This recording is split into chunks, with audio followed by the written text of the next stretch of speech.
my people. How's everyone doing? Hope you guys are doing well on this Saturday evening. So, let's see who we got in here before we get started. Bama Fan, Fairy Dust Diaries, White Widow Baby. Good to see you all. Jill Murphy, Tracy Parks, Ruby Blue, Tracy Wendover, Ruby Blue, KW, Lori, Jasheri, Tara, English Rose, Damien, Jackie S, Kristen, Leanne, good to see you, Jackie S, hey mama, Single Mama 4, hi. It's good to see everybody in here. So we have a few things today. The main thing that we are going to be talking about is an interview that may have been released by a couple creators, but it's not a widely known interview. I don't know how many creators have put it out, maybe one or two, but I didn't know about it, and I've asked a lot of other people if they had heard about it, and they had not. But this interview is with Jodie Sue and Chris McDonough. This was when the fundraiser was going on, and it was at the very, very end of the fundraiser, and the interview is about 50 minutes to an hour long, and we'll stop and then talk about it as well, just to try to break up some of the monotony, in there. And I would like to definitely hear your opinions about it. We do get focused on Don and Candace a lot. Naturally, they're the parents, and they are the most likely suspects. However, we cannot rule anything out in this case, and we have to be true about that we simply don't know. All we have is theories. We don't have any physical evidence or really digital evidence or anything. The only thing that we have in this case is word of mouth from a select few of people, right, that was there that day and what happened that day.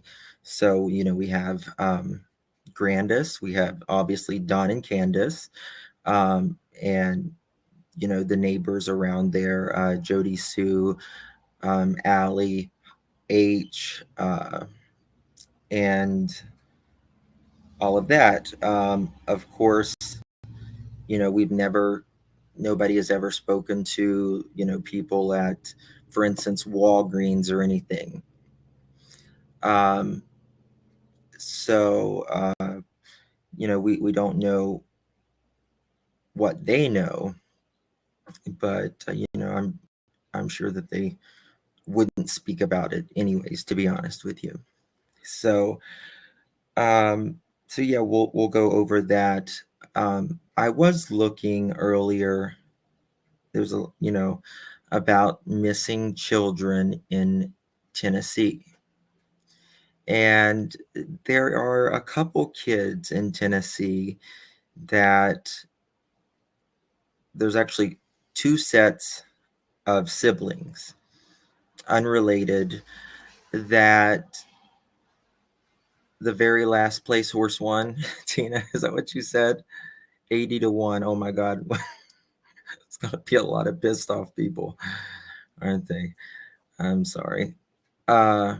I'm sorry, Lady CG. I hope you feel better, hon.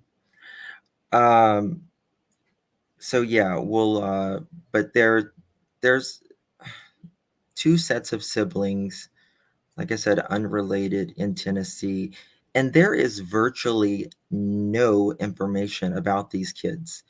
And if anybody knows any information about these kids, thank you, Desiree. Thank you. Or Desire of the Heart, not Desiree.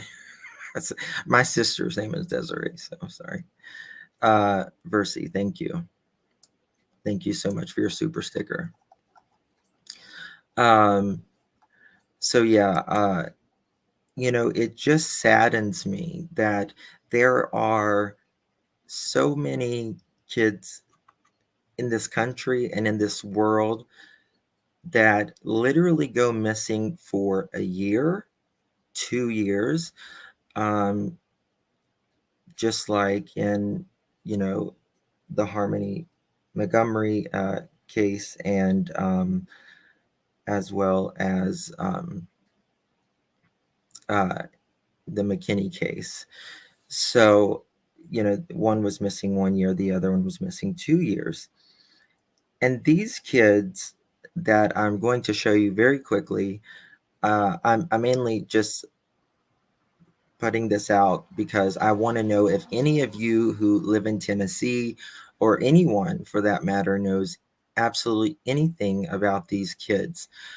One of these sets of siblings, the case says resolved, but there is nothing at all that I can find on the internet, for that matter, that says they were found or they were deceased or whatever. And the other one, I just can't find nothing on at all whatsoever. Yes, GMA, and it says resolved, and I've never seen anything like this. It's a very weird thing to say, right? So, oh, thank you, Muggsy. God bless you, honey. I always appreciate you being here. Thank you very much. Yes, I can call the police departments. I actually called TBI today, but they said that, yeah. Thank you, Curvy Queen, for that generous comment of yours. I have makeup caked all over my face. Thank you. And I'll change the lighting for you, honey. Sorry. I'll change mine. You just change your bad attitude, honey. Have a good day, though. So back to things that really matter, like victims. Let's show you these poor kids. Yes, you can block her. Absolutely. She was the one that made rude comments the night that I came up there. So, yes.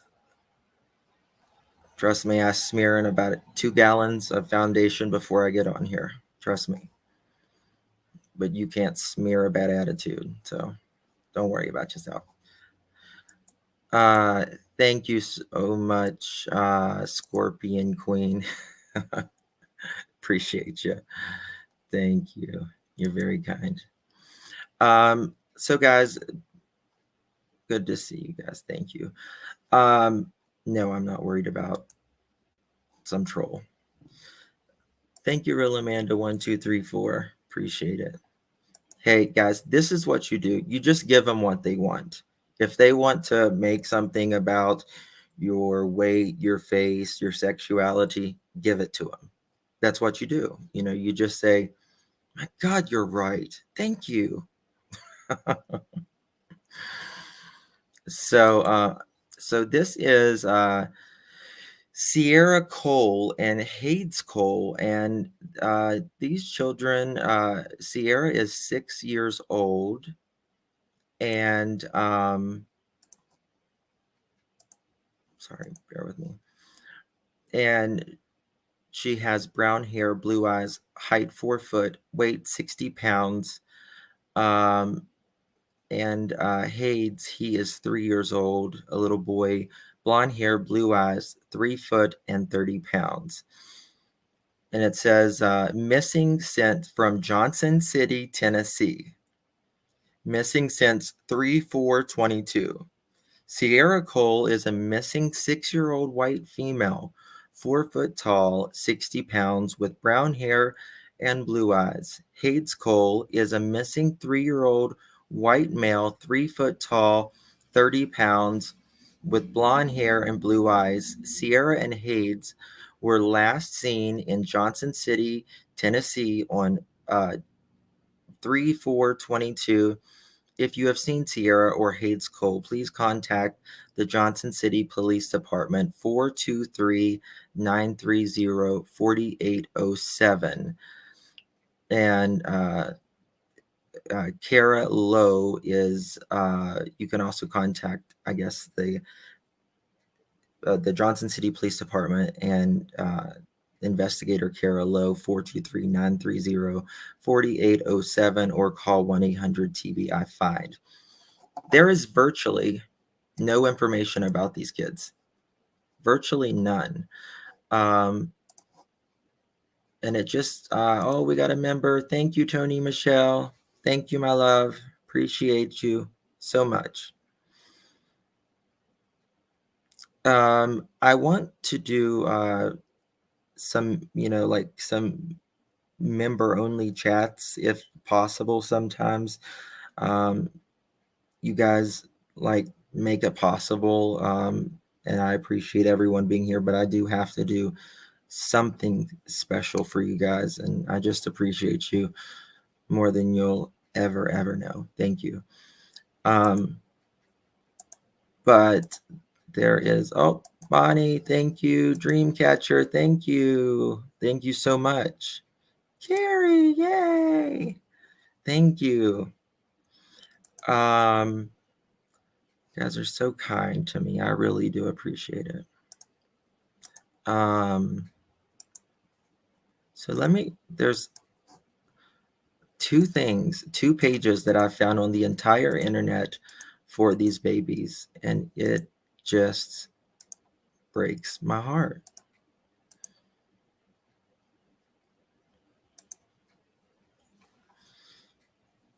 And look, guys, this is the best picture. Yes, welcome to the new members. Thank you. Hey, Fluffy, good to see you. Thank you, Miss Delta Lady. Welcome to the fam. Thank you so much. You guys are kind.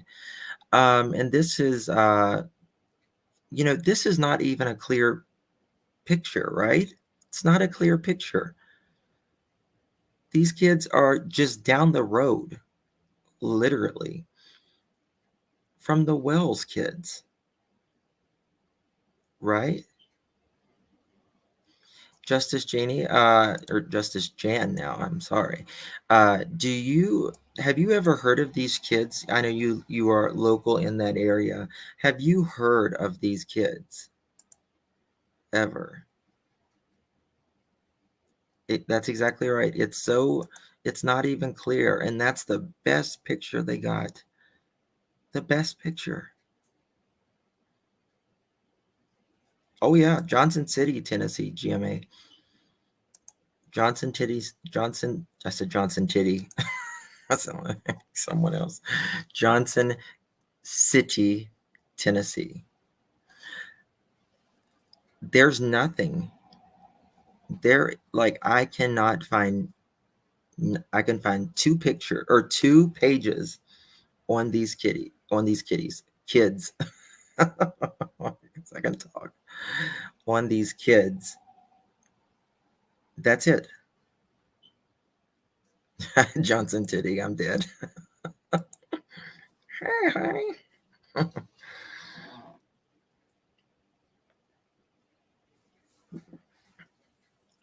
Well, one is can be a school picture, but the other one, he's only 3. I can't talk any day, AJ. Yeah, I have titty on the brain. Wrong. Sorry. But, Has Justice Janie commented, I would really like to see if she has heard of these kids. So I'm assuming not, right? Justice Janie. So I live in Johnson City and I keep my tatas in my bra. Yes, ladies in Tennessee we wear bras. Guess what? I don't wear a bra and I'm proud of it. But that's just me. Thank you, Susan. You're so sweet, honey. Thank you. I really do appreciate you. Thank you for being here. You have not heard of them as I am looking. Yeah, exactly.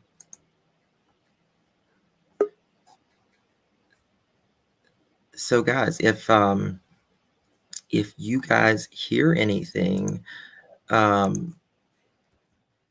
know anything about these kids, let me know. Please email me or anything. I would greatly appreciate it.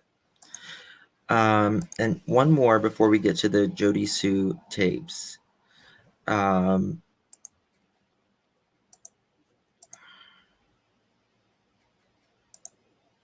There is, sadly, more kids missing. This is very interesting to me. And these are blurry as well, but this is like literally the only thing I could find on the internet. Are these two boys? These two boys. And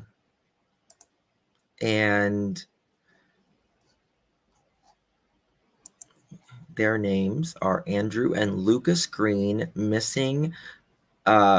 Police seek help to find 7-year-old and 5-year-old missing boys from Sevierville, a city in Tennessee, since October of 2020. These two children were reported missing, and help is needed to bring them home safe to their loved ones. According to the reports, Andrew Green is 7 years old, and his baby brother, Lucas Green, 5 years old, have been declared missing from Sevierville.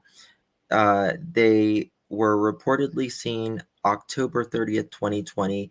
Andrew Green description, 7-year-old, described as a white male who is approximately 4 foot 2 inches tall and 55 pounds. Andrew is said to have blonde, short hair, blue eyes, no birthmarks. Distinctive features have been given. The last known clothing has not been given. Lucas, 5 years old, white male, approximately 3 feet 6 inches tall, and weighs 45 pounds. Lucas is said to have blonde hair, blue eyes, no birthmarks or distinctive features, and they don't know. Authorities have been searching for the missing kids since they were reported missing, but this hasn't yielded much as they are still missing. An extensive search has been carried out of the local area and people questioned. The police in Sevierville are now asking the help of the public to find them. They urge anyone who know anything and the whereabouts of the kids to speak up. It is now almost a year, which it's been obviously longer than that since this has been written, and there's still no clue regarding their fate. You can help by sharing this on Facebook, Twitter. Anyone who has heard anything about Andrew or Lucas Green should report the information and the whereabouts and ask to call 911. So that's that.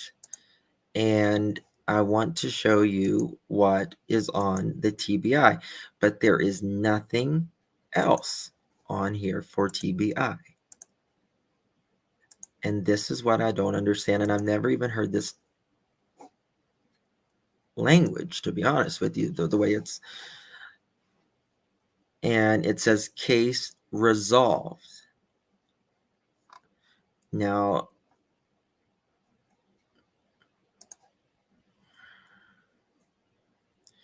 Justice lookup, Jeroni and Jeremy. Jermaine Brown from Chicago. If one of my mods could take a note of that, please. Thank you. I'll look at that. Thank you, Justice Cheney. Welcome to the fam. Thank you, dear. Justice Cheney, have you heard of these two kids in Tennessee?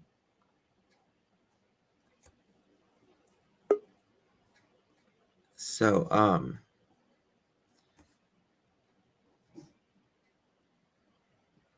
one second.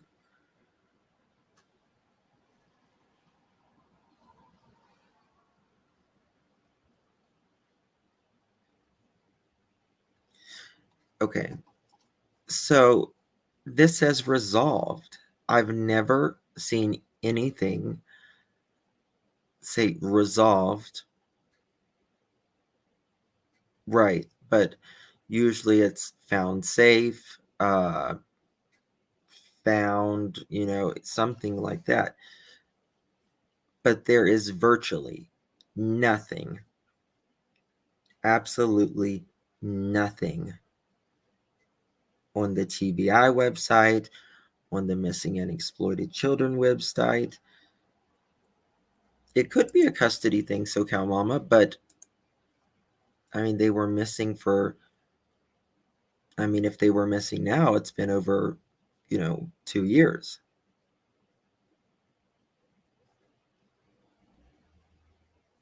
Right. I agree.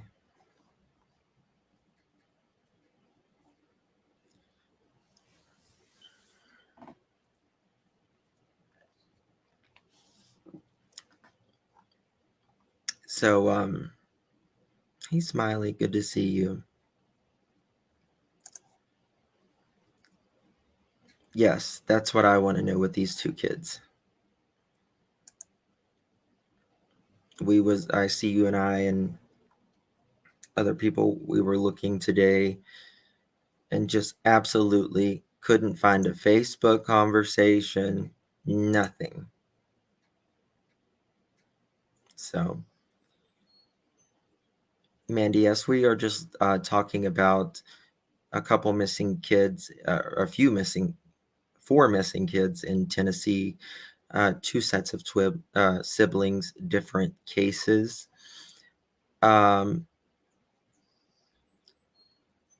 Yes, solved means found, but resolved, I just,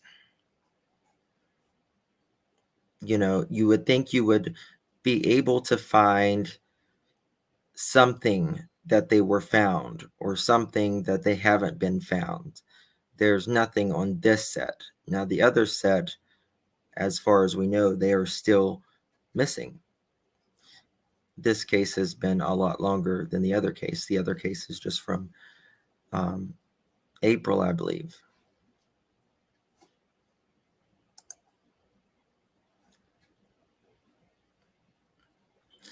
White Widow Baby says resolved occurs when the case is settled or otherwise concluded. That is, resolved is defined as the adjudication or settlement of issues in the case, e.g., notice of settlement, oral order.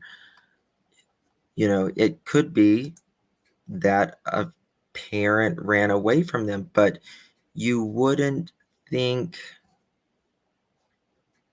so. Like,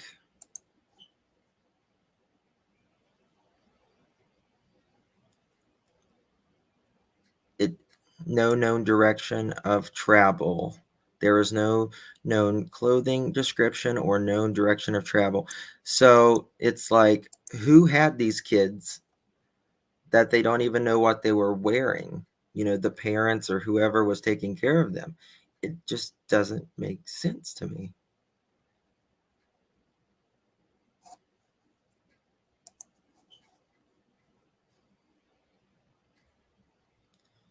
Someone told me at the beginning that summer case that Gary was another missing person that the family knew, and just wondering if any new details. I don't know.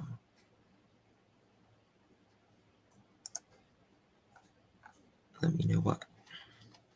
All right, so let's listen to some of the Jodie Sue, Chris McDonough phone call. This is when they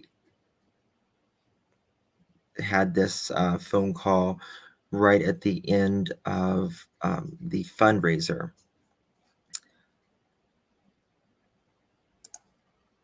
Yes, you're right. Bingo, Justice Janie. It seems as if we only know about kids that are missing with an Amber Alert. That needs to change. Yes. Yes. Chasing Truth, what date do you have for the first two? Oh, gotcha. Okay, gotcha.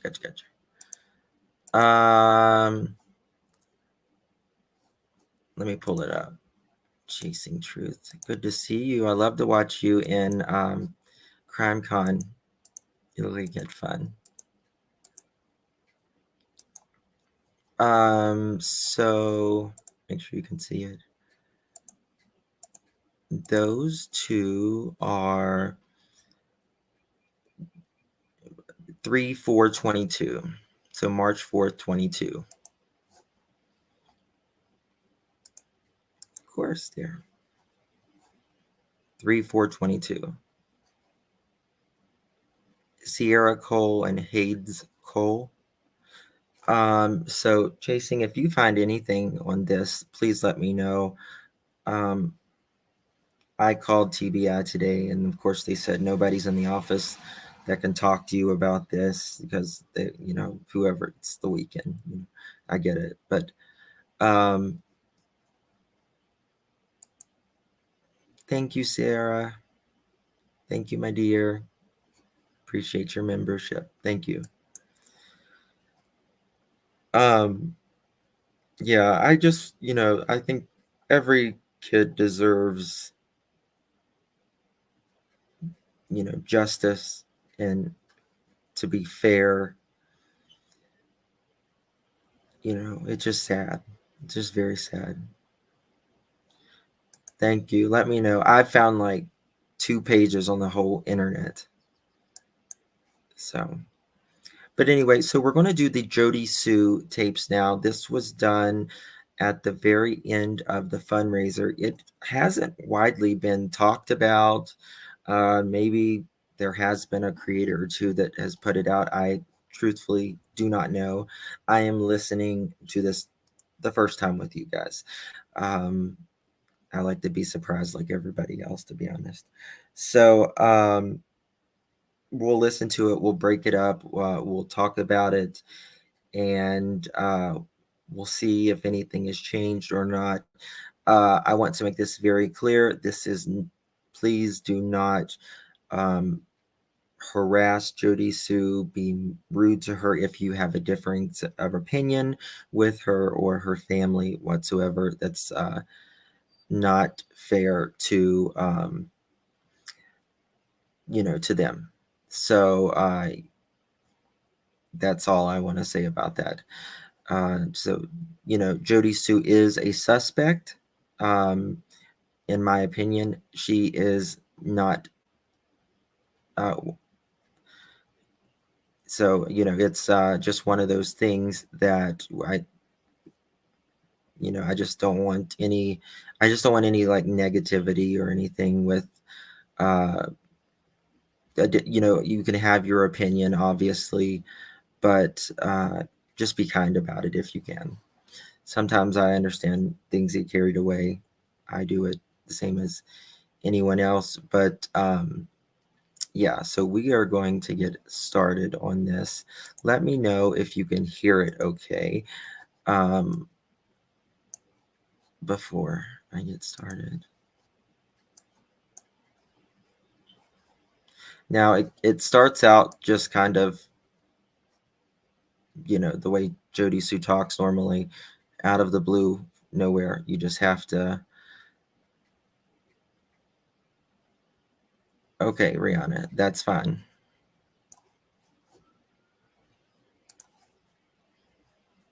The same man in the same truck I was seeing him being hollow too.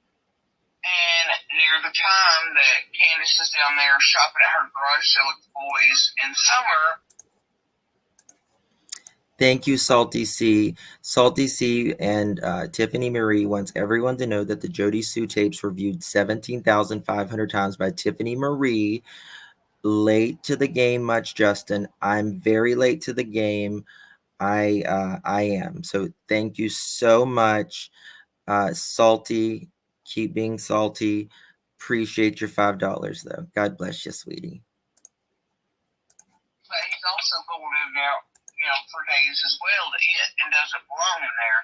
And then after summer vanishes, so does that truck and the man, and he's not seen against that hollow either. So there's two places the same truck and guy are spotted, driving in and out that he doesn't belong, and then he's just gone after summer's gone.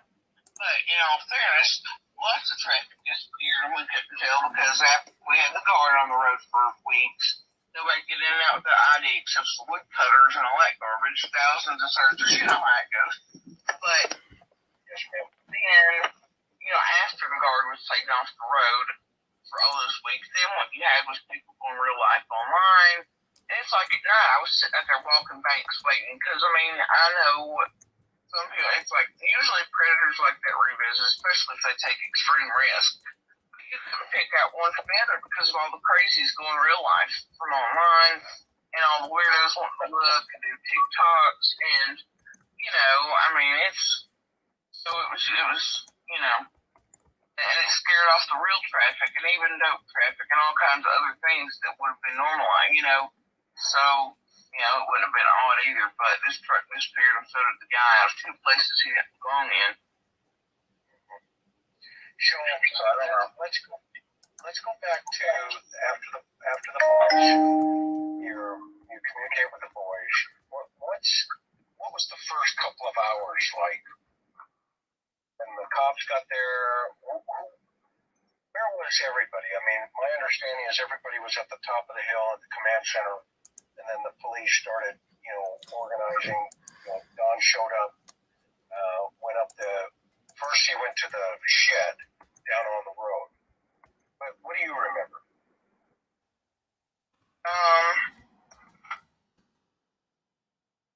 First few hours were just kind of chaos at that point. Neighbors and all of us, because by that point, I and the other neighbor, the other closest that actually knew what summer looked like, we knew she wasn't in there, but, so we go back out to the main. Other neighbors started trying to join the search.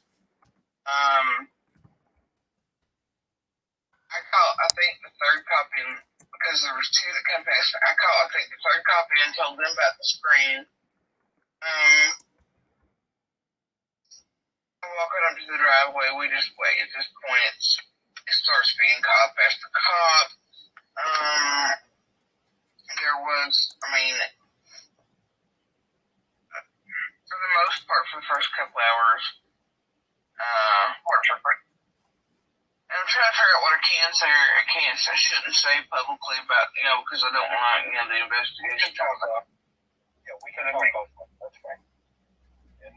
It's a normal chaos thing to expect. But the neighbors, they were on four-wheelers. We were looking. Everybody had their properties cleared very short time, had cameras out for the cops, lining up with someone for screens handed over within well before dark.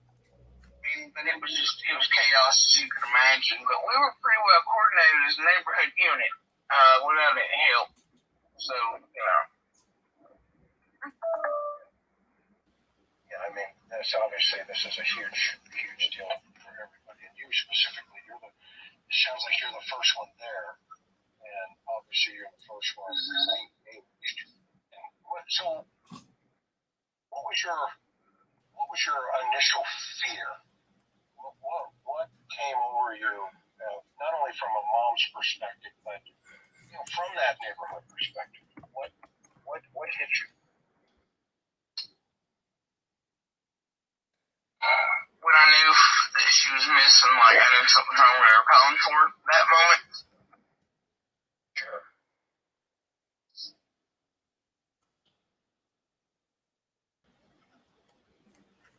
My fear was it was like I knew how long it had been between that noise and her not being found, and I was already like, and I knew there hadn't been any other noises after that, which told me that she's unconscious or dead. Now, that is a statement right there, in my opinion. You know, what was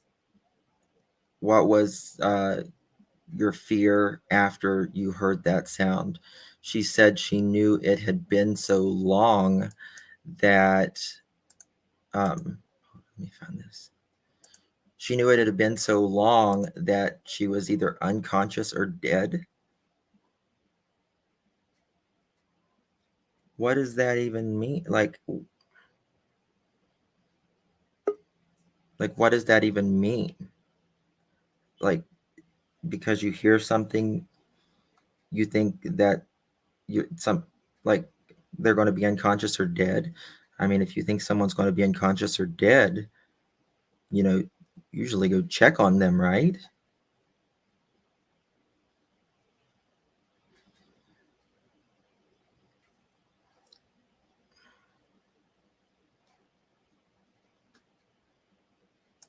Amanda, this is from way back whenever, yeah, Sherry, it does seem like a weird thing to say. This is back from when they were doing the fundraiser at the very, very end.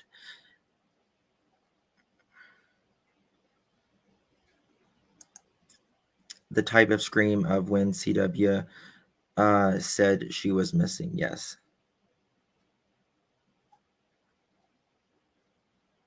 Okay. Oh, goodness gracious. Why is she so, like, I don't get her. I don't understand her. I don't get that woman. Like, TM, don't get her. Sounds like,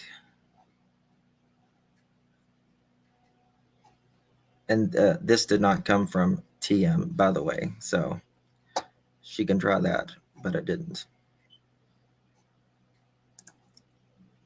But I think Jodie has trauma, and she living with the whole case through the lens of a movie as a coping mechanism, possibly.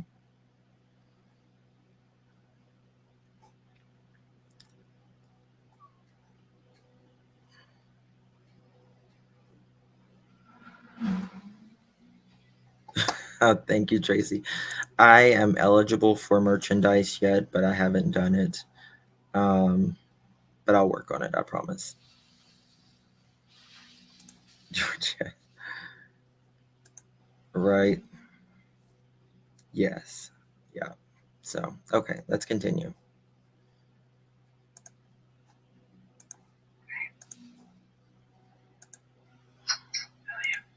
And it was, is she gone? I mean, like, it was an immediate, oh shit, somebody's, like, something, you know what I mean? But it was, for me, it was like, you run through the possibilities, like, okay, you hear the scream, and then when I get to the bottom base point, I know something's wrong. My brain clicks those two things together and goes, scream, and now this long after, was she left behind while they were playing? Was she hurt? If she is, there's not many noises since, so was she, like, she's dead or unconscious, or she's, you know, I mean, it was a drastic oh shit for me because of the time period. It wasn't just, oh, well, she's here. I mean, I knew almost, it's like, man, something's super wrong, or I would have heard her crying, or somebody would have heard something in that period. Yeah, you know, you have an amazing heart, Jodisue, you really do. And so let me ask you something personal. How's your health?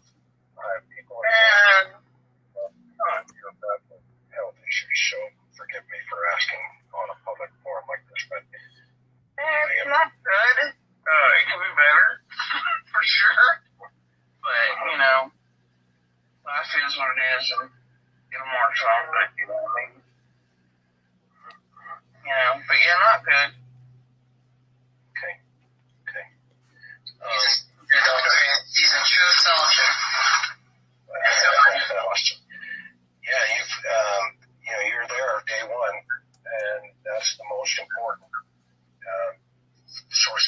situation like anything else. I mean, there's going to be pluses and minuses, right? I mean, even when, I sat down with Candace, I mean, she sat down on that rock down by the water.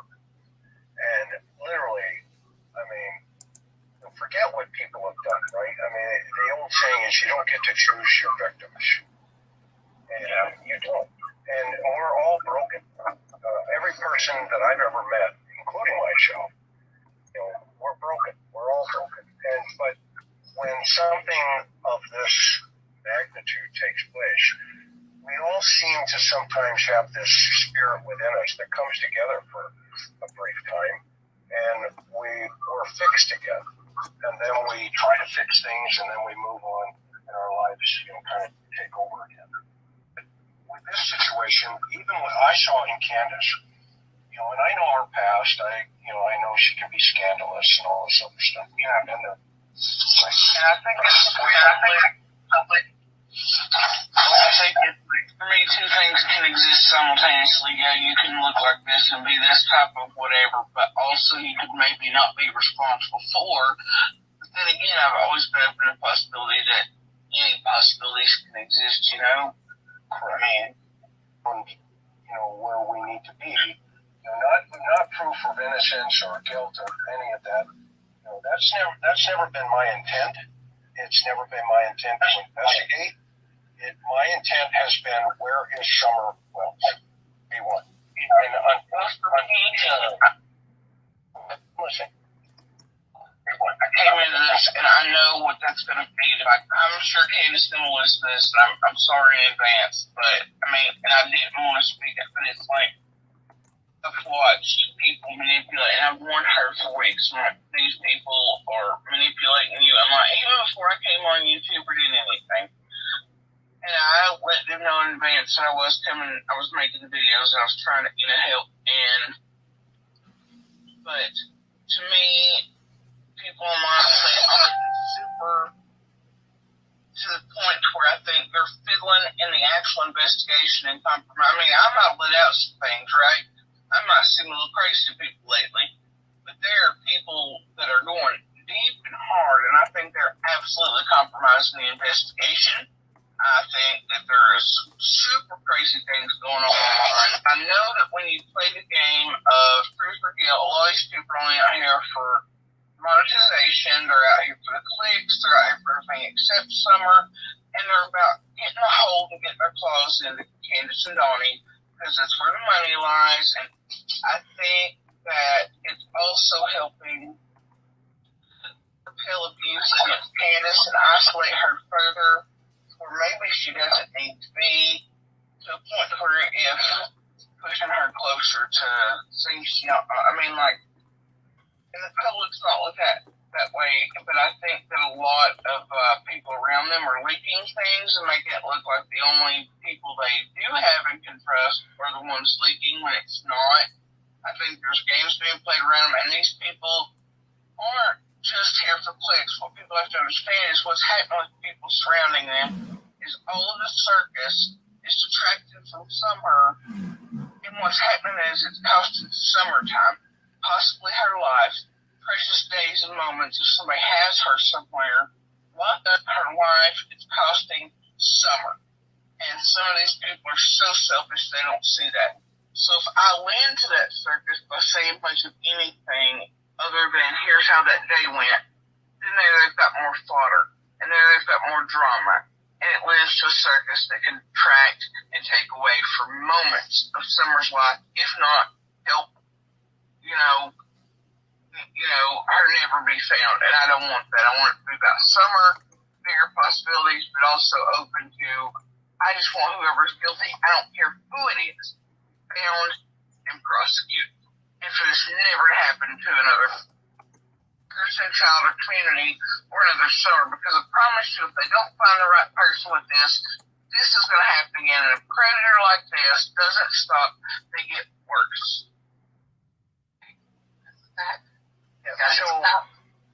So I have a question for you.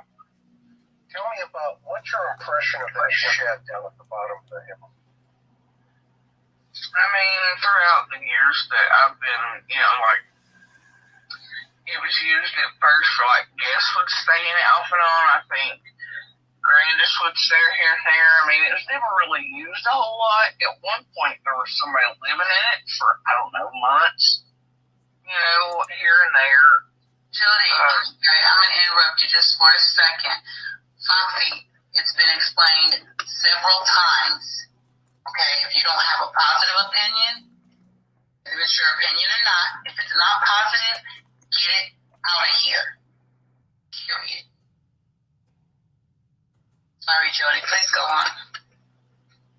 I mean, I've never seen anything really weird down there. There's not a whole lot of activity there, especially in the past 2 years or anything.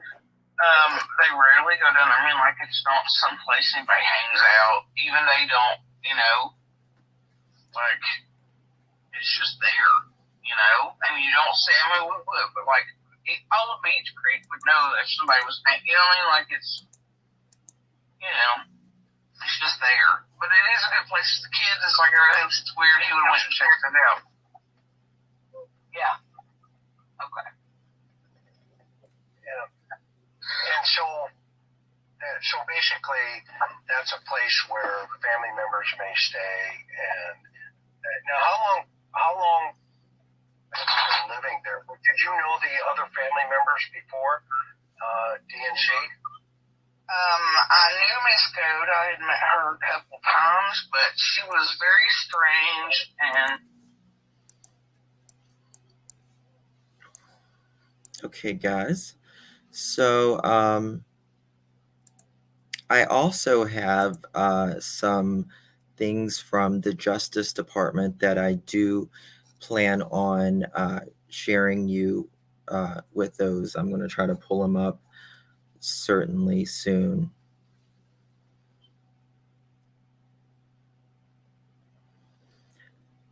Yes. Thank you, Darlene. Appreciate your courtesy.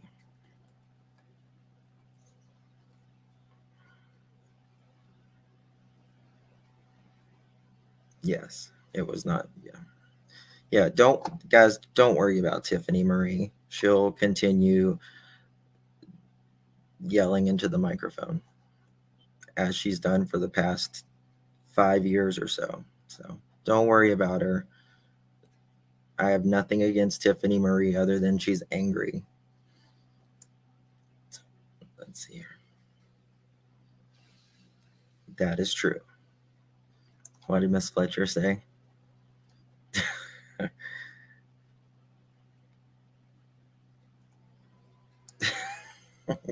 I remember that song, Mrs. Fletcher.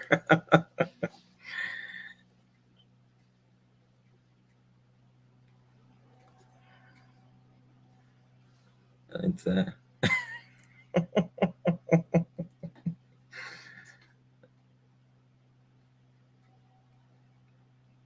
yeah.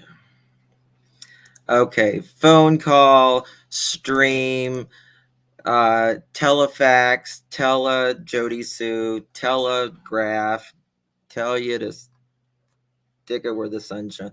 It's that. It's that. Okay, let her strike me. Let her strike me. Go ahead.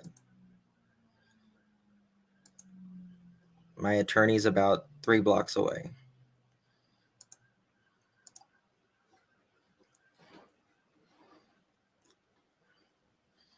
Oh, I won't take the strike. No. I won't take the strike. Because it did not come from her. Okay, let's continue. I'm going to be pulling up.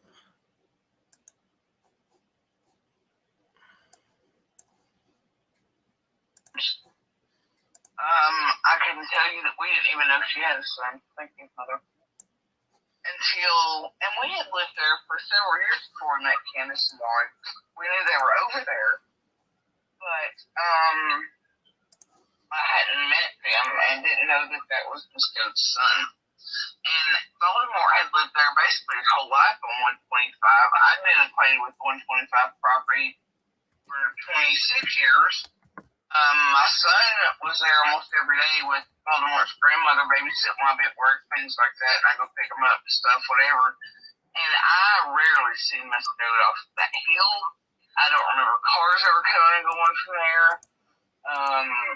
I know that other neighbors inside of our road are the ones that took care of her. I think they said they buried her and things. I think she had cancer and then she got MRSA or something and passed. But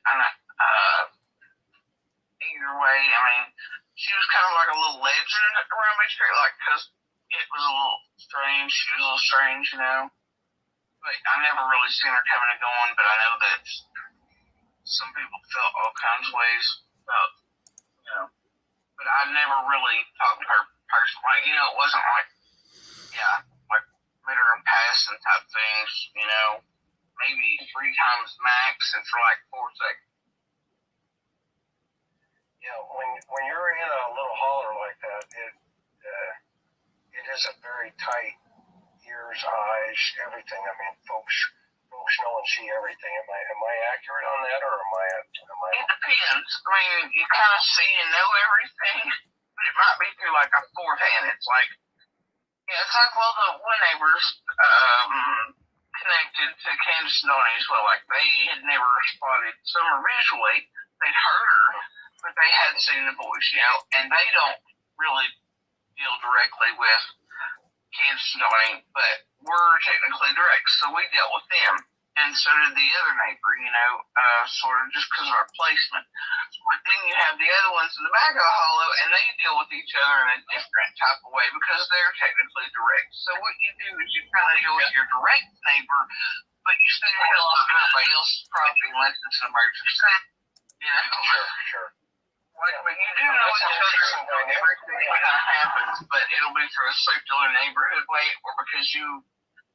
It's like that property in particular is 125. I can hear everybody's everything. So, you know, it just depends, really. And what was your interaction before Summer went missing? What were those dynamics? Help me understand that. Was Candace and Donnie? Yes, ma'am. And the family, just the boys, the Summer, just the whole dynamic, the family dynamic. Well, I mean, comfortable. Yeah, but. Yeah, I think a lot of it. Yeah. Because I think our dynamic would be. So it is. I've seen the public been like, oh, well, why would you call somebody to take pictures of your abuse if you're not besties?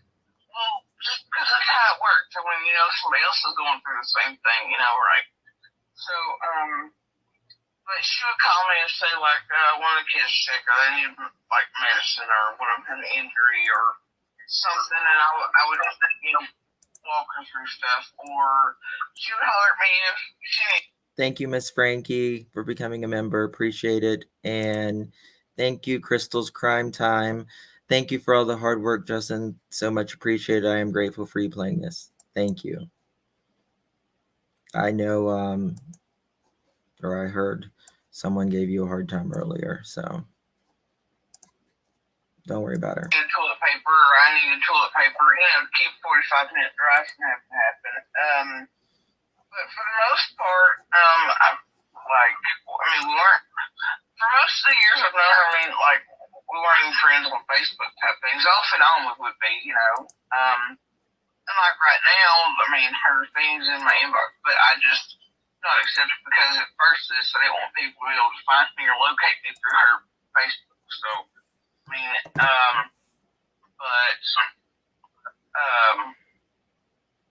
so our dynamic was kind of like, well, Jodie Sue, what snake is this today? Can you come get it? Here's a copperhead. I'll trap it till you get here. You're the snake lady? Yeah, I'm the snake lady, and I will. I relocate most of the copperheads and things like that because they are, you know, good. But you just have to know what you're doing. Stay on your good side, young lady. Yeah. I hate snakes. I have one here. Actually, my son's got a red tail. Anyway, it's 14 feet long. But yeah, if there's a critter on Earth, I've tried to touch it. Have enough rabies vaccinations to prove it. So, yeah, finish your thought. I'm sorry. When you mentioned snakes, it just threw me for a loop. Go ahead. So yeah, it was usually identify this type of critter for us today, Jodie Sue, or it was just like emergency, or like if we heard noises in the road, type things, And there's other things like not have public just because they're gonna eat it alive and use it as fodder, but neighborly stuff to help one another. And like with pictures, that was something that was like, can you compare, especially in the places I couldn't take pictures of my own, like on parts of my body I needed help, and like didn't want my own kids to see type thing. Okay. We will be dropping the link and putting it in the description where this interview did come from. But first, we do have a little bit of news that I want to share. First of all, I'm going to show. Oh, thank you, Miss Frankie Carey. Appreciate you, honey. I really do appreciate it. Thank you. This is the thing. Subscribers are tired of people fighting constantly. If we are constantly fighting, arguing, screaming into the microphone like we are uncivilized human beings, then we are literally not doing a service whatsoever to these victims. You guys are here for these victims. You are not here for some Jerry Springer low budget stuff. I don't scream at anybody. I don't yell at anybody. I don't cuss at anybody. Occasionally, I might say a snarled remark. Of course, I'm a human being. But I don't do this every single day of my life. Have some class, some dignity, and get over it. That's it. Nobody wants to, everybody's tired of this. You're taking everything away from Summer when you do. You're taking it away from these victims when you do.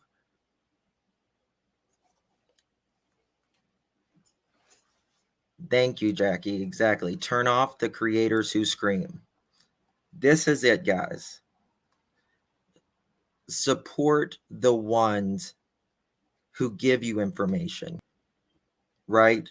Who are willing to sit and talk to you, who are willing to hear you out. That's what you need to listen to, is those type of people like Chris, like the lab, like Chasing Truth, or Chasing Truth, people like that, but these creators who just want to sit and scream and be petty and cuss and say, I don't care if you're in my chat, or I don't care if you're in here, I don't care if you're in there, go on down the road. Nobody wants to hear that. I don't fight with anybody. I mean, like I said, I made a snarled remark to Miss Daisy last night. She made a snarled remark to me, but that was it. You know what I mean? But even Miss Daisy don't sit and scream in the microphone. So just move on. It's like, I don't sit and deal with this. It's just not my coffee or pearls. Love you. My pearls aren't showing that much today. Need some with the cleavage next time. So thank you so much for your kindness. So exactly, when I was a sub, and I've told this to creators privately, I don't like someone sitting and screaming, even if they're screaming at someone else, because they always felt like they were screaming at you, even though they weren't. You know what I mean? And it's just not, people want to go on YouTube to help, and if you're sitting there just trying to bash and say anything, nobody is sitting here bashing Jodie Sue. Nobody's sitting here. I said respectfully, don't bash her. Yes. Thank you, that girl. Exactly. Scott H, he's a wonderful, wonderful creator. He's local. He keeps it real. He never screams or anything. But I do have some information that I do want to show to you guys. It is a bit of long. It's a little long, but I think it's worth watching. And this has never been released, to my knowledge, at least. 32 individuals convicted of cocaine, marijuana, oxycodone conspiracies. And this is Glenville, Tennessee. I am going to let my computer read it for you. And I'm going to close my window because my neighbor is being loud with some type of equipment outside. So here we go. That's it, Miss Chewy.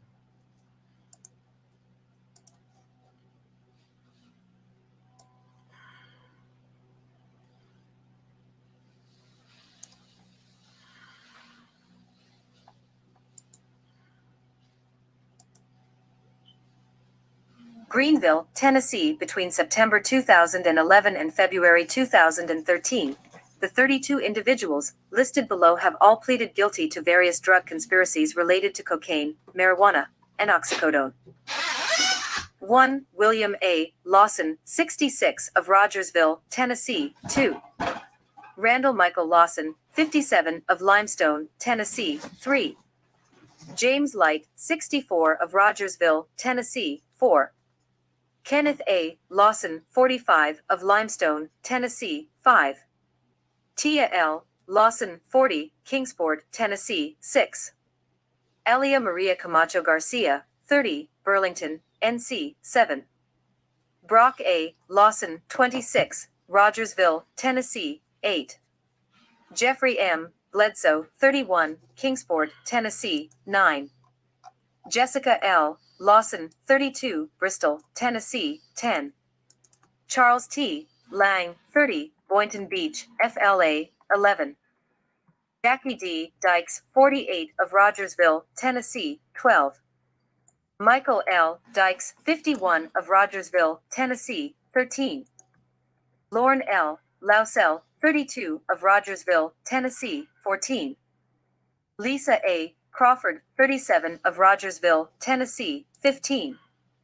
Virginia D. Light, 49, of Rogersville, Tennessee. 16. ASA Kermit M. Calhoun, 33, of Rogersville, Tennessee. 17. Steve A. Gooch, 29, of Rogersville, Tennessee. 18. Jonathan L. Light, 24, of Kingsport, Tennessee. 19. Jeremy R. Light, 28, of Rogersville, Tennessee. 20. Michael B. Dykes, 30, of Rogersville, Tennessee. 21. Daniel L.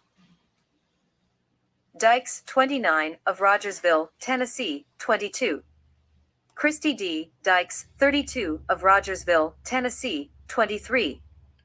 Levi D. Love, 24, of Kingsport, Tennessee. 24. Shandita M. Compton, 31, of Rogersville, Tennessee. 25. Jessica R. Bernard, 23, Greenville, Tennessee. 26. Cody A. Arnold, 27, Greenville, Tennessee. 27. Joyce L. Malone, 35, Greenville, Tennessee. 28. Christopher L. Tipton, 30, Afton, Tennessee. 29. Abby M. Armstrong, 28, Greenville, Tennessee. 30. Amanda D. Bernard, 23, Greenville, Tennessee. 31. Christy R. C., 39, Greenville, Tennessee. And 32. Marvin Neal Sutherland, 34, Greenville, Tennessee. This investigation began in 2009 and targeted individuals in the Tennessee counties of Greene, Sullivan, and Hawkins, who were trafficking in large quantities of cocaine and marijuana supplied by a drug trafficking organization in North Carolina. In addition, individuals in Tennessee were distributing large quantities of oxycodone pills obtained from Nevada and Georgia. In 2010, Lang and other individuals opened the Liberty Wellness Pain Clinic in Norcross, GA, and began using the clinic to obtain oxycodone for distribution in the Eastern District of Tennessee. Thank In you, April Jebra. 2012, the Drug Enforcement Administration, DEA, in Georgia raided the clinic and shut down its operations. During the investigation, the DEA, in conjunction with agencies in Tennessee, North Carolina, and Georgia, seized a total of 105 kilograms of cocaine, 271 pounds of marijuana, hundreds of oxycodone pills, multiple firearms, approximately $2.5 million in cash, and 3 parcels of real property in the Eastern District of Tennessee. In total, the investigation revealed that, between 2002 and 2012, approximately 6,545 kilograms of marijuana, 35 kilograms of cocaine, and over 20,000 oxycodone pills were distributed in the Eastern District of Tennessee by these individuals. These cases are an example of extraordinary cooperation and effort on behalf of several local, state, and federal agencies. With the substantial support of these local and state law enforcement agencies, we were able to convict a large number of individuals associated with this very significant drug operation. There were millions of dollars, hundreds of pounds of cocaine, marijuana, and tens of thousands of oxycodone pills involved in this widespread illegal operation. The investigation continues. It is essential for local, state, and federal authorities to work together to rid society of such criminal activity. In these cases, the cooperative effort was superb. Hawkins, Sullivan, and Greene County residents are safer because of these prosecutions and convictions. AUSA Habits, representing the United States, has worked long and diligent hours, for months, to achieve these convictions, said U.S. Attorney Bill Killian. Hawkins County, Tennessee Sheriff Ronnie Lawson stated, "This is the first time in the history of Hawkins County that local, state, and federal agencies have teamed together to rid one community of a terrible drug problem. It gives me great pride to be a part of that."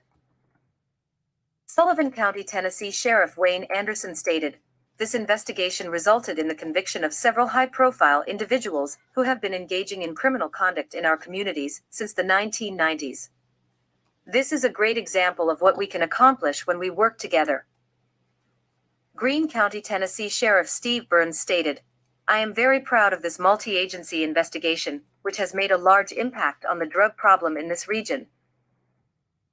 In addition to the drug distribution charges, several individuals, including William A. Lawson, Randall Michael Lawson, Elia Maria Camacho Garcia, and Charles T. Lang, also pleaded guilty to conspiracies to launder money. William A. Lawson and Randall Michael Lawson also pleaded guilty to Social Security fraud.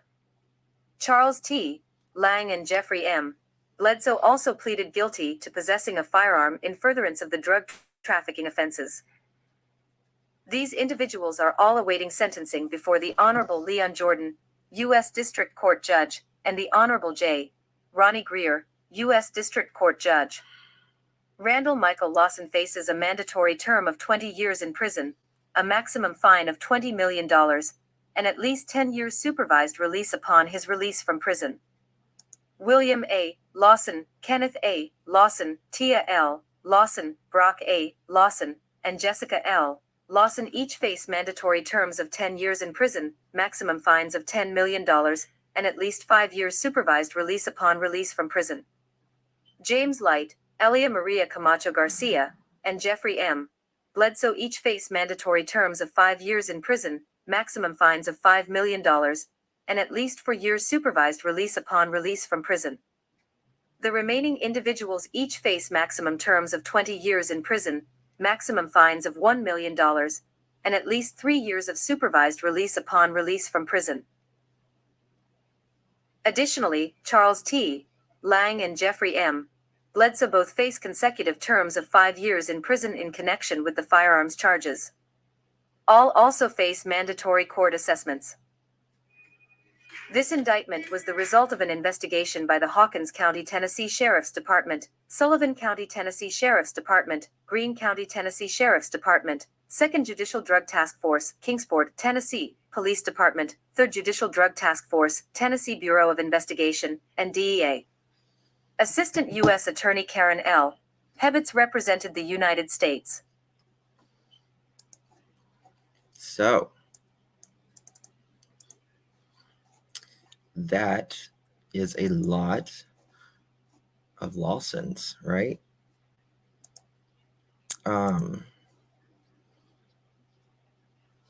Bear with me 1 second. So that is, it is old, but I think, in my opinion, that it gives us an idea of what really goes on, and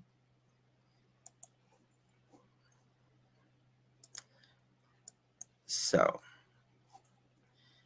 a few too many, yes, if you guys will hit that thumbs up button, I would greatly appreciate it. A lot of people, period. Yes.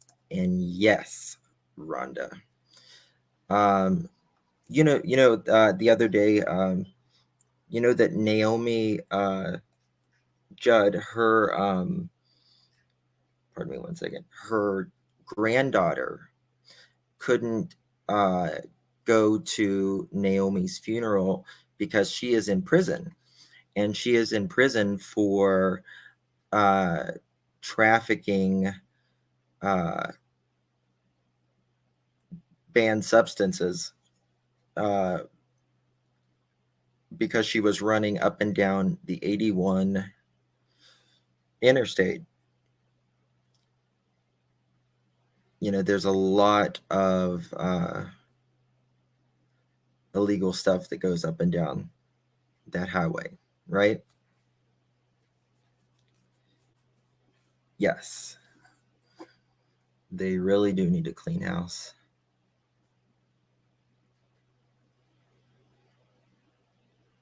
Yeah, I mean, you're right. You're right, Seymour. I agree. I think there needs to be, oh, we got a new member. Thank you, Linda. Thank you, my dear.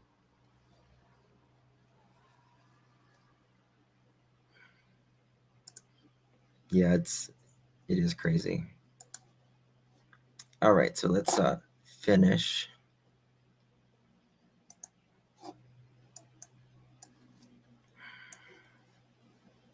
On, I'd watch Summer do what, so it wasn't that odd. And I mean, where somebody lives, and you kind of get a sense of somebody, so it's not like,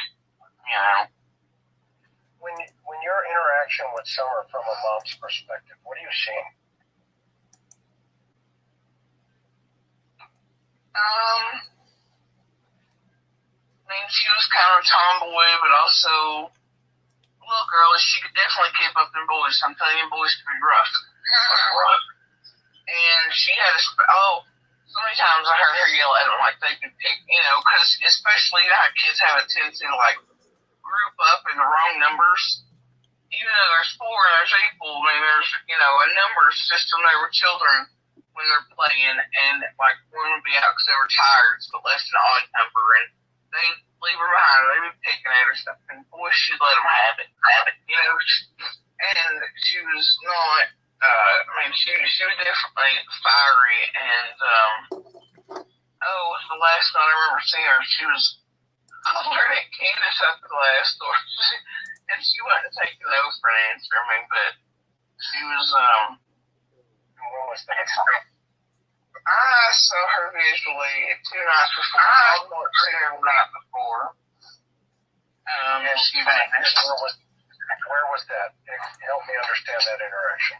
At the house. I was up there with Voldemort, I think, 2 nights before.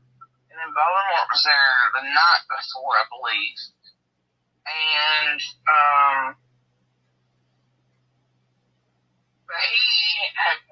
interaction up there with him. As a whole, he talks to him more often, more frequently, because, most of them in the box anyway. But, Voldemort had more interaction over the years with Candace and Donnie than I did in a way, sort of. Now Candace, so it just, sort of, but not at the same level, so like the Candace on it, And it's like right now, I know things are happening, and, there's some fibs coming from places, and I don't have a problem with it, because there's definitely a separate situation here with Voldemort and I. I can read behind the lines between them, and they'll have to, there's just all kinds of weird things to look at right now, so I know there's still an interaction there, but, Baltimore is your...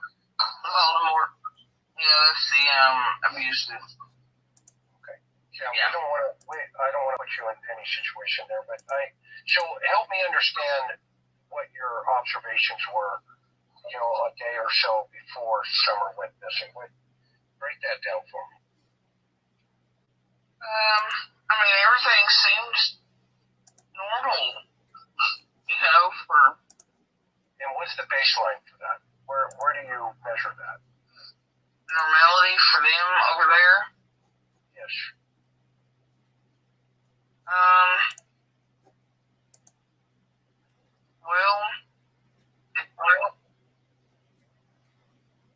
don't know. They're normal in public normal towards different things. However, to me, it's like people are like, well, Candace, this, and the boys. Honestly, as a whole, she took those kids out of the box more than I was able to take mine.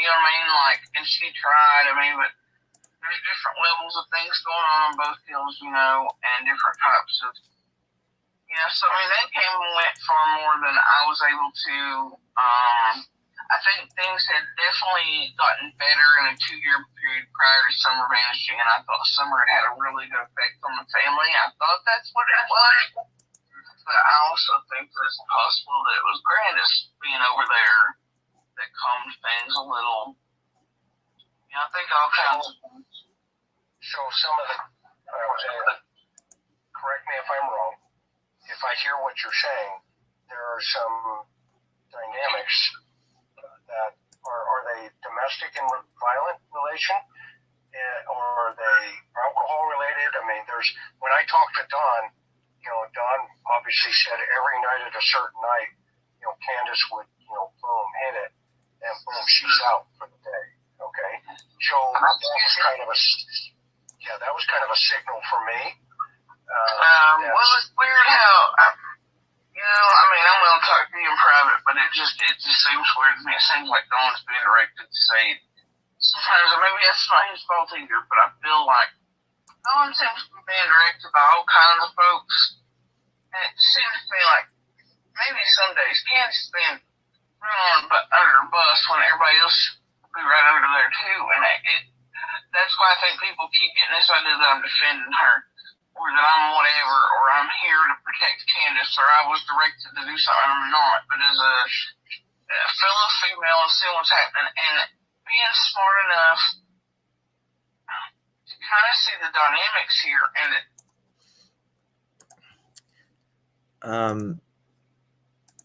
hold on one second.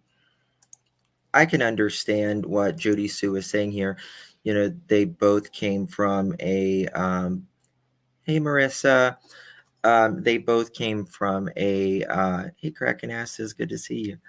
Firefighter medic, good to see you. Debbie, hey, see. I can understand what Jodie Sue is actually saying here, because she comes from a situation that wasn't so great from what she's claimed, and I can also see why in the beginning specifically she was wanting to take up for Candace, as far as the situation that they both came from, which Under Your Scars said a great dysfunction, but part of the dysfunction that was there was no fault of their own, as far as the abuse that they had taken allegedly from Jodie Sue's man that she supposedly, was getting out of. I guess I don't know really much about her relationship with her man or whatever, but so I can understand that part a little bit. Some things are really wrong with people that are currently surrounding them. It seems like it's hurting somebody that's already maybe a victim. Further victim, I'm having so many issues with what's going on right now around that situation. I understand where you're coming from because Dawn keeps calling me and leaving me nasty. You were not the biggest. I mean, like I was warned about talking to you weeks ago, and the hero's love affair faded rather quickly. I'm aware. Yes, so but I don't. Unfortunately, I had nothing. I'm not Jeannie and I'm not married. Okay, that's his problem. And see, that's the thing. I never discounted it. I think the public does understand. I mean, I'm not going to discount another victim, but I'm going to let you talk to know she wasn't lying in that first statement. Yeah. Well, they've interviewed her extensively, and that case is moving forward. So yeah. Well, I mean, when somebody hurts you, it tells you the same thing. Yeah. Well, and that's for the courts to sort through, right? Yeah, and that's I mean, not even that. I mean, I've heard him say it to me, and he admitted it. And so it's like, but do you agree? I knew enough about Utah that I knew her first statement wasn't a lie, and I'm not going to discount their victim anyway. So that's I'm saying. But for me, two things can still coexist simultaneously. Like there can always be some things in place. He could have done that, but also not have, done anything. So, but I mean, I understand how that generally works, and obviously there's pedophile backgrounds everywhere in the film, which means that travels there somehow, right? And it's usually familial. You have one, you have the other, you have the other. I mean, I understand the dynamics. I get it. Yeah, I know you do. And I think for her, though, as a survivor, 5 years old was the trigger. That she called because Sarah was fine, and she was fine. And so that was that kind of is what set it, in motion for her. And, God bless her for having the courage to do that. And hopefully breaking another cycle. And you're living this violence now, different, but physical, and DV is a violent problem. Yeah, well, I'm having a problem mostly trying to find specialized stuff because, especially around here, people think, oh, well, Budweiser Black Dry, but I've literally got a person, and I know this term was thrown around wildly online, the narcopathic, right? But I've had somebody that's supposed to be emotionally, mentally, and to a point where it makes you feel like you're crazy. And right now I'm in a situation where if I'm wrong once, I'm seeing a car. The setups are real to where it's like if I'm wrong once, I call the law on the wrong car. If I do something, like they make you feel crazy because it's the way you've been done for so long. And it's this process. It's a type of abuse. It's not just, because it was literally day and night. It's like nobody believes me that he's gotten to the point where he's threatening the public with weapons he's not supposed to have, that I have proof that he has. Proof, absolute proof. And they don't listen. And he's going to kill somebody. They think I'm crazy. And then I hear something on last night, which if you listen to the chat that was for Ziggy last night, which I happened to catch by accident in a small chat thing happening, as I was doing the summer marathon up tonight.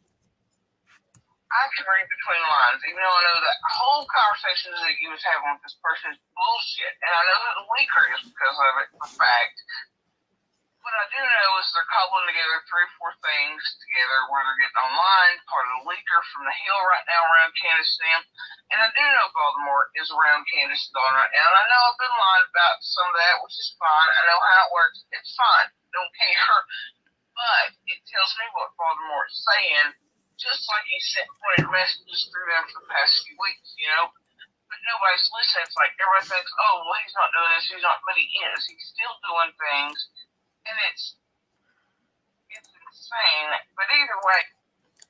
Thank you so much. Under your scars.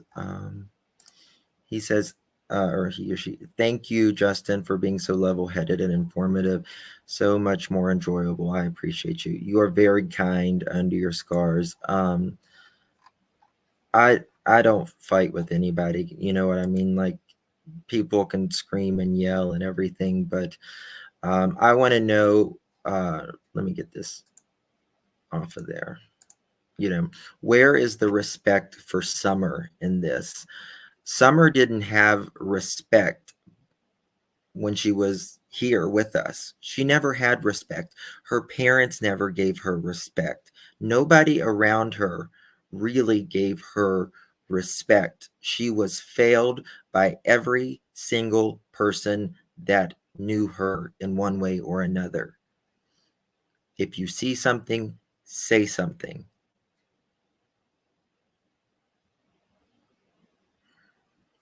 And, there is not a lot of news right now with Summer. So I guess people have to fight to make up, something or another. But that's not me. That's not the way I roll.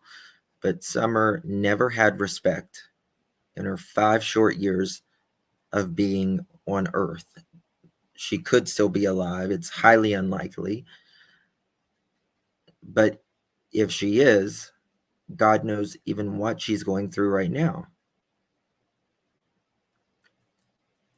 But here, Summer will receive it. On this channel, Summer will receive it.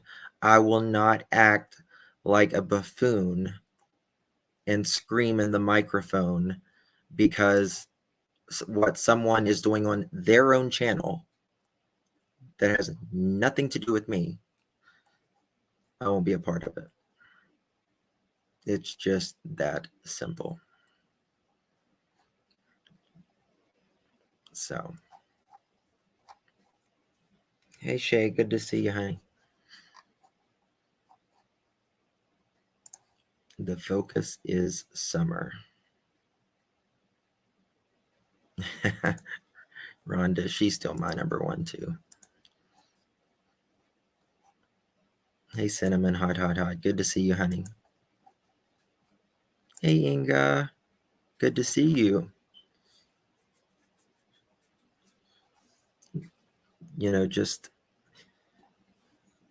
We are all frustrated that answers has not came as quick as what we wanted it, right? Hey Susan, good to see you, hon.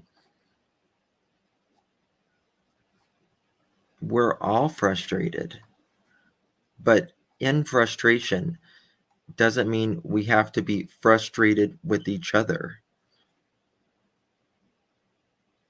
That's right. That's right. Hey, Vintage. Good to see you.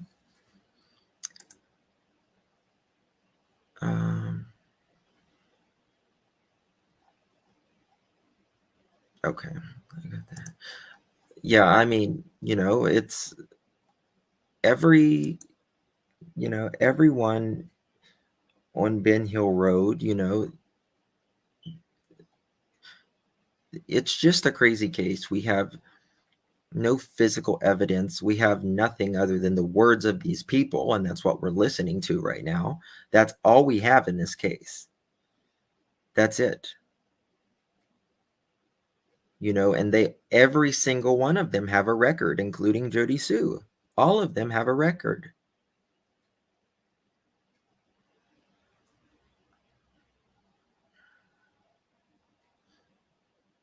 And,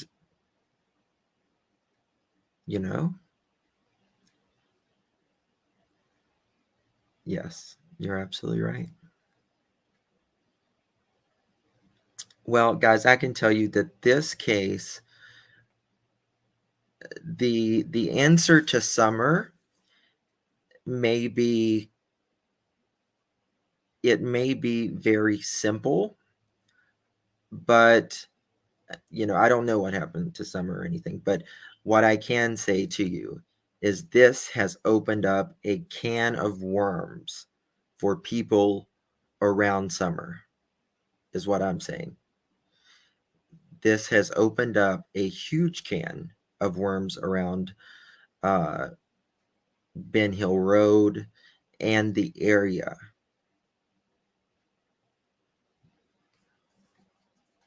Oh, Vet Girl, thank you so much.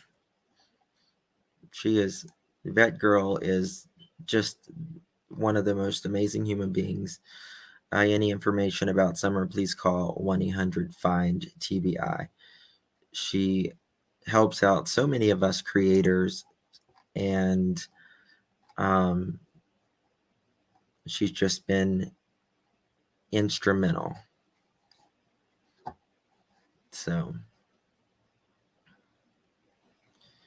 TT, I'm sorry you were blocked just a few minutes ago. I unblocked you. I don't know if it was by accident or not, but I know you're always in here, so I apologize.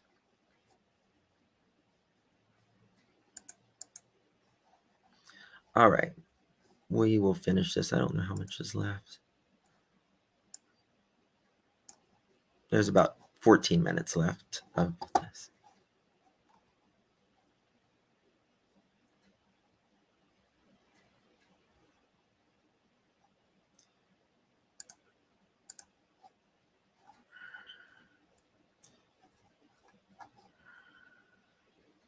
Bear with me. It's like, that's his point, is to make me look like I'm crazy right now.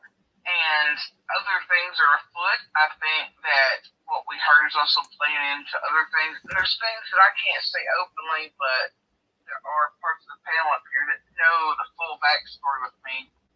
And, I mean, you might if you talk law enforcement, but I don't know. But either way, like, what's happening to me is even more super strange to the public even knows, and there's a reason. Thank you, Under Your Scars. About what I do right now with the system involvement and the things Baltimore is capable of and is doing. And I just, strong here for a second, okay? Continue to be strong. Number one, I believe you. You're a survivor. I can hear it in your voice. I hear it in your statements, and you're real. And I want you, to believe, continue to empower yourself, and to not, just ignore some of the other things that are taking place. I know how hard. It's easy for me to say that because I'm not living your life. Okay? yeah. But you have a safe place. If you need to throw rocks or somebody to listen, trust me, I will listen to you. I will believe you, and until something or the evidence shows otherwise, you have. I'm sorry, Lori, that she's yelled at you. An advocate here. And by the way, I'm going to have a guest on. I promise you, you will never get that here. Promise. Not this weekend, but next weekend. Her name is Dr. Hamill, and she is a domestic violence trauma specialist. And she and I have been friends for almost 25 years. She's an amazing human being. Would you promise me that, after we are done here today, that you get my email? I want you to send me some information. I want to put you two together. Kathleen, she's amazing.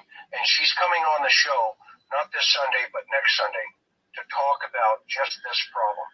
And so I promise you that we're going to make that link happen for you. And if at any time, your people aren't believing you, call. Just send me an email.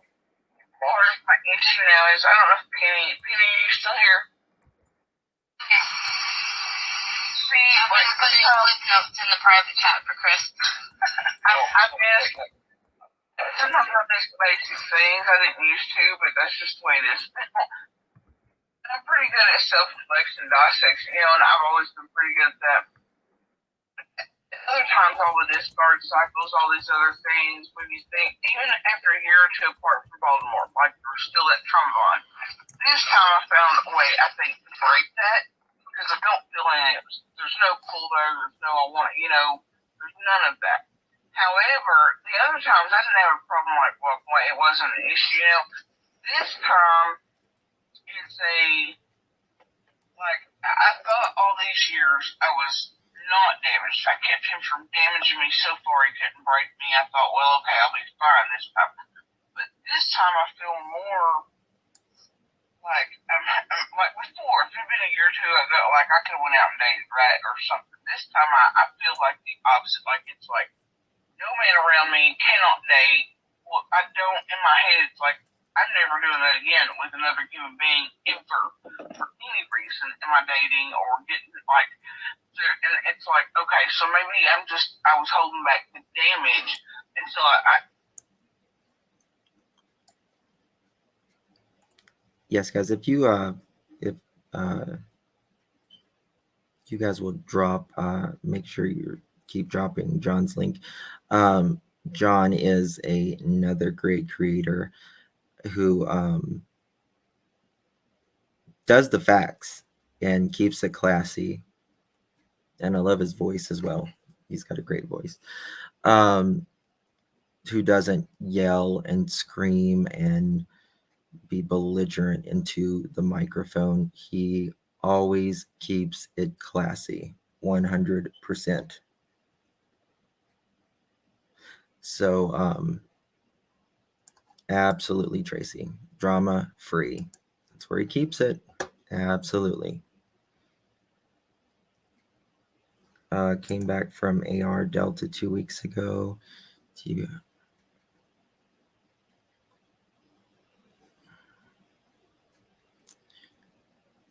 What do you mean by that, catering?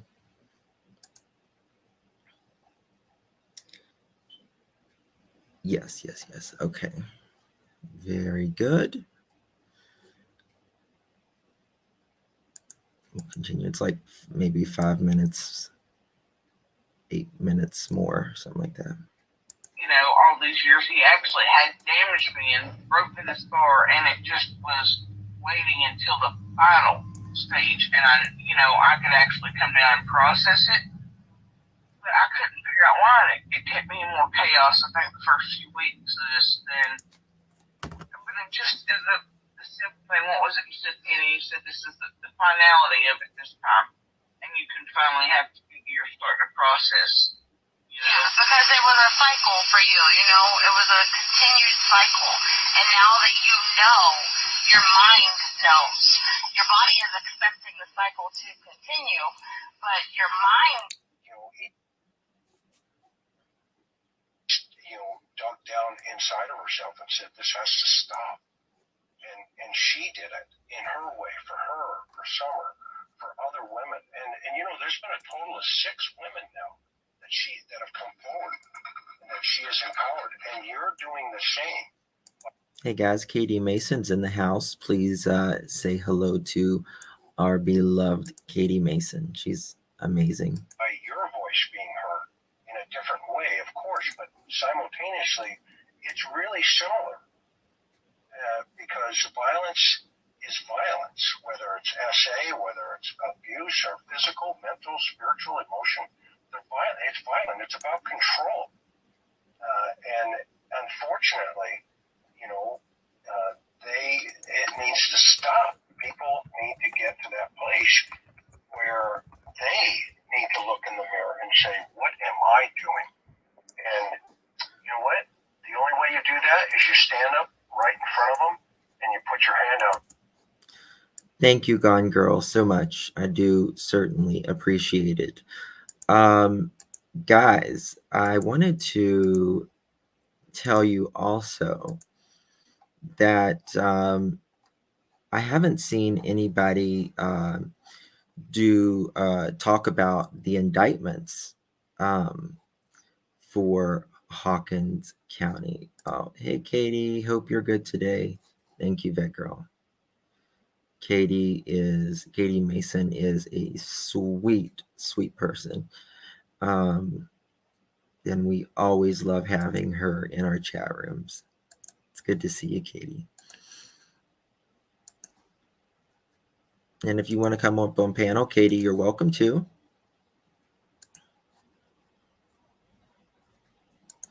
I want to show you guys the indictments.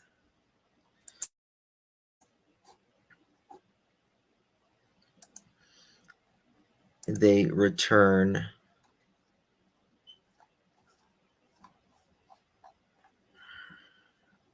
I don't know why it keeps doing this.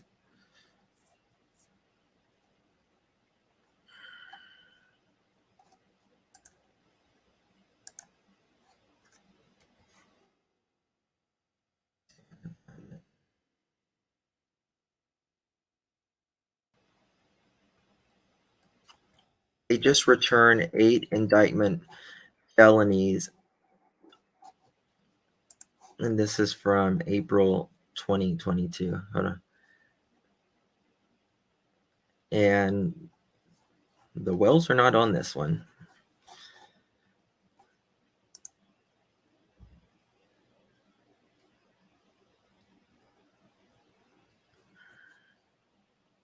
Yeah.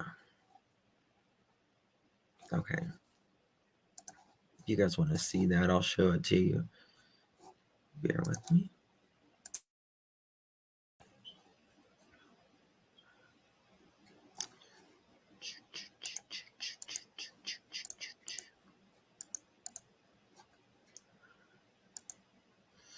So this is from the Rogersville Review, April 22nd, 2022. Grand jury returns 8 felony evading indictments. One case involves 4 pounds of meth. Meth is alive and well in Hawkins County. So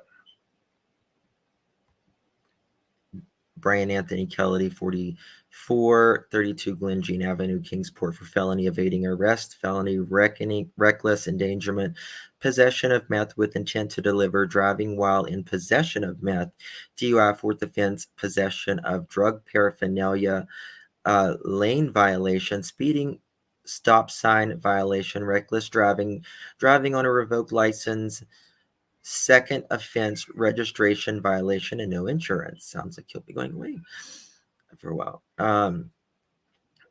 Other 11 April 11 felonies evading indictments: Doyle Adam Henley, 35, 292 Campbell Drive, Rogersville, for felony of evading arrest, felony reckless endangerment, speeding 105 in a 55 miles per hour zone. DUI, second offense, driving on suspended license, second offense, leaving the scene of accident, lane violation, resisting arrest, registration violation, simple possession, Schedule 5 narcotics, simple possession of Schedule 3 narcotics, seatbelt violation, and failure to give immediate notice of an accident. Let me see. Wilson was indicted for felony evading arrest, possession. Okay. Did I read that one? Okay. Firearm and dangerous felony possession of a firearm by a convicted felon, possession of Scheduled 2 narcotics with intent to deliver, simple possession, marijuana possession, Schedule 3 narcotics with intent to deliver, possesses the Schedule 5 narcotics on intent to deliver, possession of Scheduled 1 narcotics with intent to deliver, speeding 150 mile per hour zone, stop violations, possession, drug paraphernalia, evading arrest on foot. Derek Nathaniel Short, 36, 116 Mail Ridge Drive, Jonesboro, for felony evading arrest on foot and resisting arrest. Austin Crawford Sword, 27, 251 Baton Rouge. Felony evading arrest, burglary, theft, $1,000 auto burglary, 2 counts of theft over 2,500, theft of 10,000, vandalism of 2,500, felony, reckless endangerment, reckless driving.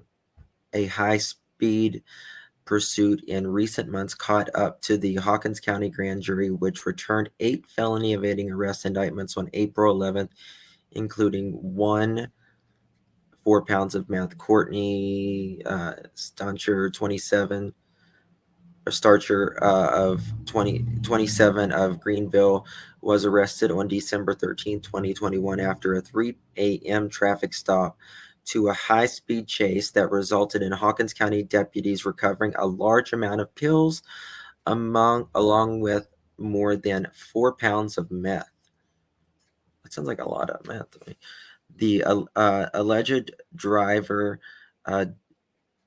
is it Donisa Doreen Wilson, 387979, Greenville, elude arrest that night, but was apprehended on December 19th. Peas, I think they mean police, also located a plastic container with 1 pound, 11.7 ounces of meth. Please, I think they mean police. Also reportedly found other baggies containing 0.9, 0.55 of meth, a large container of marijuana, a bunch of pills, all that kind of stuff.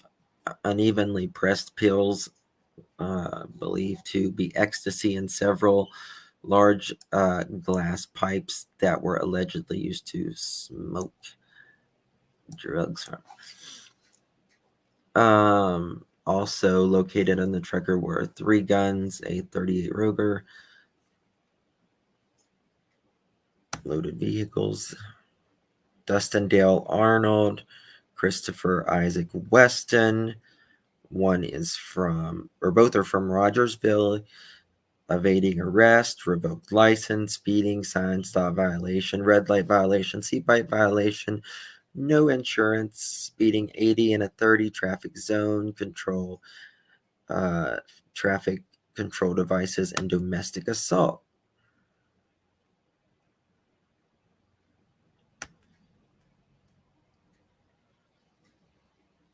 Saturday, December 13th, Hawkins County Sheriff conducted a traffic stop on a 2008 Ford F-150 on Highway 11 West near Marble Hall Road when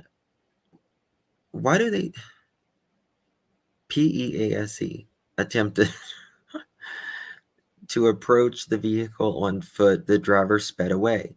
The HCSO reported that the vehicle fled west on 11 West toward Bean Station and reached speeds over 100 miles an hour. The Choptech Road, the vehicle reportedly turned right at a rate of high speed. The vehicle then turned on the driveway of 258 Choptech Road and made a hard turn on the wooded area. Was able to continue, but Sarcher was arrested. So those are the only ones that, pardon me, goodness gracious. Those were the only ones that, 80 and a 30. Exactly.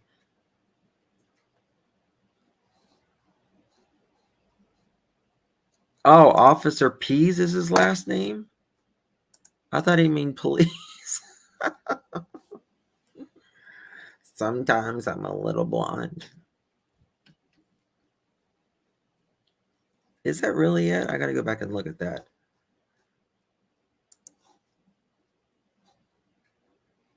Thank you, Indiana Girl. Was it Officer Pease? Or Officer...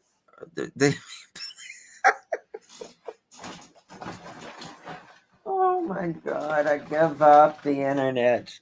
I give up the internet.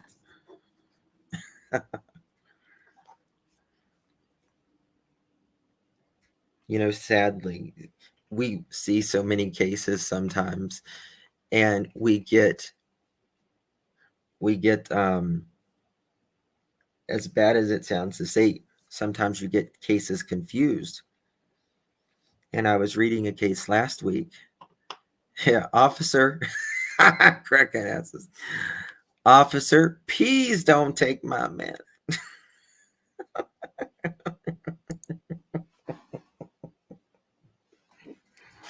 Oh, I quit. Thank you, Kimber. Thank you. Officer, please don't take my math. Thank you, Kimber, for becoming a member. You know, we have to laugh sometimes. It gets daunting sometimes, you know.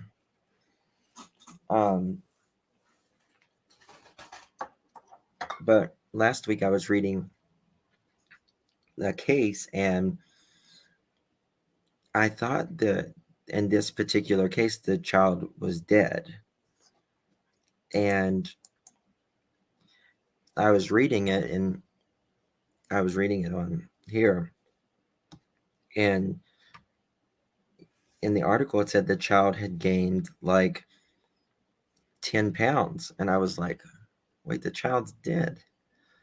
You know, you can't gain weight. And then it said like the child was thriving or something. And I was like, holy Jesus, the child's alive. Thank the Lord. It's blind.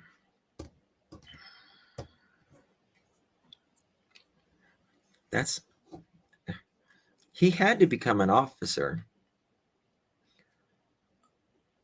Officer Pease.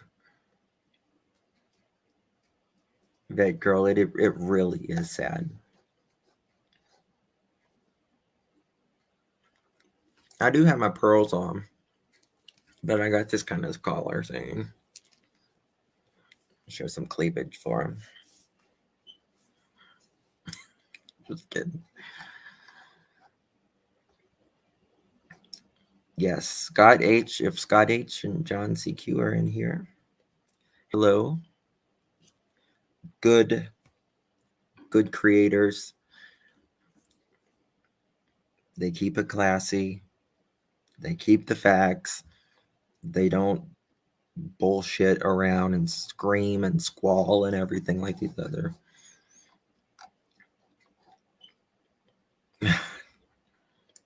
You can't quit laughing. Thank you. They cost about $3 from Walmart.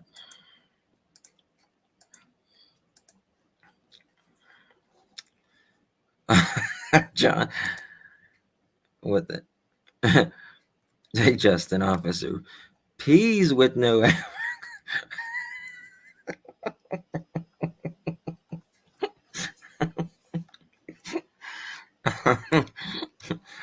Oh my God. I can't. Guys, just, I don't know. You know, just please stick to the creators who just are not screaming in the freaking microphone like every single night about what other creators do. Please. Like, it's exhausting sometimes. Uncle Ronnie, I had to give my Bubba my fruit cupcake. Can Miss Vicky White give me an extra dinner roll? Bubba. Yeah, Bonnie. Thank you. I don't even know where I was. How long have I been on? Okay. Anybody wants to come up? I'll drop a link real quick if you want. Jackie can't stop laughing. You're welcome to. Just need you to maybe they all live in the holler.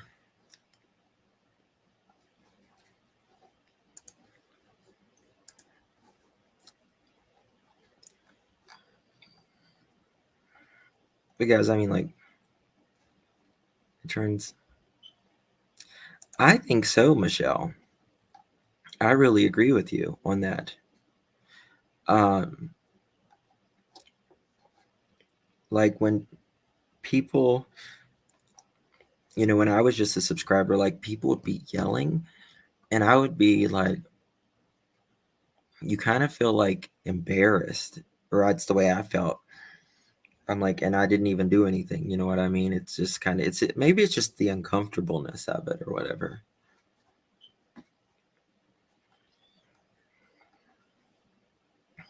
I would, but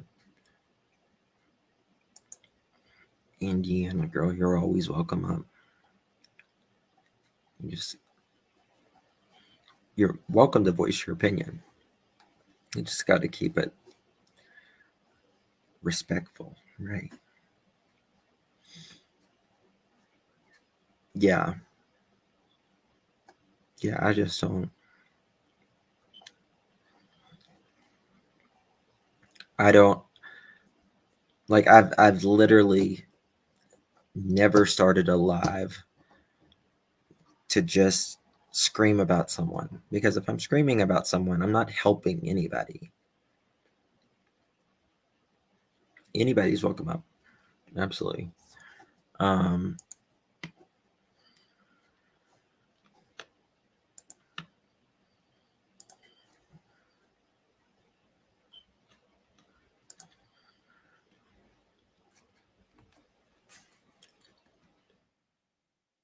And we just have to keep everything, our minds. 105 with Jose in the vehicle. What's 105 with Jose in the vehicle? How many months has Don served the 6-month sentence? When did he go to jail? February? Exactly, Jersey. It's good to see you, by the way.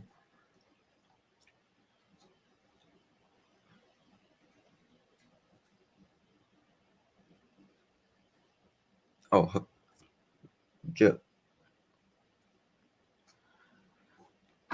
Josie. Sorry. February 7th. March, April, May. So he's been in the 3 months. Summer, we're going up on a year. And on YouTube, it feels like it's been 3 years. At least. Because this case has done, people thought the Chris Watts case was crazy. We've actually 3 months today. Absolutely. 3 months today. 3 months today.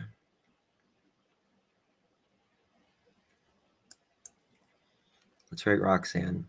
Just keep the goals straight and narrow, brother. Ma'am. Brother. Sorry.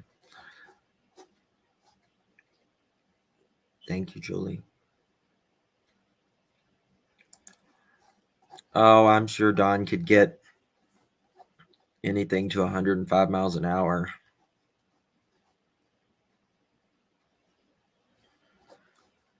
That's okay. She can call me scum. She's called everyone else on the internet scum. Why not me?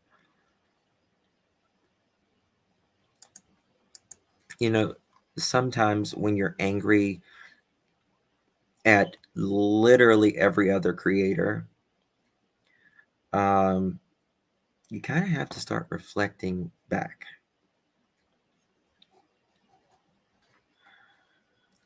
Gosh, if Don gets out in 3 months, it will be crazy. Yes. Summer would have been found months ago. I know, Kiwi. It's just frustrating when you listen to a creator who lists a certain title and all they do is scream during the live. Yeah.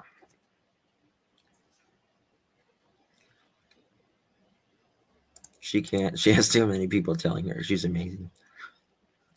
You're amazing. It's yeah, Roxanne, I know.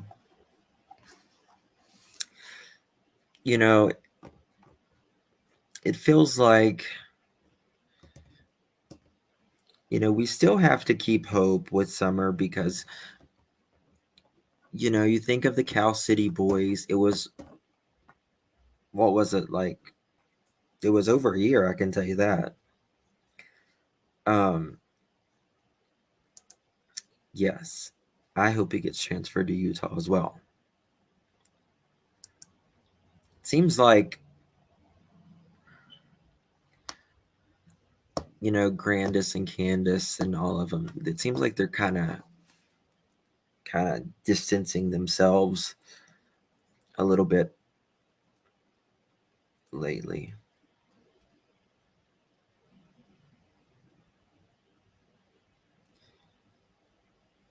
I think it would be a good to wear a name tag of our YouTube name. Yeah. Hold on, I'm getting some information in. Maybe. Hopefully.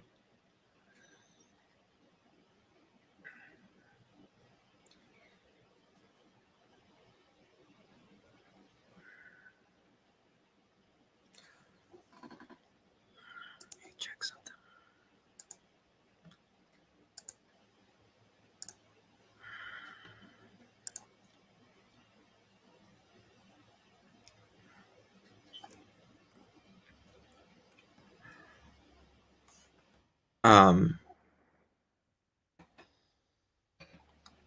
Jodie Sue has drug charges herself. Of course, John, I'll drop it. Of course.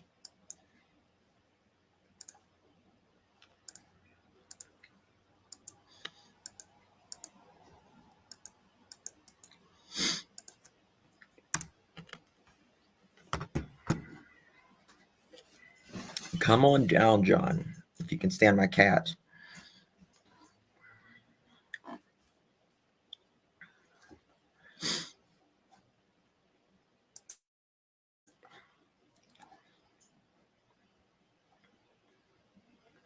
It really is. Hey, Doc. How are you doing? Good to see you. John's coming on up.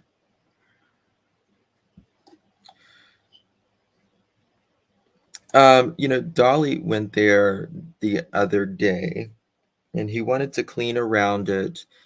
And he said, she's got drug charges. She does. She's got drug charges. Yeah. Don't know.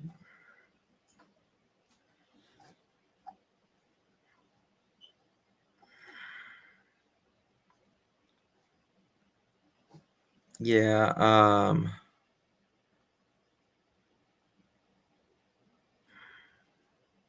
what's a Schedule 2 drug? What's the definition of a Schedule 2 drug? Judith, I don't know if I got your. When did you send it, Judith? John's coming up. Okay. Hey, John. Hey, Justin, how you doing? Good. How are you doing? I'm good. Good. I just got in a little while ago. Hello, everyone in the chat. Welcome, John, everyone. Yeah, thank you. I wanted to jump up here to definitely say that there are some content creators out here that I've been inspired by, Yeah. and you're one of them. Oh, thank you. You're very kind. Really. I just appreciate the content creators who keep it real, keep the facts, and just keep it going, keep it pushing. You know what I mean? Just without the Right. drama and it can get really, this, John, it can get very exhausting sometimes with Yes, all of indeed. It's for folks that, really don't have really anything better else to do, but Mhm. I guess I'm gonna, wake up and target somebody because I've got no content. you know, this is going on 11 months with Summer Wells, and the only thing that we can do right now is really wait for some solid, That's rock it. hard information, whether it comes from CPS, because I think that's the move in this case, is Yes, CPS you're coming you're with right. those charges, Yeah, since the police can't do anything. that's right. They seem to have squozen, the orange right down to the pit, uh, and that's all they can do. So the next move to me is going to be CPS, because I've said on my channel that there are three cases here. There are three independent cases wrapped up into this one case. Yes, and You see, I, so I was listening to you the other day with we that. have the disappearance of Summer. We've got the CPS case concerning the boys. Mhm. CPS has to justify why they took the boys from the house. That's coming. That's They right. have to. By law, they have to. That's right. And then you've got the other case out of Utah Mhm. concerning the SA allegations against Don. So you've got three cases wrapped up into this one big case called the disappearance of Summer Wells. Uh, And have you it's ever heard incredible. of a potential investigation between someone from Allie's house and someone from Candace's house? Uh, um, like two minors. I'll just say that from like an investigation before Summer went missing. Well, I mean, as much as I was able to gather, there was a CPA case already open, Hmm. concerning the October 2020, domestic dispute. That involved the kids because all of them were there. That which Jose Roman was able to speak with you about Right. and share with you. And so with an open case, and they really, don't really open and close their cases too fast. Hmm. Here in New York, if a CPS case or uh, Department of Family Services opens up a case on you, it usually runs for about 6 months. With on-site visitation, Hmm. correspondence by mail.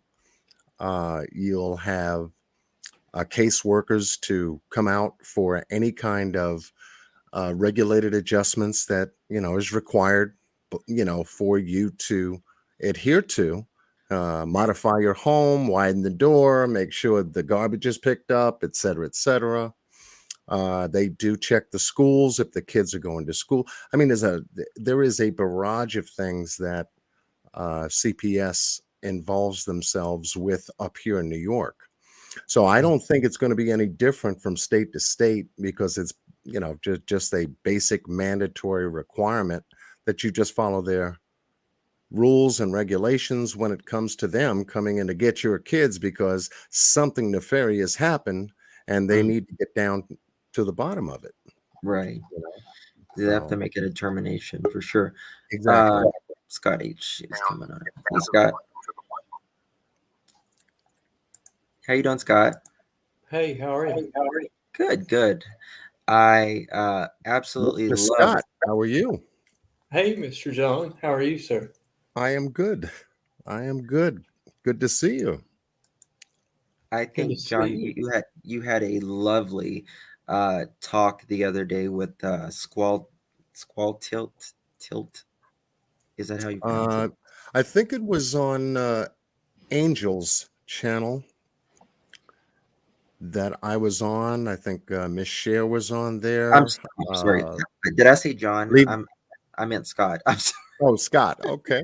Scott, Yeah, you was on Angels. I was listening there. You was Cam on that, wasn't you? Like Cam Right. and was up there, I think. Yeah. we did 11 hours the other It night. was 11 hours. Yes, I kind of fell asleep the last part of it, I but missed 11 hours. Oh my God. I got it to was. catch up. I'm I got telling to you, you got to catch up. catch it, guys. It was really good. It really was good. But I thought Here's that was here's some things that people don't, like Justin said. Justin has verified without question. A lot of us have verified Jodie Sue's history, whether she did or whether she did not take the charges for Andy as she claims and as he claims. It was Schedule 2 narcotics, and it was maintaining a household dwelling where those were sold. Correct, Justin? I've got them right here. Let me check. Yes, I believe so. If I Okay. Schedule 2 drugs are maintaining dwellings. Yeah, hydromorphone, you're absolutely right. Yes, John or Scott. Dilaudid, methadone, dolophine, Demerol, Oxycontin, Percocets, and fentanyl. Morphine, opium, codeine, and hydrocodone. I think that's a little bit more than weed. Yeah. Definitely a pharmaceutical outfit, if you ask me. And if Justin listened to part of our live that I was a guest over with Squall Tit, Yeah. and there's more locals talking now that actually knew or were some of the customers.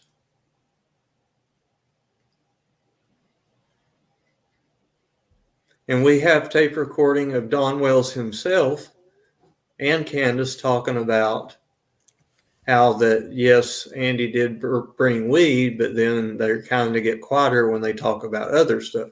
And the reason that they're talking about quieter, they get quieter when they talk about other stuff and all they want to talk about is weed, is start looking up the charges that Schedule 2 narcotics carry. Bingo. They're considerably more substantial than what marijuana is. Right. Absolutely. Mm-hmm. So naturally, and thanks to Crystal's Crime Time, she had a video out the other day where Jodie Sue was talking about how Andy was, quote unquote, finding bags of meth. He kept finding bags of meth. Yes. And I made the comment that, and I made this a long time ago. I was like, don't you think for a second that when Andy was at work and one of those customers didn't come by, Jodie Sue didn't, sell to the customer or whatever, and come to find out, well, in Squall Tip's words paraphrased, Jodie Sue didn't carry her fat ass down that driveway. It was a skinny little ass that did it, which would be her son. Oh, okay. Verified by the eyewitness who knows a customer of Andy and Jodie Sue's. That wasn't what I thought you was going to say. And we got more to come on that too. And I'm trying my best, Justin. I appreciate you playing this audio. I was actually watching a B-movie horror flick and just checked over onto YouTube to see and saw you were live with this call, because this is only part of the call, and John Q can verify this. Yes. This is only part of Chris M's interview. Right. Correct. That was on panel with us. It was John, myself, Penny, Jodie Sue, and Tiffany Marie came up for a little bit. Miss Q was there. Miss Q. Right. Mm-hmm. It was the last day. I think it was in the morning of the last day. But the beginning part of that, morning, yeah, it was just past the morning. Mm-hmm. that video got corrupted. So somebody would have had to have been screen recording that That live. live Yeah, that's right. in order for us to have the complete copy. I'm putting a request out if I can for your channel. Hey, If anybody has that, email that to Justin or myself or to John Q. how long approximately do you think it is? I don't know. Say Because again. I said, how long approximately do you think the talk is? That interview was some interview. It was totally unexpected. The way it happened, everything was in an organic state, you Yep. know.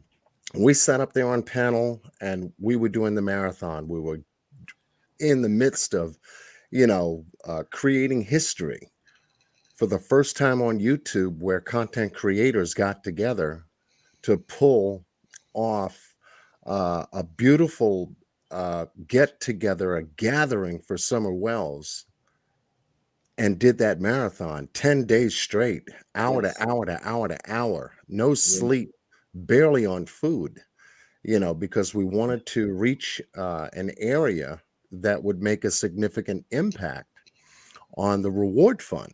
And we did, and so that last 20 hours, 15 minutes, and 43 seconds of that video, you know, is still in limbo. I still can't get it. I think I may have it.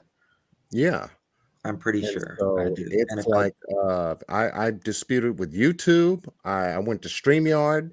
Anything that I could do, because that's my property. yes, let me And I let me wanted that video because I was going to um, make some snippets out of it. I was going to make a collection edition of that marathon for the folks that were a part of that marathon. It was important right. because we made a statement that was never made before on YouTube. Oh, you know what? Because after you stream for so long, YouTube doesn't. Let me turn my camera back on. YouTube doesn't. Is it StreamYards or YouTube? It doesn't Well, record. StreamYard will give you 4 hours of a That's what recorded it was. live. Yeah. Yeah, So YouTube YouTube will says give you 12. 12. Yeah, I remember YouTube that gives now you that you 12. say that, Okay, John. so we went 20 hours, but Yeah. yet I've seen other content creators up on YouTube that did far more than I did in 20 hours, and they got all of their video up there. Huh. And so when I dug a little digging, there was some sensitive information on that live. And the only place that sensitive information could have basically been was during the time Chris Madonna did that interview unexpectedly with Jodie Sue, and all of us there on that panel listening to it is where it happened.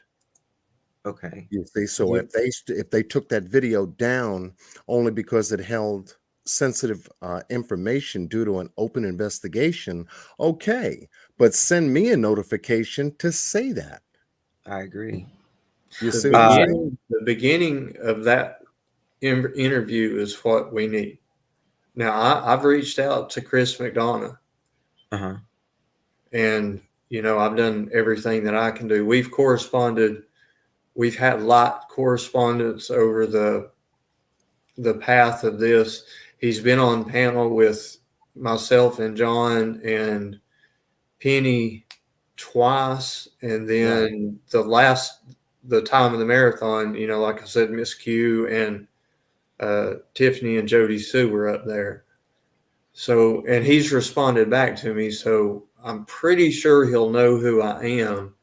The only thing that I could think is maybe he screen recorded that just so he would have a copy for his records due to his involvement in, the Summer Wells investigation. Right. Mm-hmm. Thank you, Alicia. What is your opinion of the death of the female found that was on Facebook, I guess Candace Facebook list, and the arrest made from human trafficking? that happened a few weeks ago. I haven't seen any more details. Has anyone else? I think her death was declared a homicide. If you're talking about the young girl, I forget her name. I'm sorry. I see. Do you remember her name? We was just talking about her a little bit ago, actually. John There's Scott. If you guys, Squall in chat right now. Hello, Squall. hey Squall, if you want to come Come up on, here, Miss well, Ball. but if you guys will email me, I've got like 45 minutes, about approximately 45 minutes, and I'll send it to you. Yeah, because I would say that interview would be maybe about that, give or take, Yeah. in terms of time. It Right. was very specific. There were things talked about on that interview that wasn't released because there were certain aspects of it that I believe Chris did not want to make public, neither did Jodie Sue at the time. Mhm. And that was, well expected, because no one really expected that interview to occur the way it Right. did. Yeah. Mhm. He said it was organic and just kind of Yeah, flowed more or less. right. Thanks to Squall and her guests, though, the beginning of that interview now we'll put some pieces together. Yeah, I think so for sure, Scott. Yep. I Well, think you said you listened to it, Justin. So if you were at that part where we were talking about that interview, you'll know why we wanted the beginning of it. Mhm. Trying to remember, it was 11 hours. Squall has done amazing. Amazing. We've emailed back and forth a few times, and she knows her work. That's for certain. Yeah. What was the date So, of? Justin, you said you have 45 minutes Let of, me of let that me part. look here. Um, Jesse SX, the date of that interview would have been October 16th, Yes, 2021. that's right.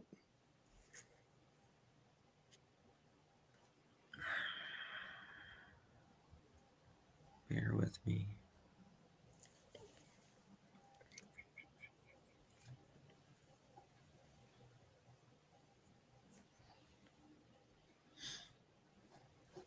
So the first part is the first part is 44 minutes 29 seconds. And where's the second part?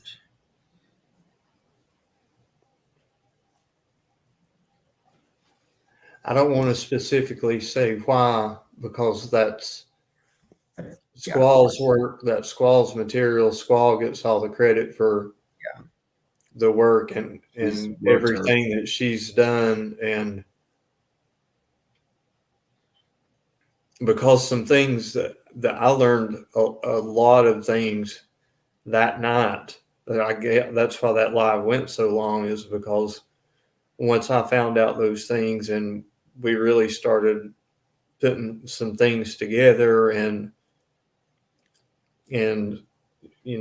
Squall is the one that has the guests that are tying the things together, the local folks down here that right. She's had a that lot of locals talk to her, yes, and and listening to them and putting together what they say compared with what we all know, it's lots of things are adding up yeah. to not be I'm in the favor of certain people. yeah. Right. There's things that I would we should talk off of here and Okay. sometimes Yeah. Yeah, that's Okay. fine. Okay. That's fine. because we've found additional. Oh, you guys have two? Yeah. Okay. Okay. Crap. I see you. Do you remember how long the second part was? I'm trying to find it. It's right in front of me, but Because when if you're on panel, you because can't find. if I can remember, you said 44:29 on the first part. So I'm thinking Chris was up there for quite some time. It was his very first time on my channel, Right. you know. Never gave us credit for the marathon. A lot of people never gave us credit for the marathon. And Mhm. for someone to have joined that panel conducting that kind of an interview when he came around, um, I was hoping he would have said something about the marathon since he was a part of it and made a contribution to it, and but didn't say anything about it. Right. And I found that kind of strange.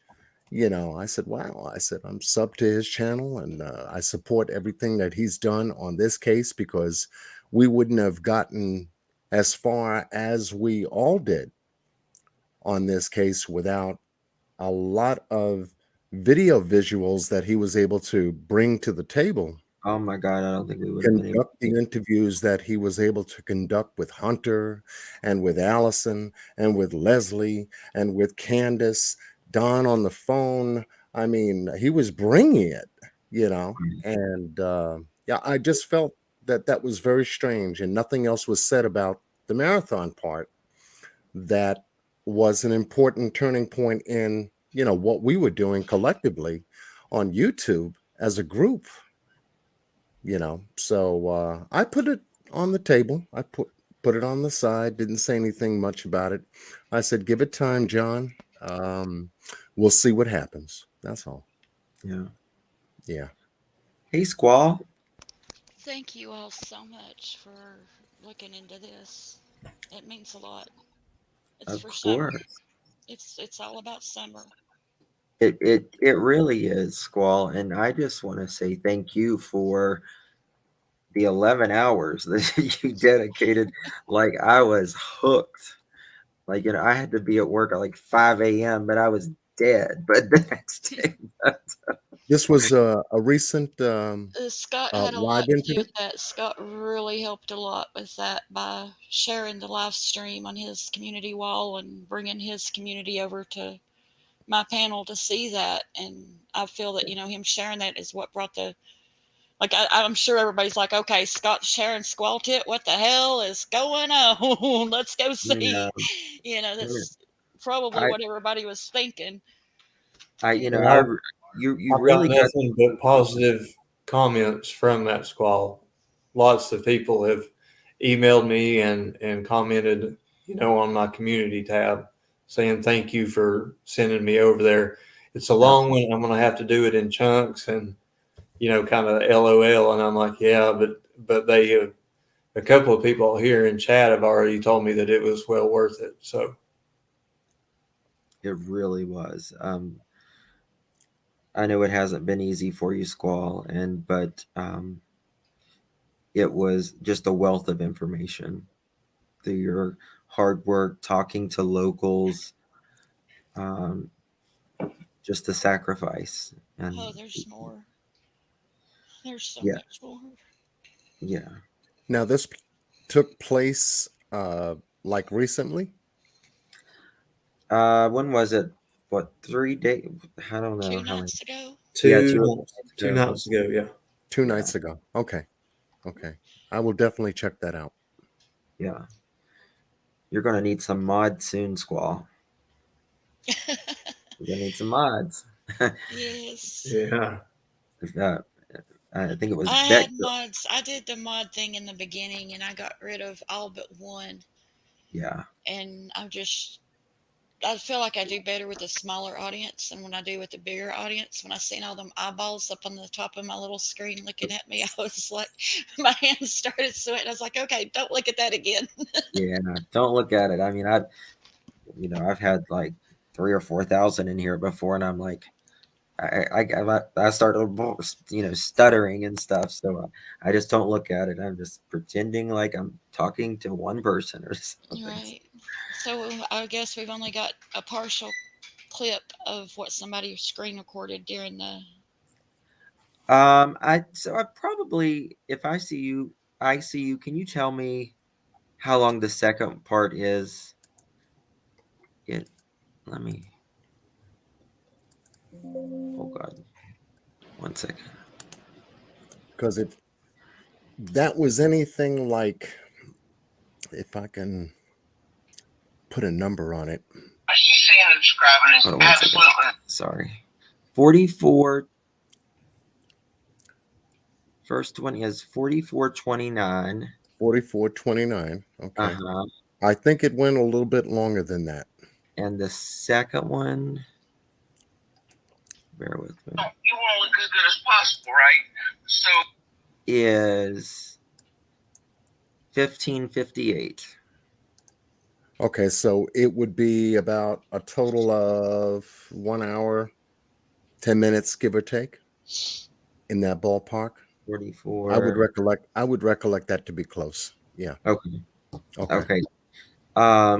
If you just email me, I'll send it. Well, yeah, Miss Heather, It that was in originally the came chat, from your that channel. dropped my email. So yeah, Okay. let's correspond, because if you have something regarding that, I would most certainly would like to have at least a copy of that. Well, it's yours. From that. I mean, it's not. Yeah. Thank you, Even Miss though- Heather, for dropping my email in there. Thank you, Mar. Appreciate it for becoming a member. Yeah, I mean, it's yours, even though, thank you, Roxanne. I don't know if I said thank you earlier, but thank you so much. If I didn't, I appreciate it. Yeah, I mean, it was yours to begin with, even though I think another creator was claiming it to be theirs, but it's a whole nother story. Yeah. Yeah. It's crazy. It's Yeah, crazy. I honestly, to be honest, I couldn't remember whose panel it was actually on. I just remember the event happening because we were handing the baton off for 10 days straight, like John said, on little to no sleep and no food, so you just I didn't know where I was half the time. I'm just looking at my laptop on StreamYard or Restream and not really thinking about whose panel. It's just, it was the event that we were trying to, promote. Yeah. For summer, Right. Because I know as far back as I can remember, when I started the stream, it was about 6:30 in the morning. Okay. I had maybe a 3.5 hour nap, and I just invited everybody to close up on my channel that morning. When everyone saw where the marathon was, everyone came over. And I mean, things were booming in the morning, and we were getting closer to the goal. Chris Madonna even said, hey, you guys did, 22,000. Why not 30,000? Why not 25,000? And we were like, oh, okay, since you put your blessing on it, yeah, we'll stay here and see what happens. And lo and behold, we hit that goal before 12 midnight. Yeah. Yes. We hit that goal just before 12 midnight. I think it was at 10:40, 10:50 at best. We wrapped up at 33,000 and change. Mm-hmm. And we just said, okay, that's it, because we were all beat. Oh my God. 20-hour live, after, who sits that long, Yeah. But that's what The we 11-hour one the other night laid me down for 2 days. It took me Yeah, 2 days who to sits that recuperate. long? Here John Q, he's opening up the door way in the wee hours of the morning, and I lasted until we shot the fireworks off. Yeah. Yes. And it was a moment to behold. And I said, oh, yes, we did something extravagant. I mean, untold. And it's going to be now captured. We're going to put it together. We're going to, make videos of it and things of that nature to remember that moment, because it was a turning point for all of us, not just content creators. I'm talking about subscribers and people who made contributions to that cause, the reward fund, Absolutely. you see? Now, where are your receipts and all this other stuff came up out of that. I said, well, okay, you want to see receipts? Come to my channel. I'll show you the receipts. Oh, that's not enough. Oh, you're skimmed off the top and all this other bullshit. Yeah. And excuse me for, No, saying that, but that's what happened. it was That's what bullshit. happened, and I said, wow. I said, I've noticed that anytime anyone raises money for anybody, regardless, anytime that somebody's a middleman for fundraising, they get accused of skimming off the top. yeah, If you go there to Ben Hill, you're a horrible person. If you raise money, you're a horrible person. If you do something good, you're a horrible person. It's like, why can't you just be freaking happy? yeah. That it's a common goal. It should be a common goal, people. I Right. think people are jealous. I think And that's for one person, Miss Q, God bless her, for one person to have handled all of the dynamics of collecting everything that marathon consisted of and being responsible for every single penny that went into that reward fund. To this day, she still gets cut for it. She still gets cut for it. I And know. here you can go to WJHL and you can go to their website and see that the exact number that we posted on the live stream that we did, all of them from 10 days, and how it built up, ended up on Didn't WJHL's website. no Every single penny. YouTube takes a certain amount, so the donations that came through YouTube But platform, you all exactly. took out of your pocket and made up Yes, They for did. exactly. Yes, the they did. Exactly. amount that That YouTube was took covered. out. Yes, Yes. Miss Q covered that.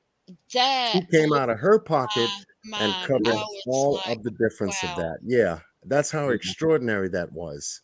And And And today that there's wasn't all the receipts of that. content creators that made up for that. That was That Miss was- Q that made up for that. exactly. Yeah, Exactly. Yep. And still gets just That's how magnificent that was. And even today, now 11 months, going on 11 months, here's where we are.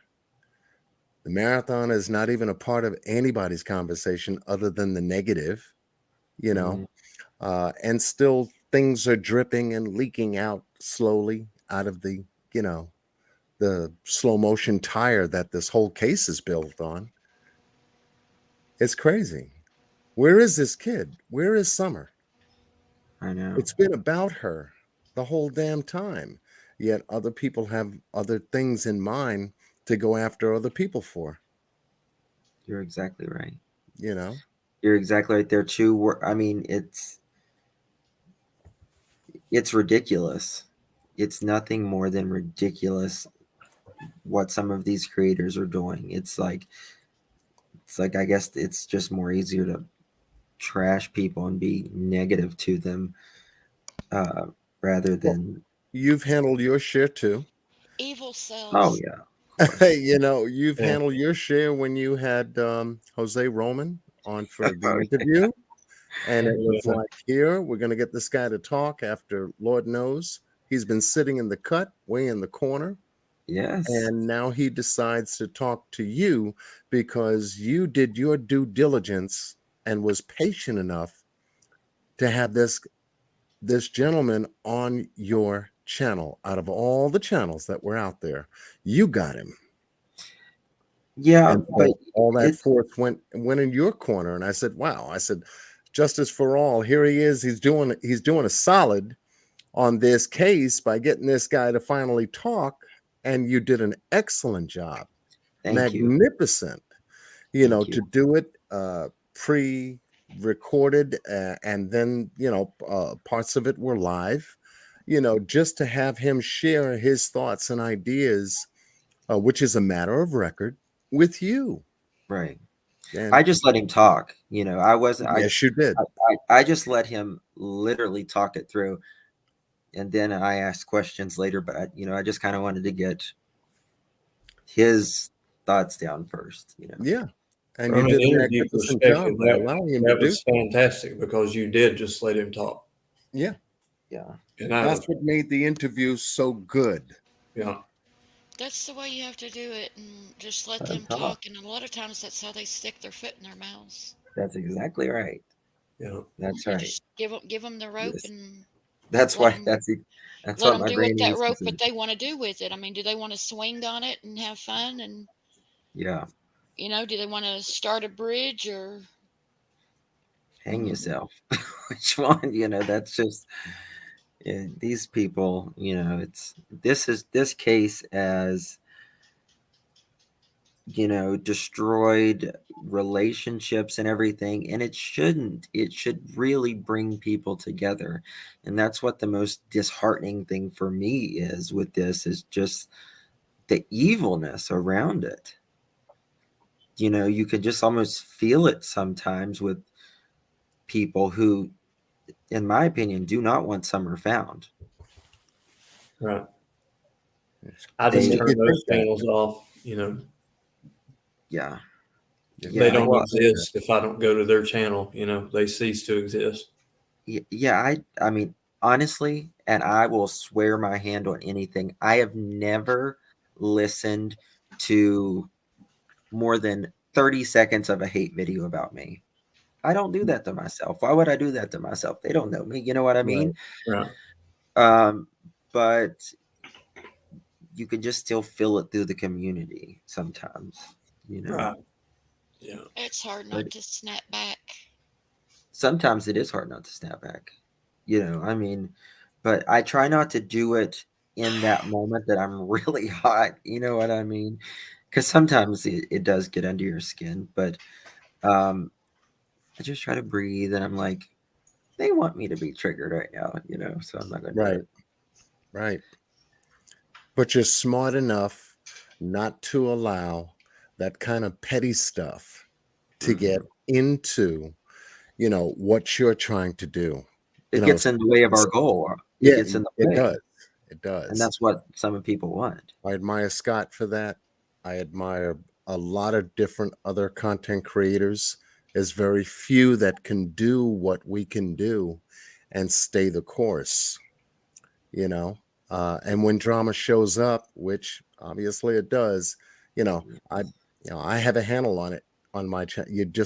I just don't go there. I'm not about that. I didn't get on That's here for right. that. That's right. We stick to the goal Yes. and the reasons for being on there in the first place. The rest of it is conversation Yes. that The can be rest is had at manufactured. any It's other man- day and any other way. That's just me. Mhm. And I'm just proud to say that for folks that follow you, Justin, on your channel, and how you were able to handle the Jose Roman interview and all the stuff that came behind that and through that, and even to Yeah, this day you probably get some shade on it. you sure. know you're staying the course, and that's what this is about, because there's enough crap out there to choke everybody to death. And even they would forget, well, what was I listening to before I got on? They Right. get amnesia. They forget, Yeah. oh my God. So Yeah. we're just trying to make some sense out of something that happened to a 5-year-old June 15th of 2021. We're going up on a year. Yeah, and now she's 6. We're going into an 11th month. Classic and sincere Thank goodness something happened in that case to where the DA had got indictments from a grand jury. I said, okay, I guarantee you the bulk of that came from CPS because there were no doctor visits by the kids. What could they justify? Dental appointments. What could they justify? Et cetera, et cetera. I always ask myself, what made Trezell West call the police that night out of all nights that started that ball rolling?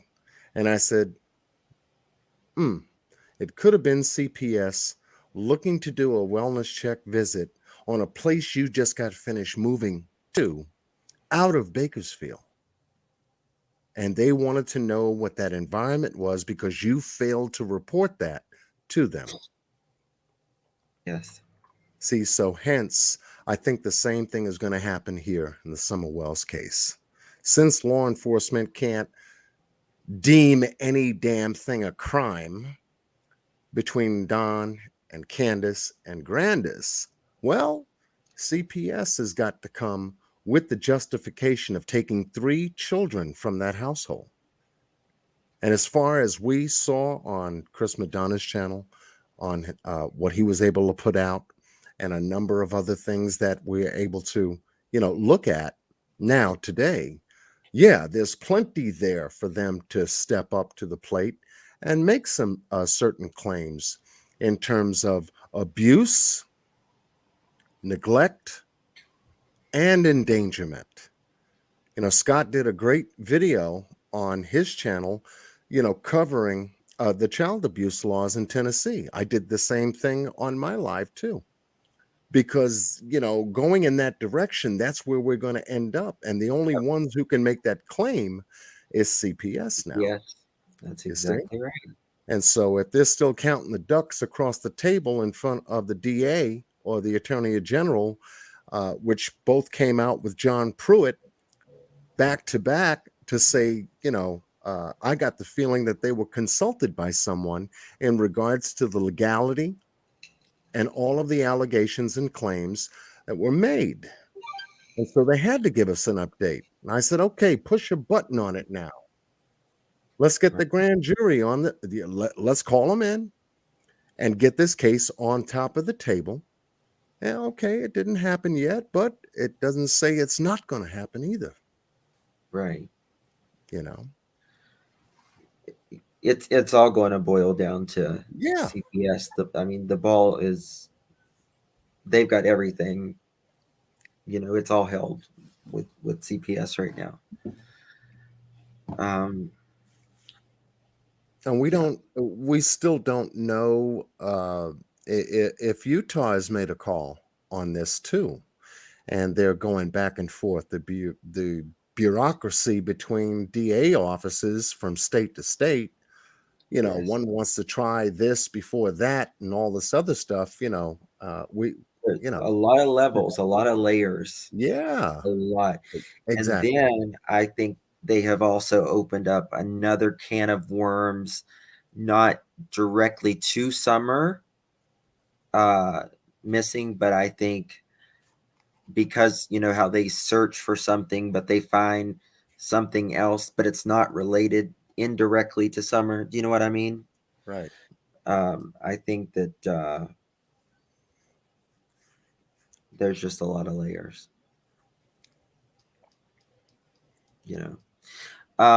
Thank you, Dr. Latina. The diabolical nature of this case is palpable. Yes. It has, it's not huge nationally, but it's huge on YouTube and through, web sleuths alike. We've got to find Summer. We've got to find Summer. And you've got to remember, like Squall said, there's so much more. Oh, I believe that. I believe that. I think I don't know if I sent it to you, Scott. I can't remember. Justice for All. I just sent it to you. I Okay. was telling in my live about Jodie Sue saying at one point that, and I was wanting to think that it was like months before, and I couldn't remember if it was in a video Right. before Summer went missing or after Summer went missing. Uh-huh. A lot of the videos that I downloaded from her Facebook during the marathon when she went plumb paranoid schizo on me, and I sent a lot. She did have some rants on the wells Yeah. in those videos that I forwarded to the TBI that I did not put out there for the public. Mm-hmm. So I don't know if it was before or after, but I do remember that I had heard her say that she was started digging on Don and Candace in their background and found,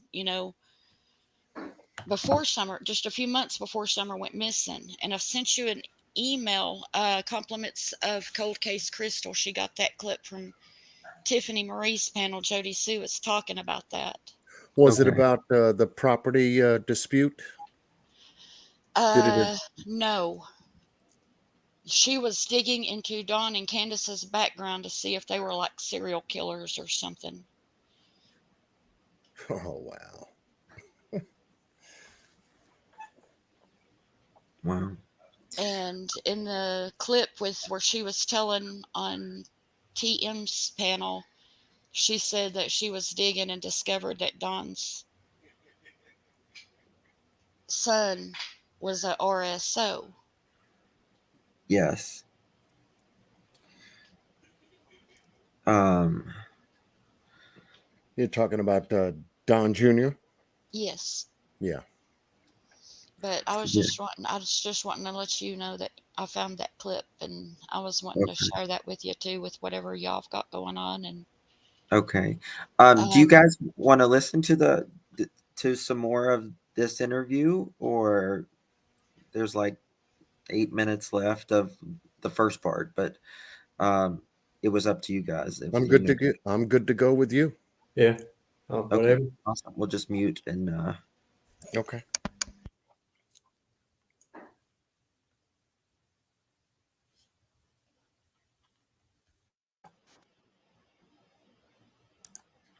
hopefully.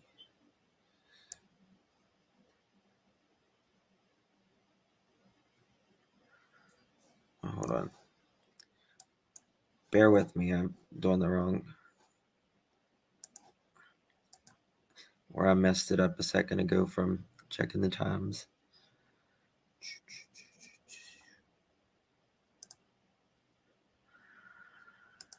What he's saying and describing is absolutely.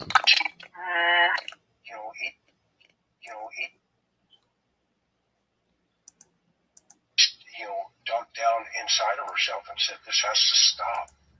And she did it in her way, for her, for Summer, for other women. And there's been a total of 6 women now that have come forward and that she has empowered. And you're doing the same by your voice being heard in a different way, of course, but simultaneously, it's really similar because violence is violence, whether it's SA, whether it's abuse or physical, mental, spiritual, emotion. It's violent. It's about control. And unfortunately, it needs to stop. People need to get to that place where they need to look in the mirror and say, what am I doing? And you know what? The only way you do that is you stand up right in front of them and you put your hand out and said, it's over. No more. Yeah. And you're doing it. You're doing it. And you're dealing with your health. Now I know why you handle snakes. You're a tough girl, a tough woman, and remind me to. I just like all critters. Well, I can't wait to meet you. I cannot wait to meet you, and you just stay strong, though. Okay, stay strong. Don't look behind you. Okay, just keep pressing forward, whatever that means, and you empower yourself for what you feel is important. Who cares what other people think, say, or feel? That's kind of where I'm at. Everybody messages once a day going, what did you see? This online, whatever. How do you feel about it? I'm like, look, I'm not, because I stay with Scott and Kenny and Q, because like the audience, they have good mods, and it's the only reason I was like, hey, I'm coming over here to actually speak instead of just the videos being used, because it's which I mean, it's probably like it's an insulated bubble for me, but it's also like I cannot emotionally deal with all the online, and I'm trying so hard not to get involved into the drama, because that does cost Summer time and possibly her life. So I'm trying to stay away from that, and I'm trying to stay in positive places, even if, and it's like Candace, I told her before, I started so that I was like, these people don't necessarily agree with, everybody has an opinion, whatever, just like over there. But, they're actually seems like trying to help Summer, and, obviously look at what they've done for Summer, in the billboard and the funds, and it's an amazing thing to see. And I'm trying to do the positivity thing and stay in a little bubble where I feel okay, and not venture out into YouTube world, honestly. Yeah. Well, remember, you're asked to push the rock. You're not asked to move it. And others will move it. God will move it. But stay positive ahead. So, well, I want to say thank you so much for your courage to talk to me. And I sent my email. I'm hoping we can reconnect and continue on, a deeper dive in another way, which, if you feel comfortable. And then, is there anything I haven't asked you or you think is important that you would like to share?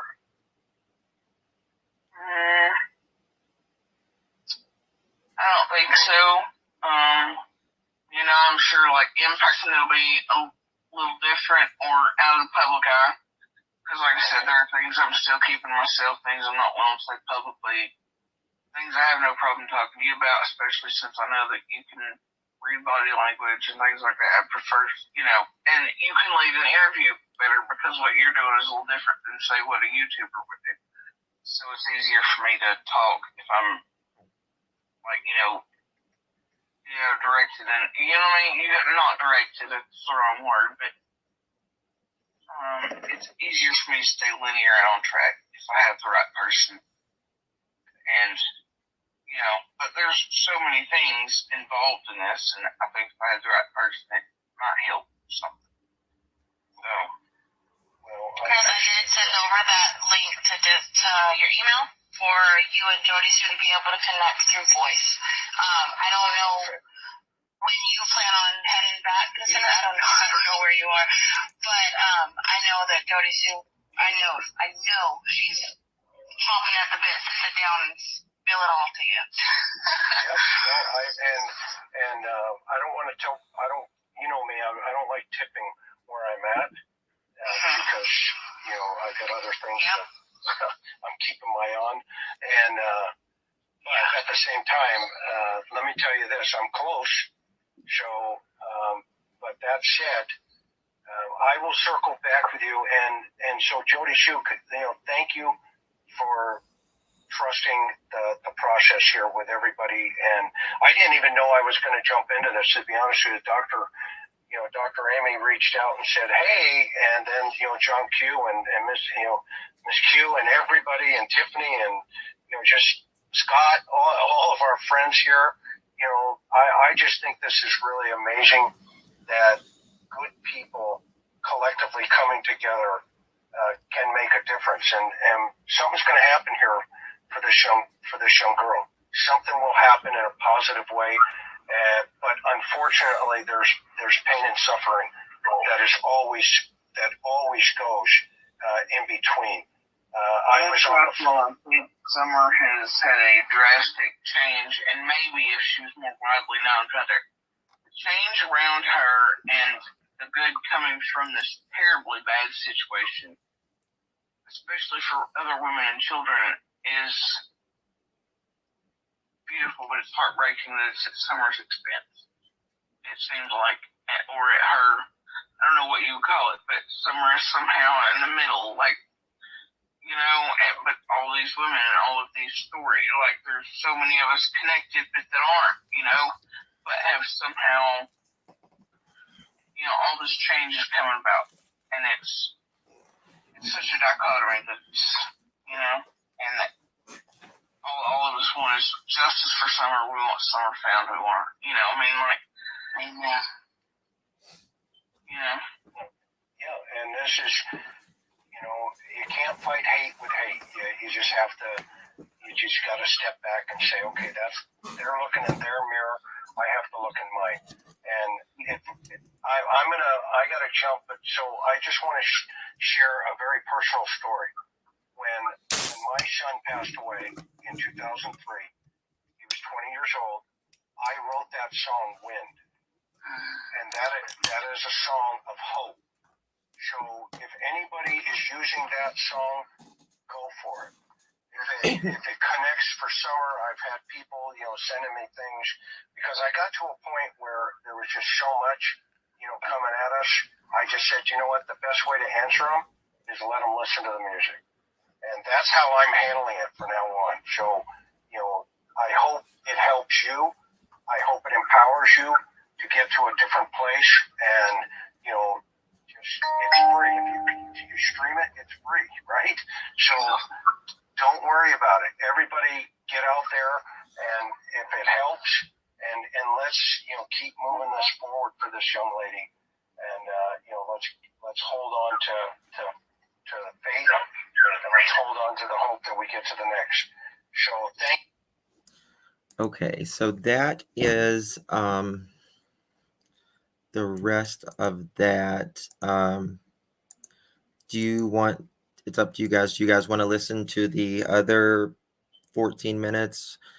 I'm going to send it to you guys. So. Yes. Okay. You want to listen? Yep. Okay. In its entirety. Got you covered. I appreciate that. Thank you. No, I'm glad. I didn't know you was It brings for back memories. It brings back memories of that moment during the marathon when that interview took place. And I never knew how significant it was.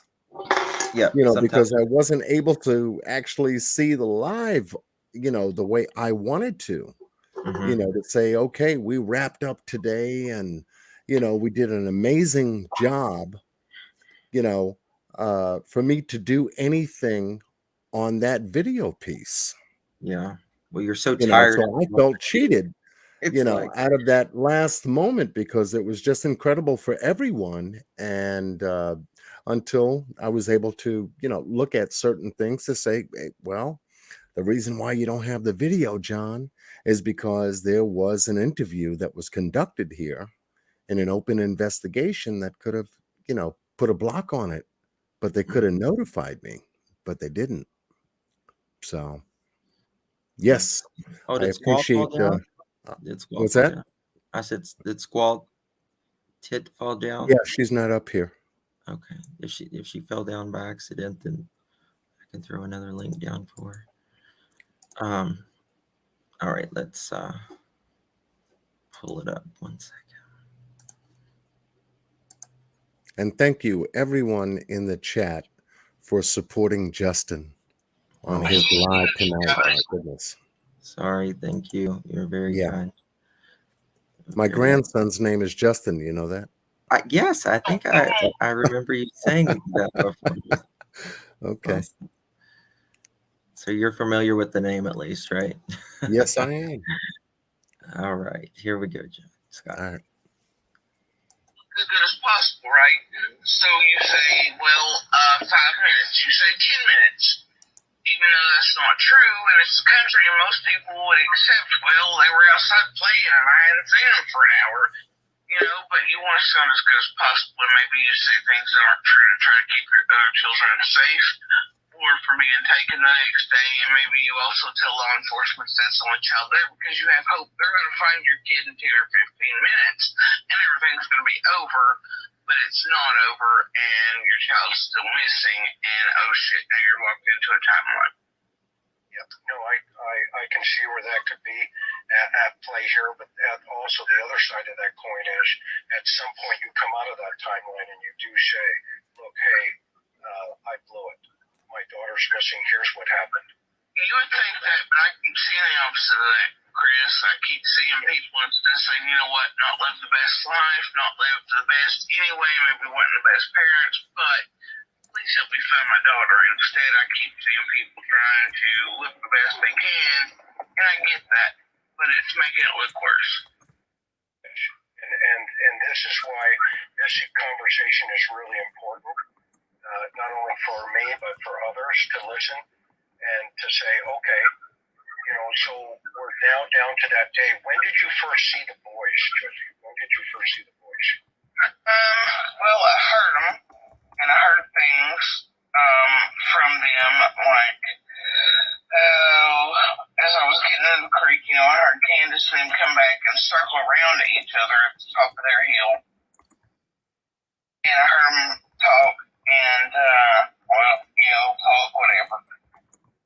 Each other, and then as I get around to the main thoroughfare, like Beach Creek Road itself, I start seeing them at a certain point to the left towards Simpson Road. Not Simpson Loop, but Simpson Road. And they're back towards the creek, and they're kind of squatted down playing near the fence line that separates back there in the field. But I continued looking until I made my way to them. They weren't really paying attention. They were playing with something, and then when I finally got to them,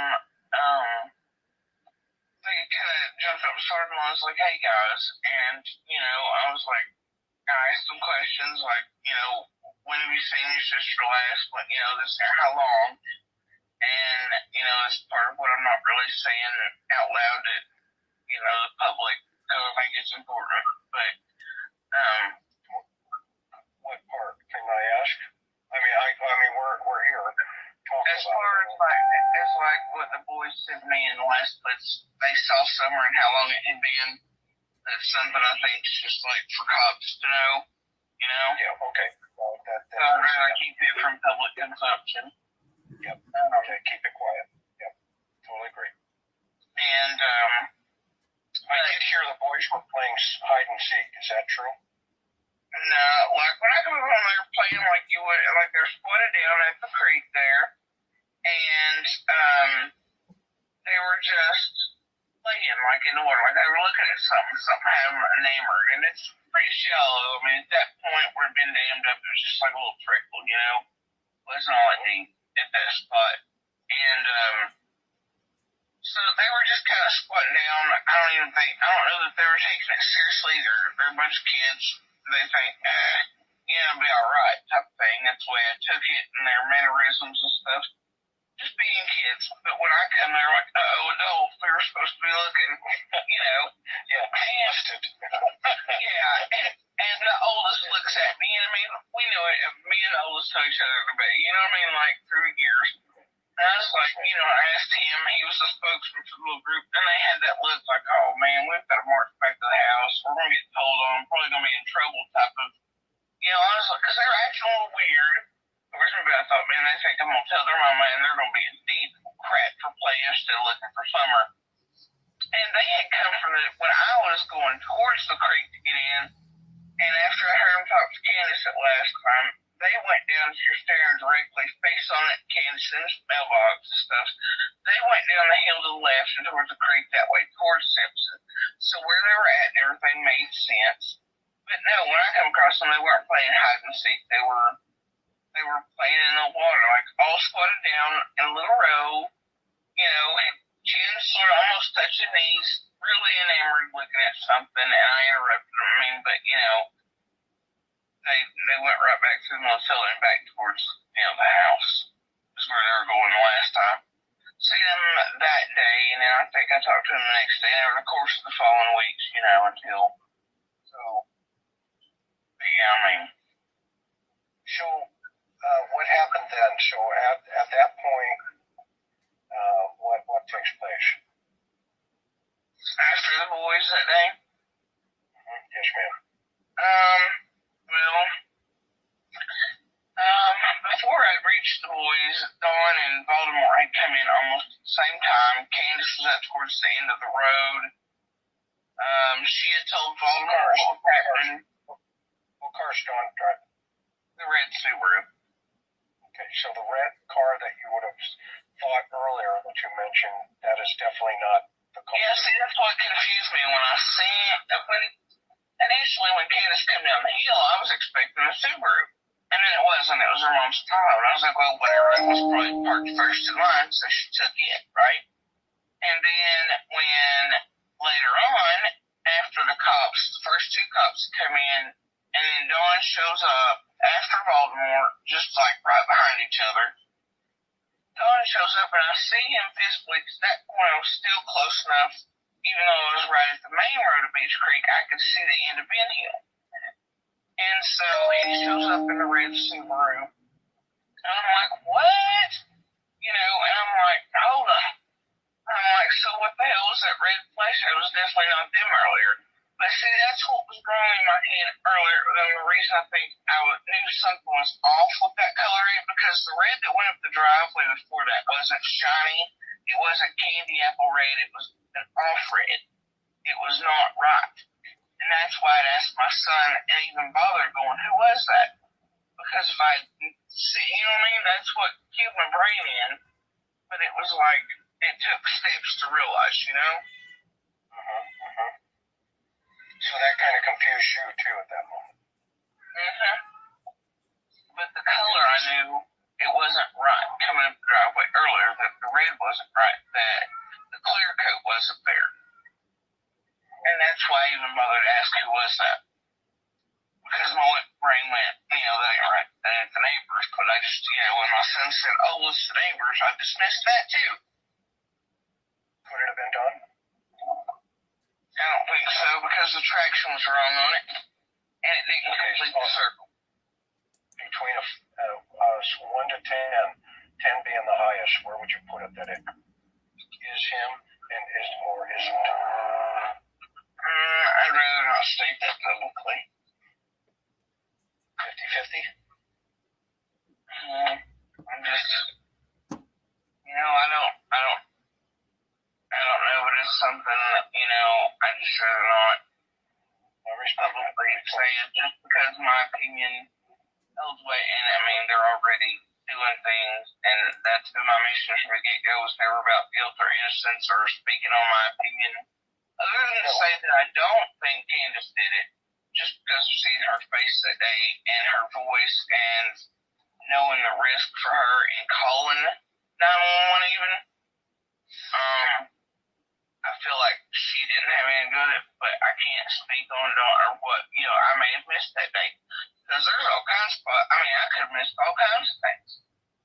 What we heard, and I'm willing to say it, and that's the thing, I've always been open to the possibility that, take away the screen, right? Take it away entirely.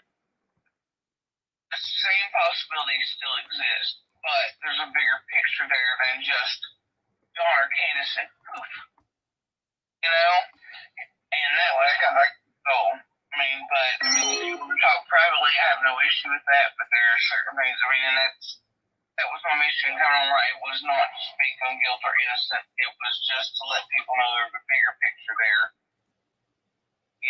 No, I will definitely take you up on that. And what's interesting is, and I think you and I will probably agree, when I first met Candace,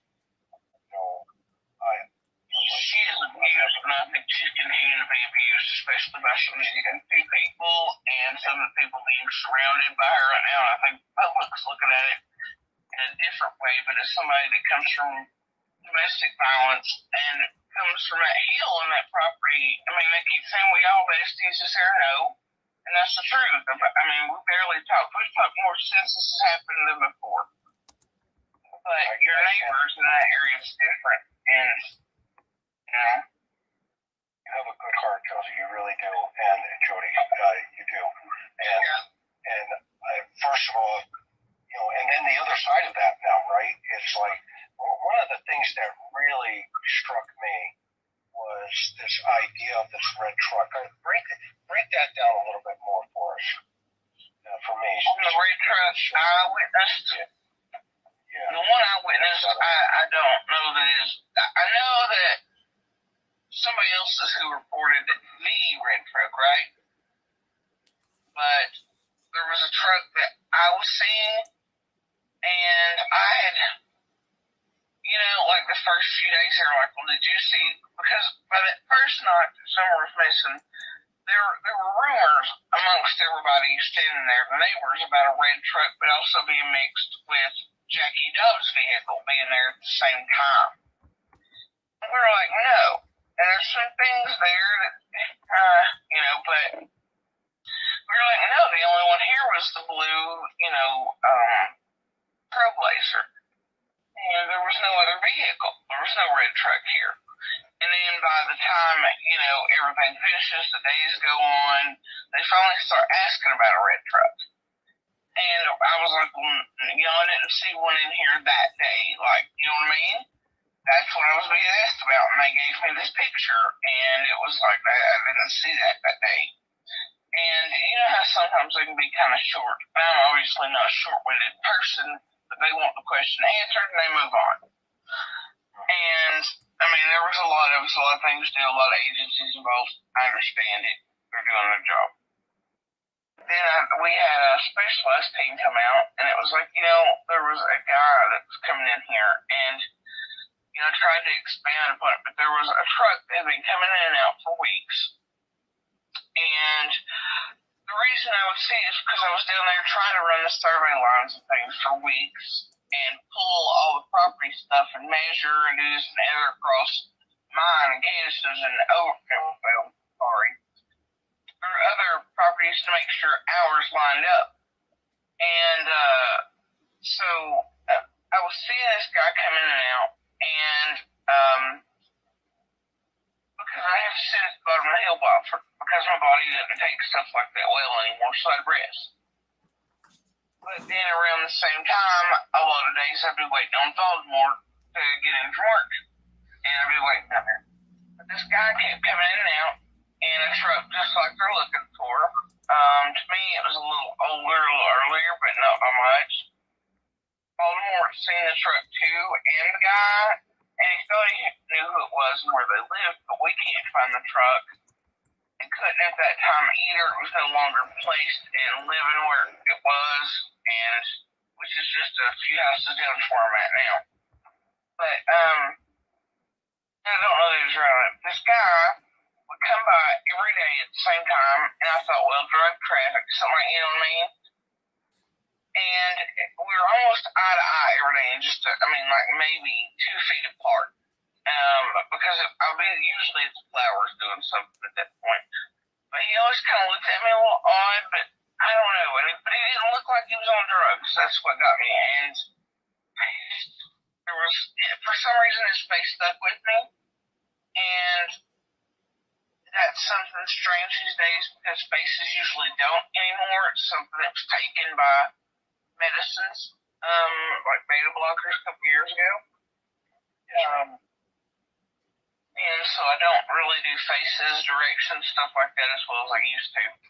But, and it depends on the day, but for some reason his face stuck with me even before Summer, went missing, but I can see his face and his hair still, and I know that if he'd stepped out of that truck, he's shorter than I am, darker skin, tattoos, like almost gel-like, but better quality than that, on the left arm. Smaller, but almost like construction, but nothing that would be super upper body.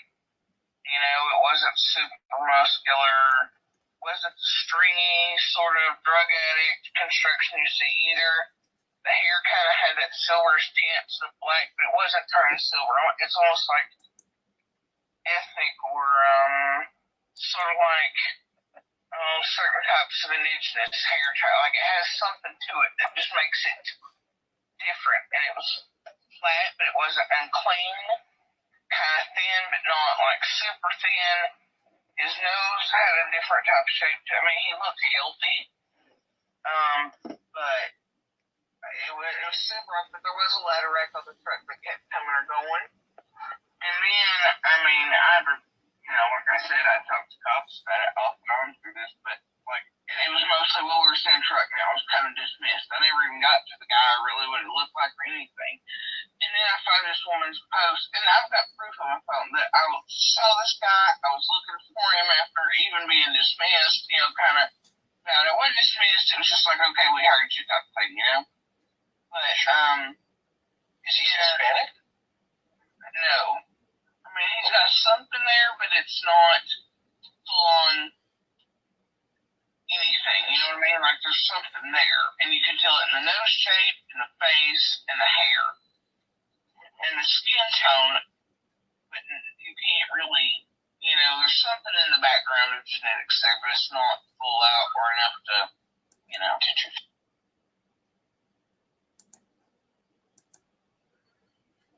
Okay. That is as much as I have on that.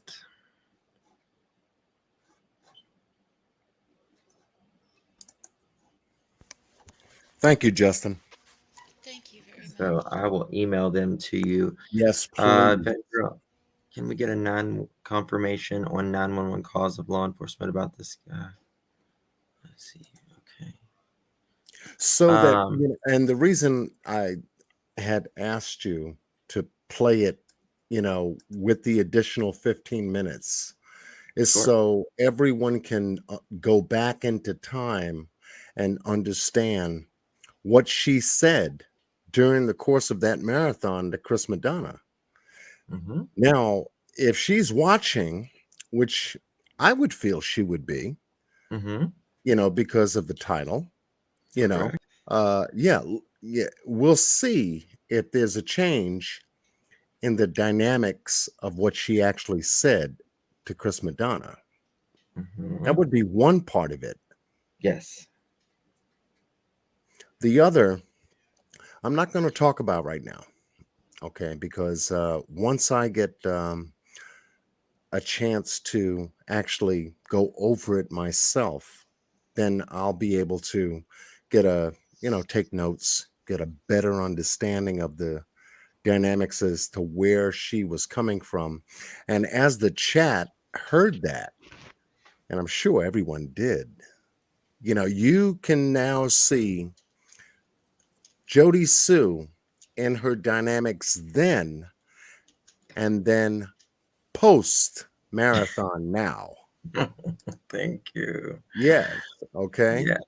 Yeah. So I truly appreciate you just doing that for me, because a lot of what has been said on this video recording that you have, it just brought back memories of me actually listening to it for the very first time all over again, because I hadn't heard it since the first time it was actually done. So thank you for doing that.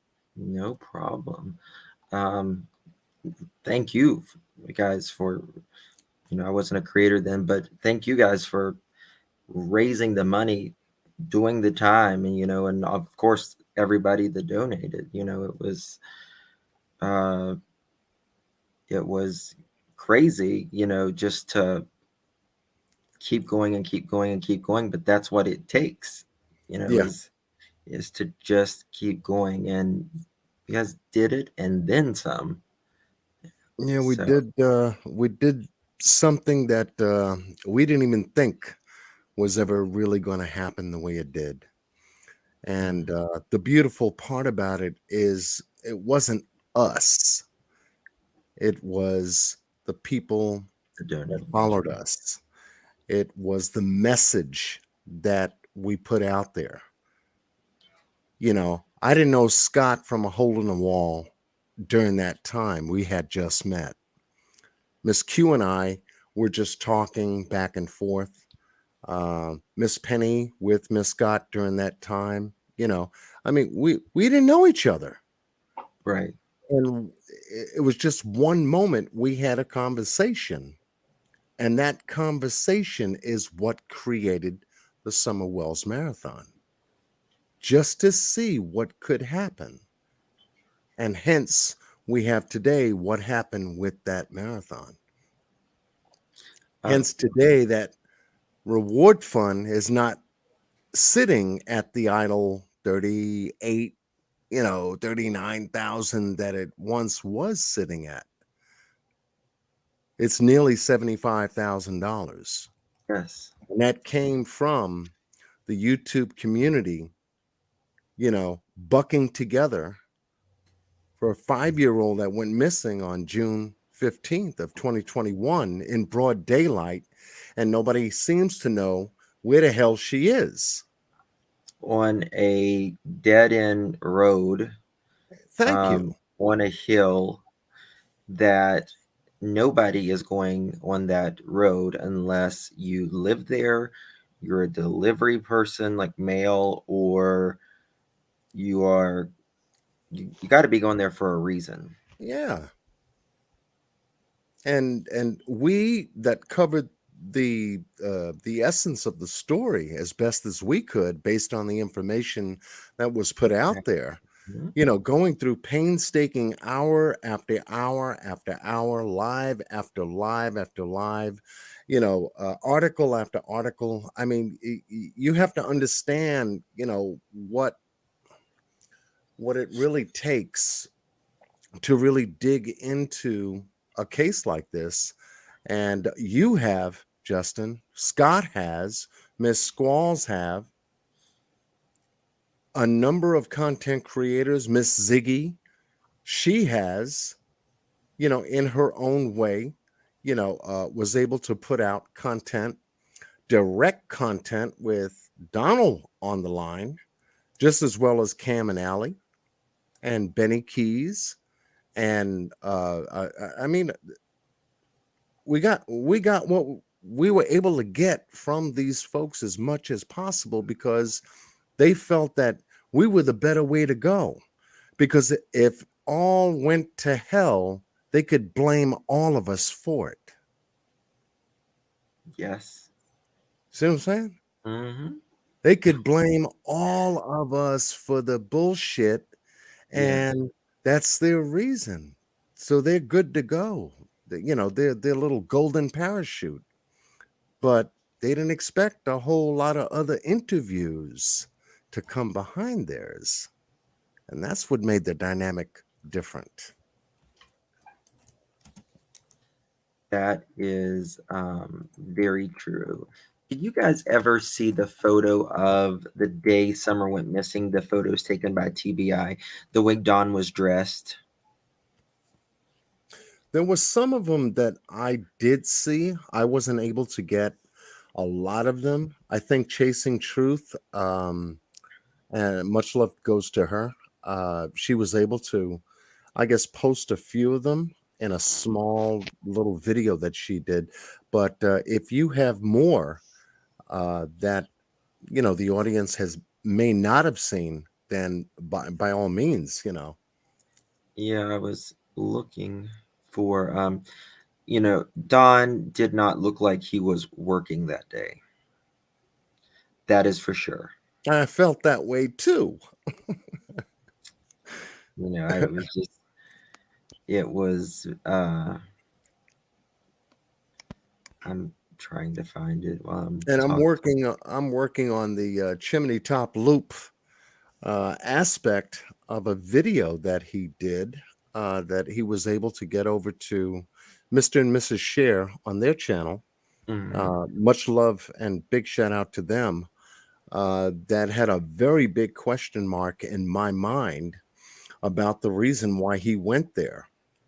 Now, just I believe last night on Mr. and Mrs. Share's channel, Scott E. Skulls, another content creator, was able to go out there and take some great video Yes, I of the watched that. various different places that he was able to visit, Mhm. and was able to enlighten the point of the chimney top loop aspect of, I guess, some of the work that I've done on my channel regarding it. And I was able to find out that actual video, that retracing the steps that was sent to Mr. and Mrs. Share by Donald Wells, Mhm. was a video that he had recorded going to Beach Creek to the shed off of Beach Creek Road, and then another clip of him at Chimney Top Loop. The video was created over the course of 2 days. Okay. I didn't know that at the time because I I didn't looked know at the that part. video in its entirety. I'm sorry, Scott. Go ahead. Sorry, I my said cat. I didn't know that that was done in 2 days. I knew it was Right. 2 different locations, but I didn't know that it was done in 2 days. Interesting. Right. Exactly. So I looked at that video in its entirety to say, okay, he is sharing information with Mr. and Mrs. Share in reference to activities that he had done that particular day Summer went missing. So Mhm. he takes us off of Beach Creek Road. I made a left turn onto the property where the shed is, went to the creek, and began explaining exactly what he did. So I'm under the impression Donald has sent Mr. and Mrs. Share an exact replication of what he did in terms of his activities, just as he was requested and asked for by Mr. and Mrs. Share. You see?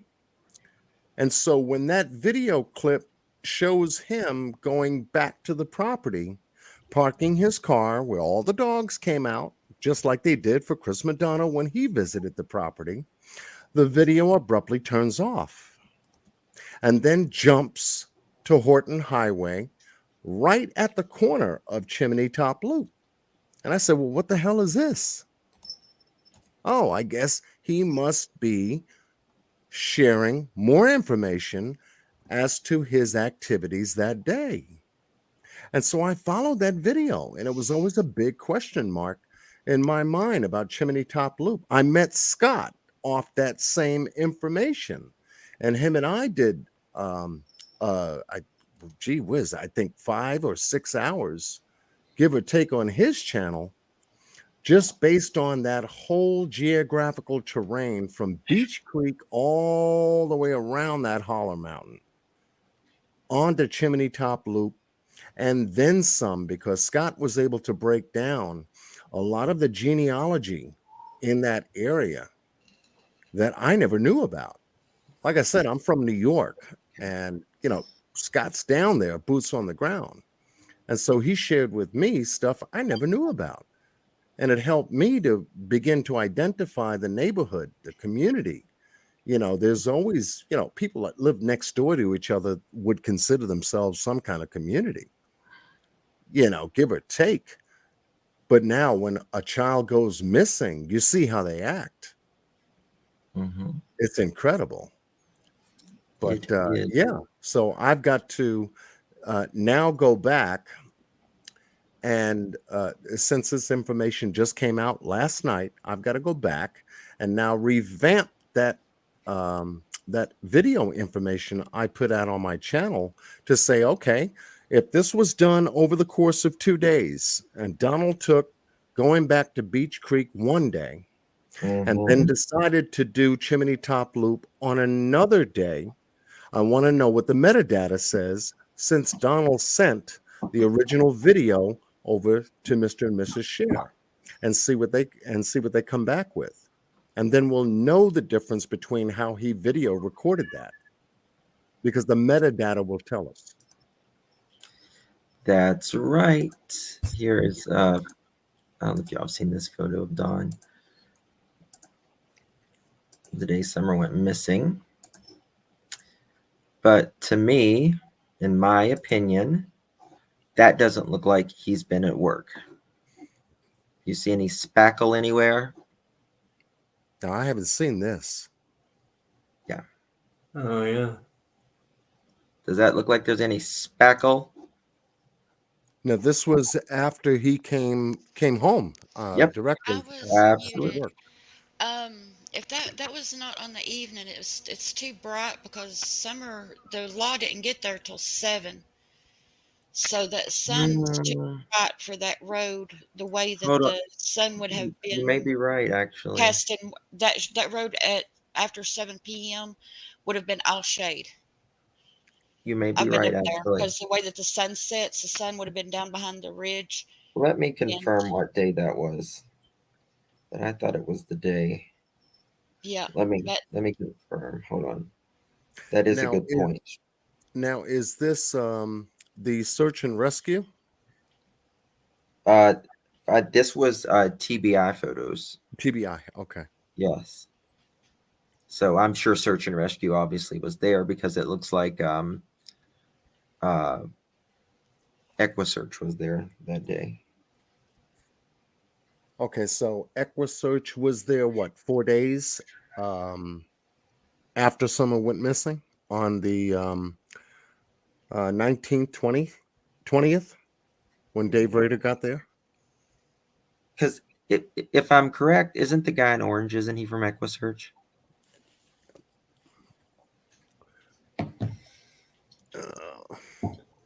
That I don't know. I couldn't Okay. say. Well, then maybe I'm wrong. Then okay. So Squall, when I'm sorry, I was replying to an email there. When do you think this was, Squall? Not on the 15th? I don't think it was on the 15th because Oh, it was. Well, you got to also. It was in the middle of June, so the days are longer. It was supposed. I think it was 7:20 p.m. If I'm correct. Let me just check. because that Cotton road Candy would have. said it was taken the next day. The searchers were supposed to have been there at 7:03 p.m. that night. The night on the 15th. The 15th. Right. Well, that's when the first one got there and radioed that they were there. They Right. all didn't show up at that time. That was just when the first officer arrived. And when he radioed in, he actually radioed it to dispatch that he was at the church, and then they said to proceed to the property Okay. because they were going to set the command post up. If I'm not mistaken, that's what the. I'd have to listen to it Let me again, but check.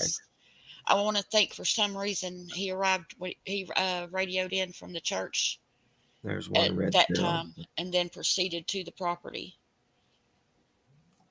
What part? Do you know what part of the yard this is?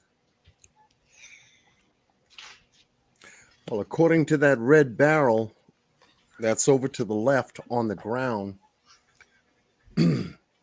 whether that is the for sale red barrel that Summer was dancing in front of during the time that the TikTok video was taken of her dancing in the I rain, think that's right in front of their door because that I would be in remember front of the door. Correct. I helped Candace clean that area up right there so people could park there and widen the driveway. And I carried all of that lumber there to the back side of the house down below the camper down the hill and threw it in their wood pile. Mm-hmm. So that right there was right in front of the front door. Right. Where Where is Okay. the actually, and shadow it's coming now, from? if you look at it now, it's going to be a wide spot where they park their cars. Right. Right. Okay. Yeah, to the right Yeah. side. Okay. Yeah. The way that, like on Dawn's birthday, where Dawn was parking, pulled in there, that's the new spot, right? Yes. Yep. Okay. Hmm. So that barrel in that picture there would be like you were standing in Candace's front door looking out. That would be to the left. Kind of straight ahead. Okay. Okay. Like you're standing on the porch straight ahead. Yeah, from the door, like if you're standing in the doorway, front doorway, it would be straight ahead.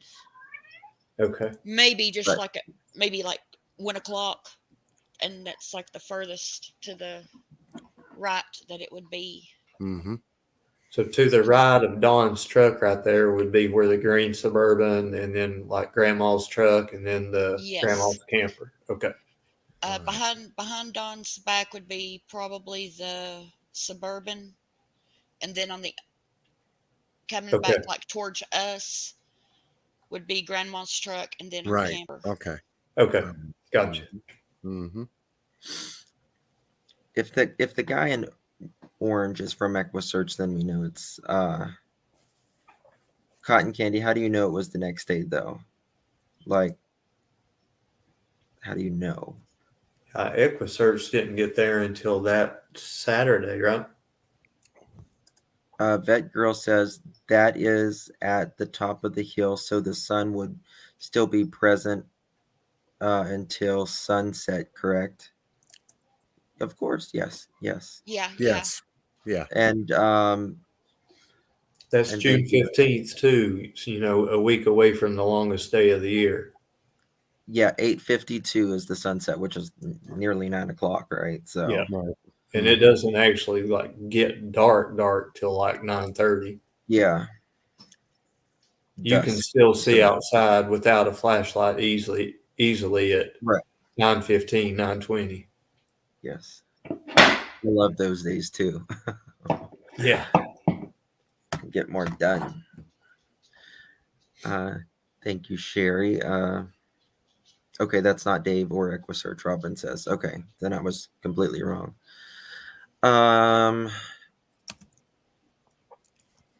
Hmm. I left Tracy. So I will.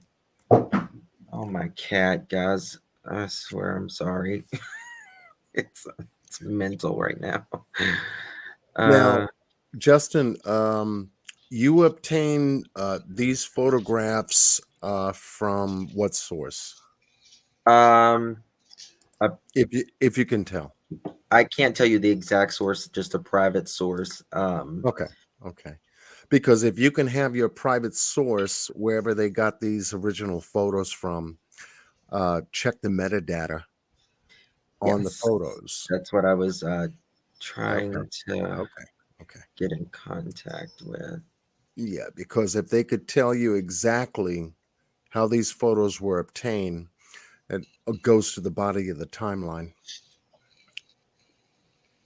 Exactly. Because if this is the way Donald showed up from work that particular day, and it doesn't look like, he's got drywall, any kind of wall, uh, for that And matter, on his clothes or anything else like that, then he had some time to put himself together. Uh, well, hell, shit. I mean, they had what, 3 hours and change time to really put things together as they did. That's just my opinion. yeah, Sandy says he looks local. Now, the white truck is also Donald's truck, isn't it? Hell, cat.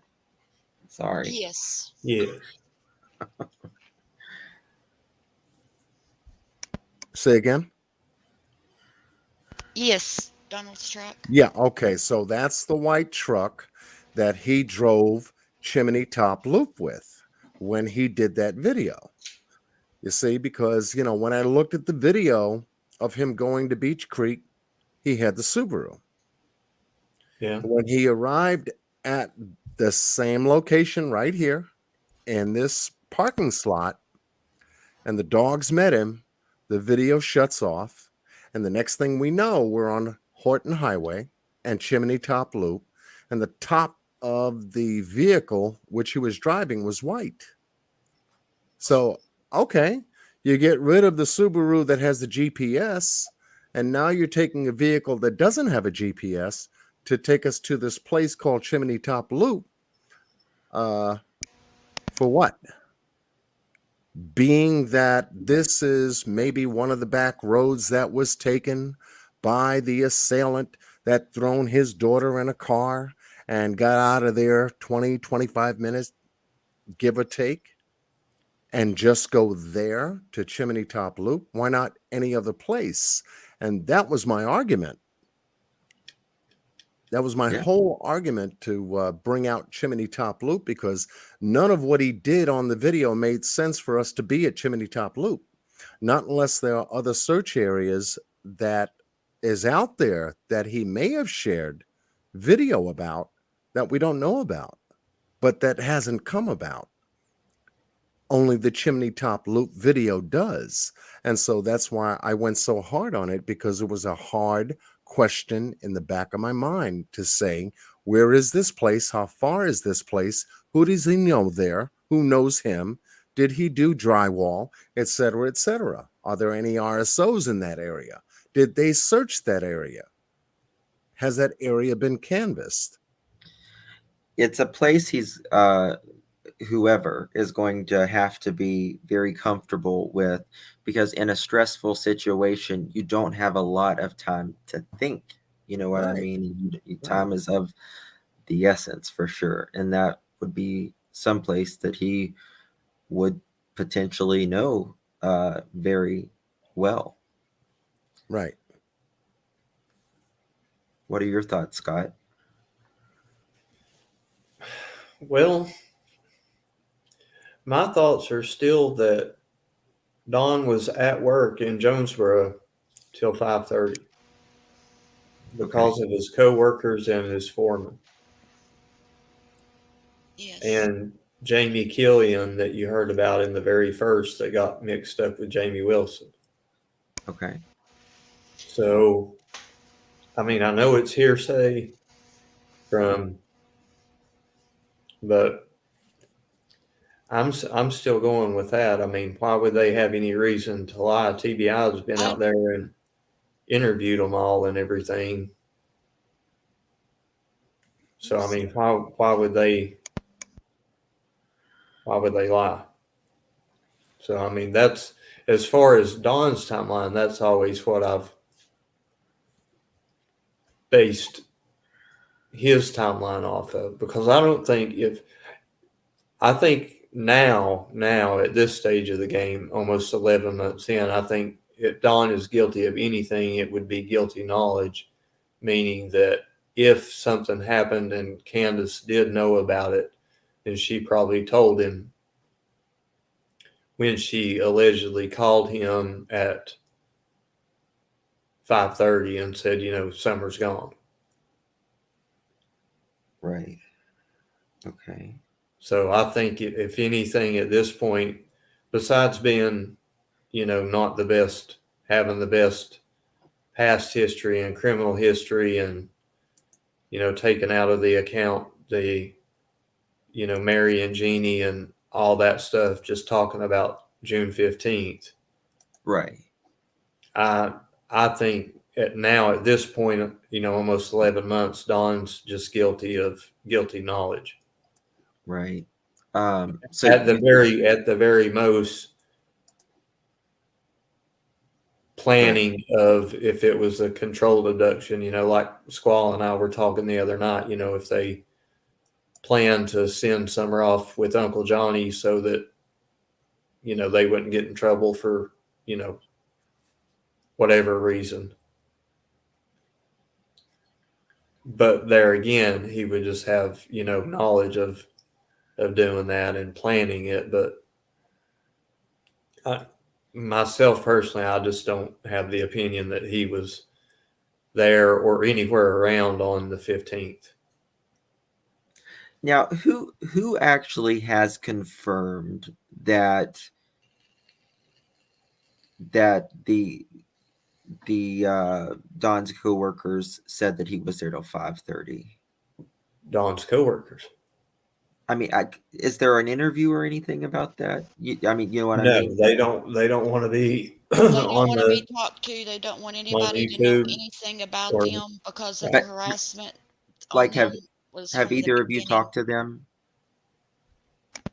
I've talked to someone that has talked to them. Yes, Same. Okay. I've talked to someone who has talked to them, and they've that's why I said say that it's they said hearsay, but Right. Do you know if that was a hard confirm, like we had eyes on him till 5:30? yep, leaning against the red Subaru, talking, smoking cigarettes after work, and the phone rang, and it was Candace, and said, Summer's gone or whatever, and him sitting there throwing his tools into the Subaru and taking off. Okay. Do you think it's do you know if Don was there like absolutely all day? Do they have a hard confirm, meaning eyes on him throughout the entire day? This is what the coworkers that were there working with him at that house, not the foremans, because the foremans drive around and check different jobs throughout the day. but the Sure. ones that were there, he left between 3 o'clock and 3:30 p.m. and was gone for 35 minutes. So did he leave at 3 and get back at 3:35? Or did he leave at 3:30 and get back at 4:05? Or did he leave at 3:15 and get back at 3:50? Don't know. That's the time period that I got was. Which is not enough time to go to the house for sure, and come back. I believe, if I'm not mistaken, and don't quote me on this, I believe he said he went to the dollar store that was nearby to Yeah, Dollar get. General, probably. that's what I heard as well. Right. That's what I'm wanting to think that. Yeah, he said. Yeah, DG Robinson. That's why I say there just wasn't enough. In my opinion, this is my opinion, and this is Right. my speculation, my theory, which is I'm entitled to have. Absolutely. I Everyone don't is. think Don had enough time to accomplish anything more than, I don't know. People say he drank warm milk or whatever, heck, I don't know. Go to the Mountain Dew and go to the store and get a Slim Jim Mountain Dew and smoke a couple of cigarettes and then go back to work. Right. That's what I'm figuring. Just a typical guy that works construction, Exactly. Yeah. taking a break. Right. I don't think he had time to do any, elaborate, handoff or disposal or anything like that. Again, that's just me. I know other people Knowing have. the terrain and everything, I agree. It's just he wouldn't have been able to get anywhere in 35 minutes time and do anything. Uh-huh. Just that's not enough time. Yeah, I mean, if the if the coworkers And the truly coworkers also said that he was like acting normal, wasn't acting Right, strange, and he was just Don. right. so what do you think about, do you think Dawn called Candace and said that there's someone on the hill touching them? I can't honestly say Uh-huh. because I don't know Don. I've never talked to Don. I don't know his behaviors and mannerisms, So, Candace said it was a lie. okay. It's been a hard part, Yeah. from what Hunter, Yeah, that was mentions during the Hunter who interview. said that, right? Yeah. Yeah, What Hunter says from the interview to Chris Madonna in reference to that particular phone call at that particular time, was never made clear. And still today, it's not clear. Right. Just like there's something out there right now about grandma taking a nap, which was never put out there before. But now the nap is out there, you see. The And nap was so, out there in the beginning. what's that? The nap was out there in the beginning about the nap. Because they took the groceries, they separated the groceries and carried it to the camper, and she was going to take a nap. And then Candace cleaned the house, did a little bit of cleaning and stuff. And Is that on interview or is that just your Right, conversations with right, Candace? right. let me 'Cause think. I don't remember hearing the nap. Did it say that in the CM interview? No. No, not that I heard of either. So, with the nap being implemented into this, and we The don't nap know how long very that. first came out with Emma on Crime Stories Obsessed, I think, with the text messages between her and Grandma, or did it first come out with Ziggy Valero back in September? I don't know. Well, I'm looking at the nap, being somewhat of a hard confirm by Grandis herself when she made that interview with Ansley Daniels. Yeah, She went, and that was hardcore to me because she said it. she said And I said, it. okay, well, hell, you took a nap. Why didn't Candace say you went in to take a nap Yes. after she fixed your leg brace? Yeah. Now that puts her down, and that puts Candace with Summer and the boys at She that took time. the nap before they planted the flowers. Say again? She took the nap before they planted the flowers, before they transferred Okay, so the there's succulents. Then that yeah, was there's when. still an undetermined period of time there. Yeah. What do we consider a nap? Right. 1 hour, hour and a half, hour and 45 minutes, 30 minutes? I don't know. Right. I asked that question right after that interview on my community tab. Right. Right. What was a nap? It makes you think. So if a nap was included in that, that needs to be implemented in the timeline. And Candace should have said something. I fixed my mom's leg brace. She went in to take a nap. I went back, asked where Summer was. The boys told me she was downstairs playing with her toys. I yelled, and the rest of it. I mean, she excluded That's a big. how her That's a mother big felt. chunk. Exactly. Yes. Yeah, I mean, that's just me. She excluded how her mother felt, especially after coming back from the hospital, from having Yeah.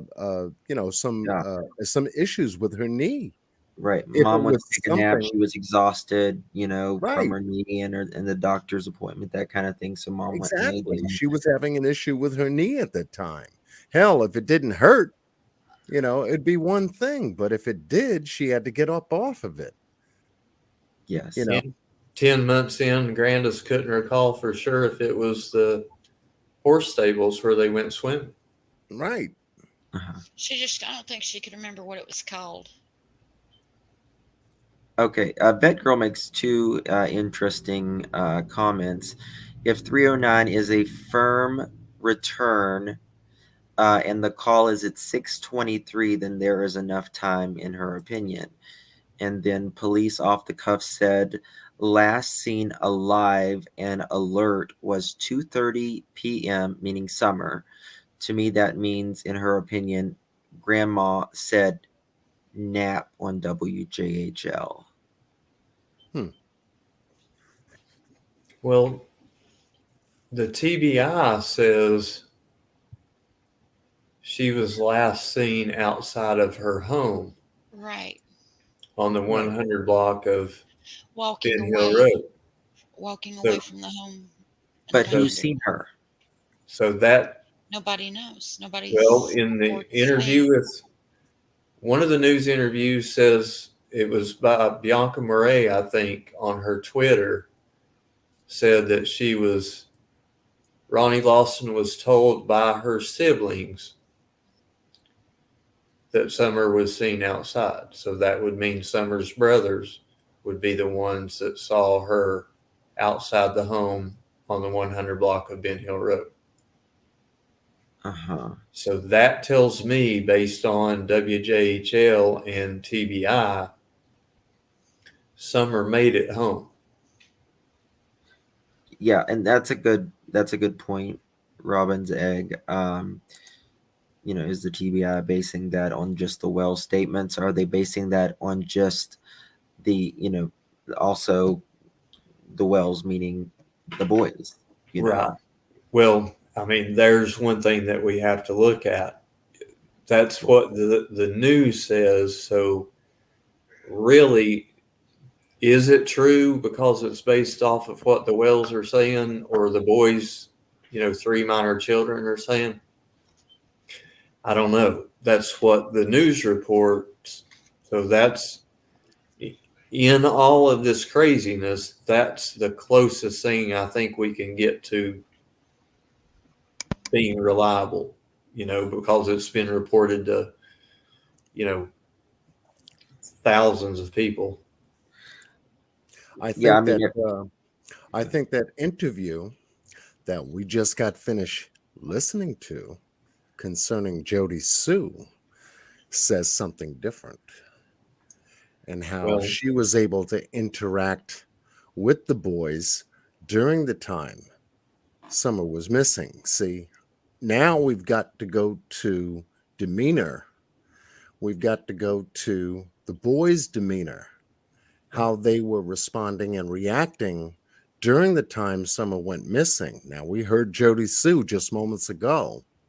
She didn't seem like the boys were concerned in any way, shape, or form when she interacted with them. I Like played a it. news clip, and this is what a lot of people don't remember concerning Jodie Sue. Hmm. They always talk about the scream, but Ronnie Lawson plays, and I can share the clip, and Justin will have to let me share it, but I played it earlier today in my Discord because myself and my moderators were talking about it. Ronnie Lawson says his department, the TBI and the FBI, have interviewed Jodie Sue several times. Several. You want me to share that Yeah. with you? Yes. Justin? Yeah. Could you? please. Okay. See, because one thing about, I guess, the work that we've been doing on this case, from different content creators is that we're covering different pieces of information regarding this case at different times. And so what's great about it is that when we can collaborate like this and pull this information together, we can begin to draw down on Bingo. an important aspect of the timeline, activities, behavior, what was done, what wasn't done, and things of that nature a whole lot better. Absolutely. Separate, it's hard. We can't come to a We're all certain stronger in numbers. right, right. So yes, Scott. I mean, if you've got that, I'd love to see it. Sure. And thank you, Justin, for doing this extra, Thank you guys for long, coming. long Absolutely. live. Thank you for dropping a link for me and having me up. No, thank you so Appreciate that. much. I've been trying to get you on forever. I know, and I have been scared, and I even told Scott about because usually it never turns out good. That's what you told me. You're just like, it never turns out good. And I'm like, listen, it's your story. It's your truth. It's. I Don't be dropped it in back chat for you there, Justin. okay. You want me to play it? Okay. Yeah, it'll be easier than sharing my screen. Okay. Gotcha. Go to timestamp 2 minutes 35 seconds. I'm sorry. Say that again, Scott. Timestamp 2 minutes 35 seconds. Okay.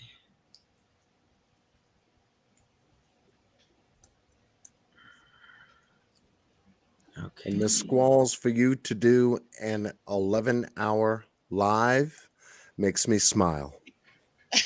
It's for It, sure. it really does. There's one about a week before that's 6 hours. That would be the I would watch that one first before I watch the 11 because the same lady comes on in the 11-hour one and ties together some things that she was saying in the first one that she did with Squall. Okay. So Miss Okay. Squalls, if I put my email in the back chat area, would you be able to send me the link to those particular lives that you did? Absolutely. Okay, Have great. you seen the videos on the? I call it my throwaway channel because I figured I would get those kicked off of Jodie Sue in the 5 weeks before Summer went missing. I'm gonna put that in here right now. I don't know if you have seen those. No. And like I said, as different content creators were carrying different content, different times, and you could be talking about something far closer to a point that makes sense versus another content creator that is just coming up to speed, doing something entirely different in the case. Exactly. But to collaborate and to begin to tie all this together is is what I really was hoping a lot of us would do. But there are some that will, some that won't, and some that don't, Yep. and we just got to stick with the ones that will. Yeah, you know I agree. but I'll put that in there right now. Thank you, and I'll mute. Okay, let's mute and then we'll play this. Now listen to what he says. He says, my agents, the TBI, the FBI, have interviewed her several times. So they're talking about everything, the entire times that they interviewed her, not just the screen. Do you think I should slow it down just a little bit? Sometimes it helps to. First, I'll just play it regular, and then I'll slow it down if you want. Yeah, the whole video is only like 3.5 minutes long. So Okay.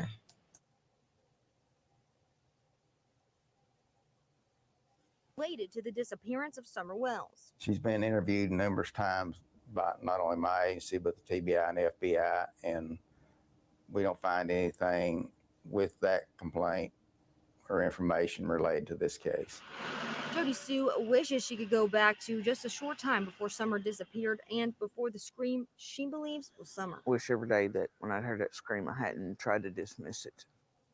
Referencing the work of the FBI, TBI, and his own deputies, Hawkins County Sheriff Ronnie Lawson reiterated in an interview the same week as Jodie Sue's that investigators have found absolutely no proof that an abduction has taken place. In the Beach Creek community, Ansley Daniel, News Channel 11. So see, it's not just Ronnie Lawson saying that they found it unfounded.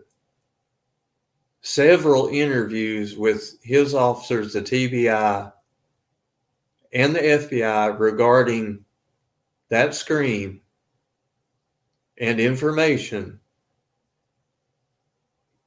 they don't see nothing to it.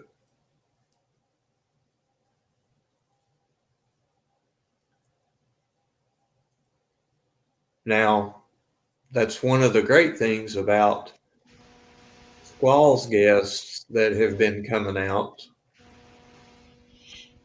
which a lot of us have known, that everybody knows how Jodie Sue is down there. Yes. Jodie Sue is Jodie Sue. Right. Do you think, with all of her criminal history and stuff, that Ronnie Lawson has not been down there and been filled full of Jodie Sue's lies and manipulative tactics and everything else before? Absolutely. So he knew exactly going in there what he was going to get. Yes. But the TBI and then the FBI came to the same conclusion. Bingo.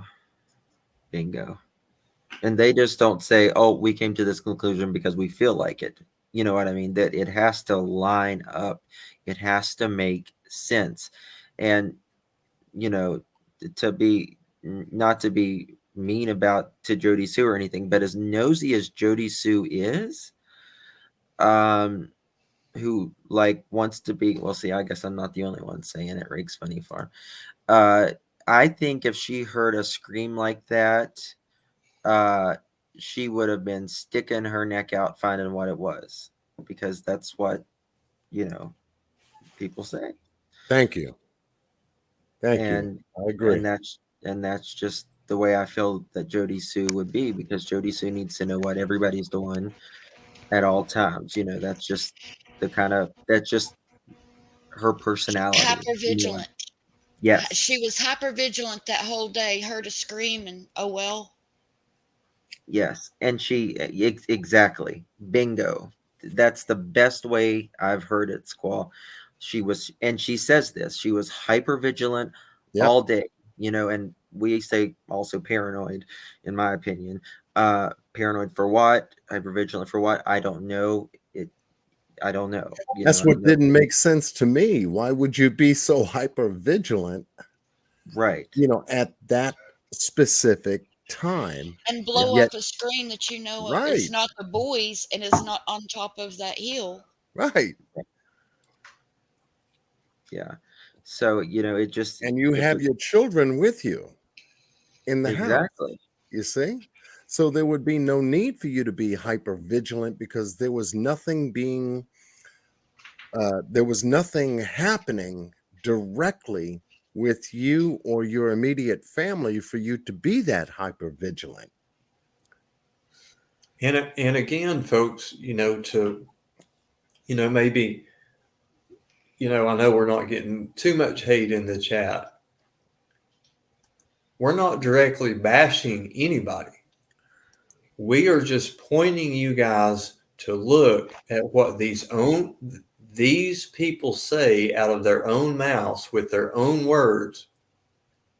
Absolutely. That have just happened to been recorded and heard and then put together and pieced together to put everything all in context to where it can be understood. Right. No We're stone not. left unturned. No stone left unturned until summer is home. That's it. Right. It's behavior.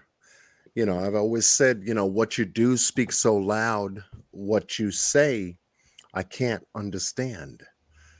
Behavior plays a very important part in this case because there were some people acting at a certain time on the 15th that were trying to, just make heads and tails about. That's all. Right. Where was that comment? Okay. She said, Kate U says the children heard screams as well from the house. I have not heard that. The son was actually on WJHL and said it on there. But Andy told, I believe, I might be wrong on who he told, but he told someone, I think it might have been CSI Piper from Crowdsourced Eliminations. She talked with him on the phone a few times. And I'm wanting to say that he told her that, and he did not understand why his kids were lying, not only on him, but in the beginning, the kids did not hear the scream. That Jodie Sue was the one that came out with the scream, and that the kids were like, huh? And then now the kids are saying there was a scream. Yeah. I can't remember who he told that to, but he told that to somebody. We would have to check with Piper because Andy's not been, very available. Can you blame him? No, but what I'm saying is, she's the only one that I'm aware of that, had any, like long-term conversations with him. Right. We'll have to check with her and see. Maybe she may be in here watching the replay, and maybe can email one of us or Justin or. Come on. Yeah, absolutely. Any of us just like to know. Information is very important. Someone just asked Squatted, what did Jodie Sue tell you that happened that day? Well, I've got the first YouTube interview with Jodie Sue on my page. It's undiscussed info on the day that Summer disappeared, I believe is what I called it. She says it all right there. That's like September the 22nd.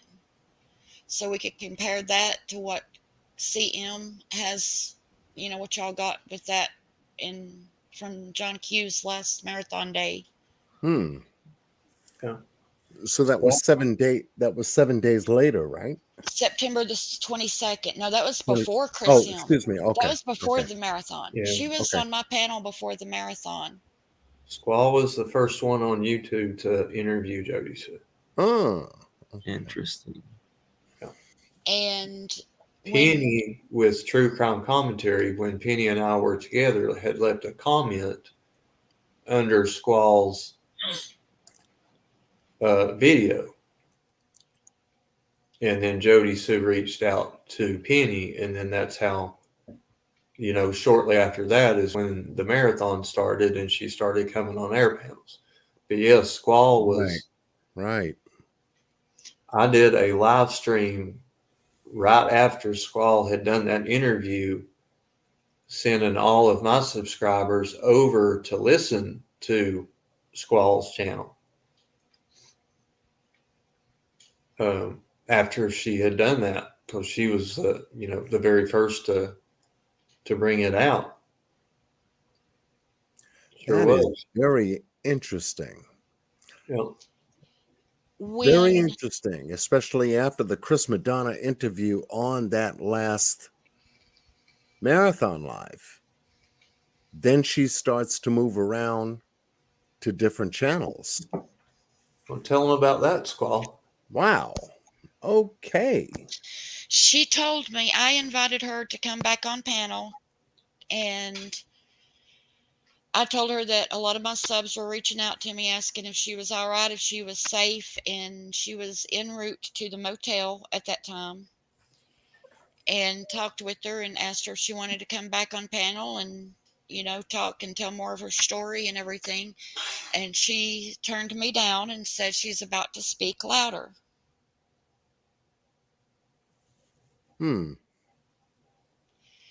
Before that, she told me she had been talking to me about needing money, and I told her that I would not do any fundraising on my panel for that. And, I didn't want, because I know what happens when somebody does, and it's just, I don't want no part of it. And I even discussed having a marathon before y'all started your marathon on one of my lives. And she told me that a marathon would be useless without a fundraiser. It was after that she said that she was about, to speak louder. And the last phone conversation that I had with her, she said that she's going where the numbers were. And then she turns around and starts telling people that there are people forcing her to talk. So you have to look at that. She came to True Crime Commentary that had 9,000 subscribers. I had 5,000 subscribers. And then she went to Ziggy that had 13,000 subscribers. And then she went to Tiffany that had 16,000 subscribers. And then she went to Doug that had 30,000 subscribers.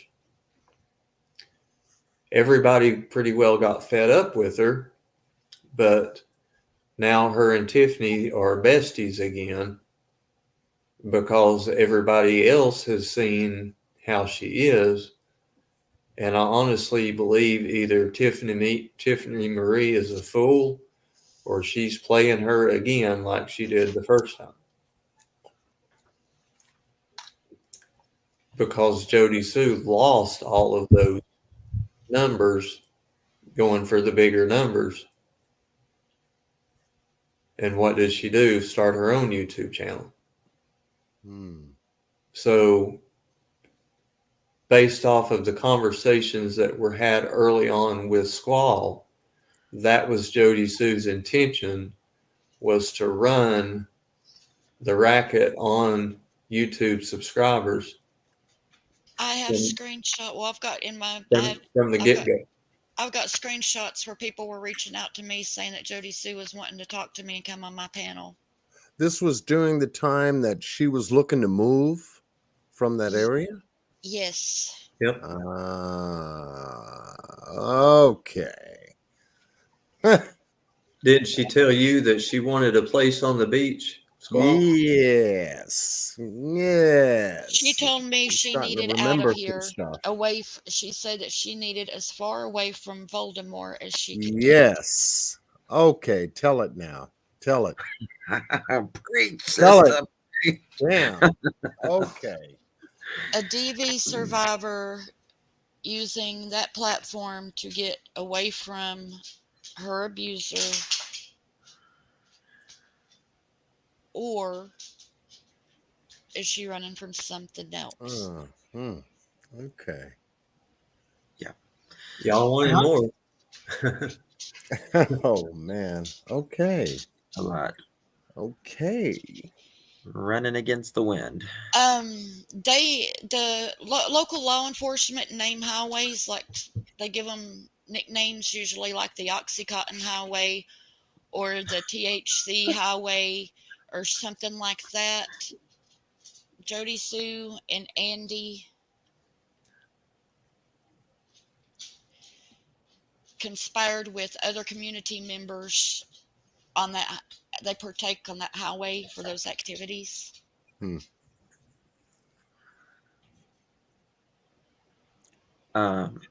Vet Where all girl. did you say they went, Squall? They went to DC, and where all they go? To the beach, somewhere like at the beach, Georgia. Georgia? Wasn't that where the big drug bust you just read about was, Justin? Or the guy lived? Georgia? The 32 people that you just read off? One of them had a pain clinic in Georgia. That's the one right there, Justin. Yeah. I can And talk to there's y'all more privately. details. There's a lot more details that I know of about that, but I'm not going to Yeah. divulge them because There's things that I just cannot. That makes sense. I mean, for everybody's safety, I just cannot say. so drug trafficking. Well, we can talk, girl. Things go a lot deeper. It goes a lot deeper.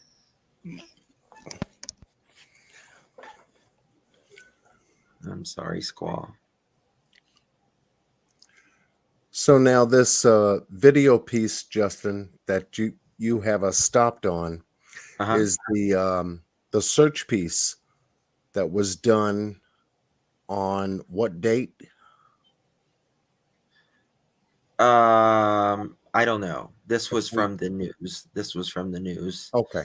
I was. I didn't want you to lose your train of thought, on this piece. Wow. Yeah. How does anyone Squall or anyone know?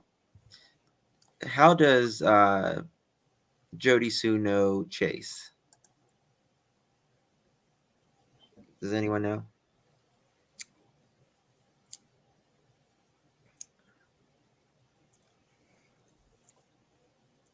You're asking the panel?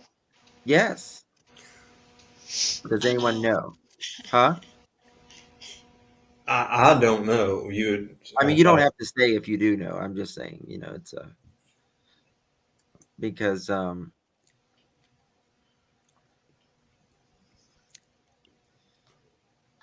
do you know, Squall? You don't, I mean, if you're not comfortable, just tell me to be quiet. I'm just reading the question. It's Go to private chat. gotcha. Yeah. Yeah, I knew it, but there's more to that. You know, just a sec, Justin. I'm writing you something in back chat. We have dug this.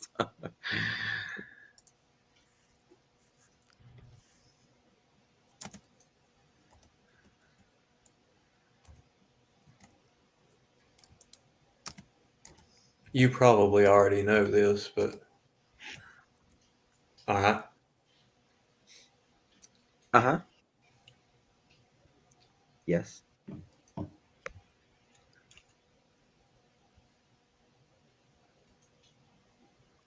Yeah. Hmm. Yeah. Um, I tried to there's two of them, aren't they?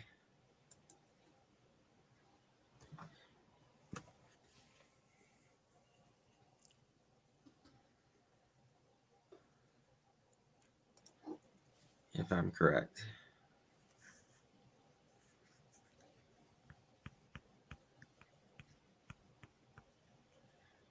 So let me tell you, there's just a lot of links. And Jodie Sue has said repeatedly that we're stupid and that we don't, know what we're talking about and stuff. And we, but we'll find out. And it's just ridiculous that she's It is. done this. I mean, there's It just no really sense. is. Over a 5-year-old that went missing. Exactly. All this stuff over a 5-year-old, now 6. It's missing. Yep. Oh, thank you, Art for Life. Appreciate you. Oh, is Art for Life in here? Yes. Thank you for this, Justin Scott, John's Call. Appreciate you. You know the story. You know who Art for Life is, don't you? Yes, I do. Okay. And this is another thing. Would you like to say it, Scott or Squall, about the sketch? Art for Life is the one that volunteered her time and expertise to draw that sketch photo of that man that Jodie Sue was describing, and Jodie Sue declined it all. And as far as I know, Chris McDonough's offer that Chris made during that interview to help Jodie Sue out, that was never taken up on either. Yes. Now, my question is, if you are offered, the real deal, the sketch artist, right? These people that can draw anything, right? And it can finally put a person's face that we could see, right? If there is allegedly someone going down the road to help find a 5-year-old missing kid that the world wants to know where this little darling is, then why wouldn't she do it? Yep. That's my question. Yeah. Why? Good question. It might jingle somebody's memory and bring summer home. Right. And all of this would be laid to rest. And you could So, continue on your platform. Imagine the PayPals that you would get then. yeah, she could be a hero then, right? Potentially. If it brought summer home, if she did that and it brought summer home. She would be a hero, in my opinion. Yeah. Yes, she absolutely would. Yes. But And I don't know how long it would take Art for Life to do that sketch, but I do know how many hours in a week Jodie Sue spends drinking coffee and smoking Marlboros on YouTube. oh my God. That does nothing to help Summer. Miss Lee says, Justin, she claims she wouldn't because YouTube may harass the wrong person. Yep. Okay, that's about as useless as tits on a car. So, it just, yeah, doesn't work. you know, it's there's only two reasons for that, in my opinion. One is she doesn't know anything. Um, well, that's about it. I just, Back to the video that you played a little bit ago. yeah. My officers, the TBI and FBI, have all interviewed her several times. Diversion. Yeah. There it is. Yes. Diversion. It's almost like I'm tired of being quiet because, you know, I mean, law enforcement hasn't come out with anything, and it's like they don't return phone calls for most people. You have to chase them down to talk to them, and it's kind of funny. I've and I might have somebody come into a chat one day and talk about it. Every time I've confronted them, they've come out immediately after and done a public thing because I'm saying, you know, or have y'all checked into this? Have you checked into that? You know, I'm going to let the world know y'all aren't doing anything about these people, about these tips. And then boom, within 48 hours, they're on TV. I haven't gone there and done that very often, but the times that I have done it, it's really funny that the shit goes down like that. Yeah. Art for Life says, BB Diamond, yes, I was on panel with Jodie Sue. She treated me as if I am criminal, but it was a good enough to do a series with Raymond McLeod for the U.S. Marshals. Well, how about that? If you're good enough for the Marshals, you're good enough for Jodie Sue. Listen, Art for Life has sent me Brilliant. photos of the sketches that she's done. They're freaking amazing. They're brilliant. Brilliant. Yeah. Well, you've seen them too? Yeah, I've seen them Okay. somewhere. Yeah. Someone had sent them to me before. Yes. Squall is telling us something.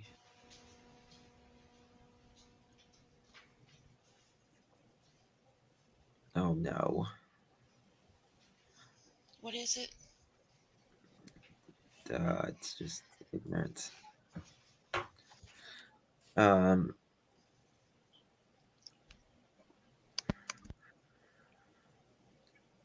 not sure if you could get a good description of someone if they were inside a vehicle. I mean, you know, to be driving down a street and saying, you know, I just can't with this woman, I'm telling you. Yeah. Yeah, thank you, Art, for what you do. Do you want to play that interview, or do you want to slow the words down, or On which part of the interview? the last one? Yeah, it's 3 minutes. Yeah, go ahead. Okay, I'll play it here. Mute.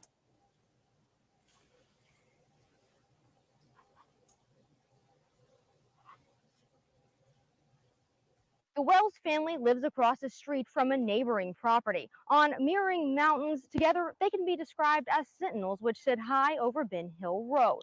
The night Summer went missing, the neighbor swears that she and her two children heard a scream shortly before they joined the search for a now missing Summer Wells.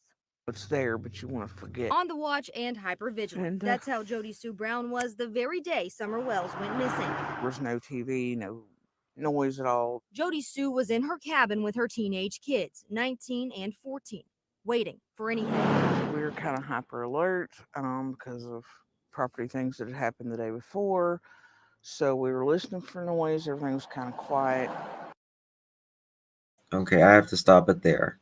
She says she's hyper alert and that she's listening for noise because of property things. but there's a scream and she does nothing. Is that right, guys? You Am I caught right? it. You Okay. caught it. You caught it. Yep. Making And sure the we're property thing that she's talking about before was Jackie Dobbs. correct. Now, she fails to mention that she was out late that night driving around trying to find Jackie Dobbs. Yes. That's very strange to me. That's weird. I mean, I can't put it diplomatic. It's just weird. Why? Like, what was she going to do when she finds him? Exactly. The way that I understood was the police was called, everything was settled, and he was on his way out of there. So shouldn't that have been the end of it? It should have. One of them. Or do they need to be vigilantes instead of hyper vigilant Right. and go out and hunt him down at a hotel in the middle of the night? Now, could substance cause these people to be hyper alert? Could it cause paranoia? Could it cause aggression? Well, do you remember when Don said he looked up the symptoms of meth Yeah, and he wrote them down? What did you just say? You just said everything that Don remembered to yeah. write down. Yeah. And I'm sure he's experienced, but that's just Right. but that's so it's it seems like there was some help into this not sleeping, driving around all night. It's this aggression and this hyper Justin, have you seen the pre-June 15th videos of Jodie Sue? no, I have not. Oh, wow. Oh, wow. You Oh, will. wow. You will. You all don't even want to do it now? Yeah, it sounds like I Please, woke I'd up love to this. see it. It sounds like I woke up this morning, got myself a gun.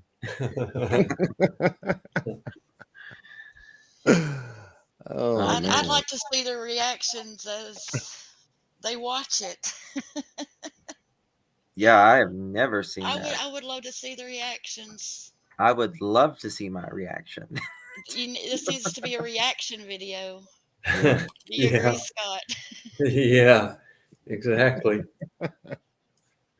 Instead of a music John video Q, reaction. John Q, you'd have to come out from behind that pool table though, because it'd be a reaction. So we'd have to. I don't know if you've ever showed your face. I wouldn't make you do that, but it would be. Oh, come on, play it. Who, me? Yeah, give me the link or get. Yeah, I if I can. you dropped. I haven't. dropped. I dropped the channel in the private chat earlier. Oh, okay. Okay. Let me. Wait a second. Yeah. It's going to be a good one, Squall. A good one for starters to really get whet his appetite there. Yes. Now, is this the Jodie Sue Brown May 15, 2021 part 1? Or which one should we start with first? Which is the first earliest date? Start with the earliest date. They all say 6 months. Let me pull up. May 5th. Oh, I see what you're saying.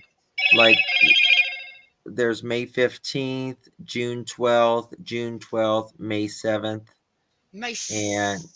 And Go then ahead. there's a protest in Rogersville. Okay, show the protest in Rogersville first. Okay. This was from 2019. Okay. If I'm not mistaken. All right. It's been a while since I've seen this one.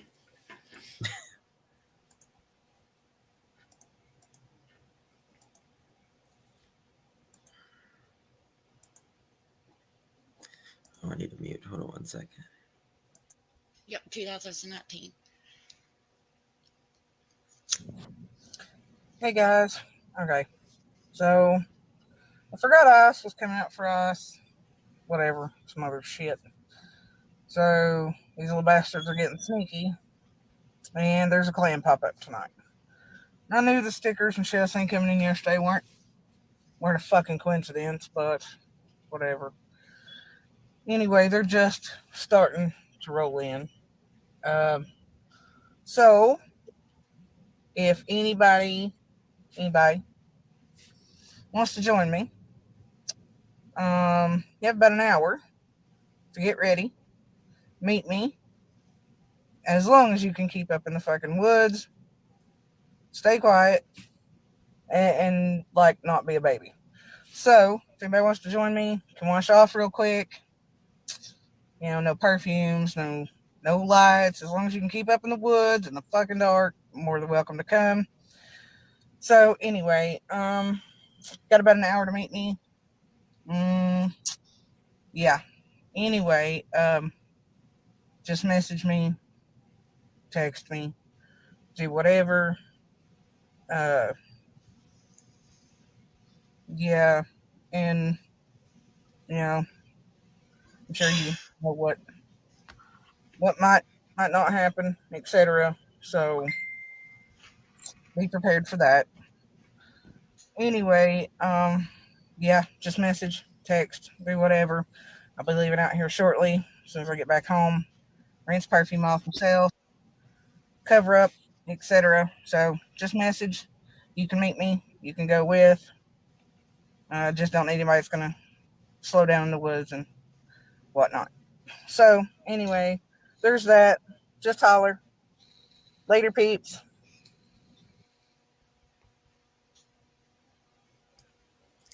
Jesus So, Christ. so anyway, whatever. I mean, her message couldn't be as clear as day, right? Jesus Christ. And so, anyway, whatever. Yeah. I mean, I noticed that speech pattern is not only in the video that you've shown right there, Yeah. it's in a lot of her videos. Yes. And so, whatever. But, and when you listen to a speech pattern like that, you know, they're telling you something but not telling you everything, telling you something but not telling you everything. It's almost like a coded message for those that know about so anyway and whatever, more so than people actually watching her. And she does that a lot. Yes. you know She's in the middle of a sentence and just says, whatever, and starts right. something else. It's Right. very She stops strange. herself from going forward, Yes. from trying to tell you what it is that's really on her mind. She has to Correct. back up and then block it with something else that's insignificant and then Uh-huh. come back to it and try to chop it up. And that's the same way she was on the marathon. The same way. And I gather, that's why I want you to send me what's on that clip that you have, both those clips, so I can listen to her then as she is now, because it's the same person saying the same things, but more so out of protection now than it was before. Correct. Yes. I don't know. I don't know if that Remember, makes she's sense. got children too. Yeah. And For they're someone younger that at this didn't time. want to be on YouTube to begin with. She Right. said that in one of her videos. She was saying something, but yet she didn't want to be out there like that. She had thousands of Yeah. Facebook videos. But now she comes out on her own channel on YouTube from Facebook. Wow. You see, Oh, yeah. when I look at that kind of behavior, there's something there I feel, and I've always felt. Jodie Sue is trying to protect herself and then some behind what she's saying on YouTube. Facebook is one thing, but now YouTube to expand that circle based under the same premise of the same case, and really doesn't say too much about the directivity that she had in this case, the directness that she had during the time Summer went missing, and everything floating around it in vague terms, no names, the neighbor, but yet down the street, down the road, but yet it came to our house, and all this float Terry kind of language is what made up Jodie Sue on the marathon. And I Uh-huh. sat there and I listened to that interview that Chris did. I'm surprised that he was able to cut through a lot of her bullshit.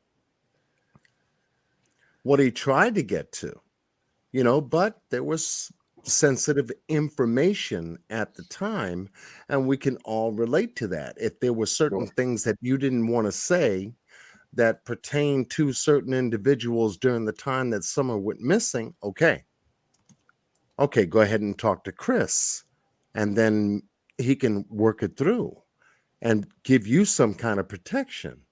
But see, that never panned out. Never panned out.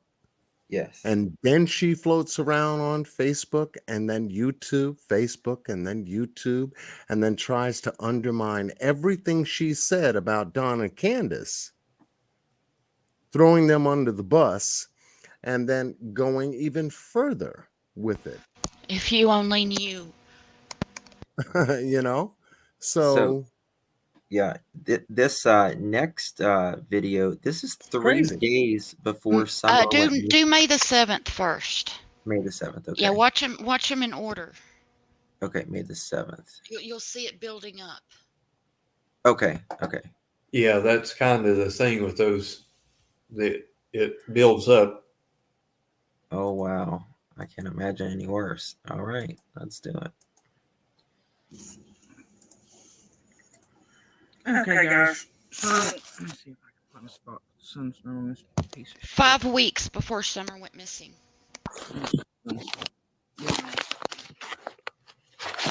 Maybe. It might work. So, anyway. Kid in the back seat. Going through some property shit. Yada, yada. So, anyway, turns out this piece we thought had been folded back in like it was supposed to be was not. And greedy little ass heirs thinking everybody's forgot what the fuck was supposed to happen. So that's where we're at, and whatever. Don't matter at this point. What I have discovered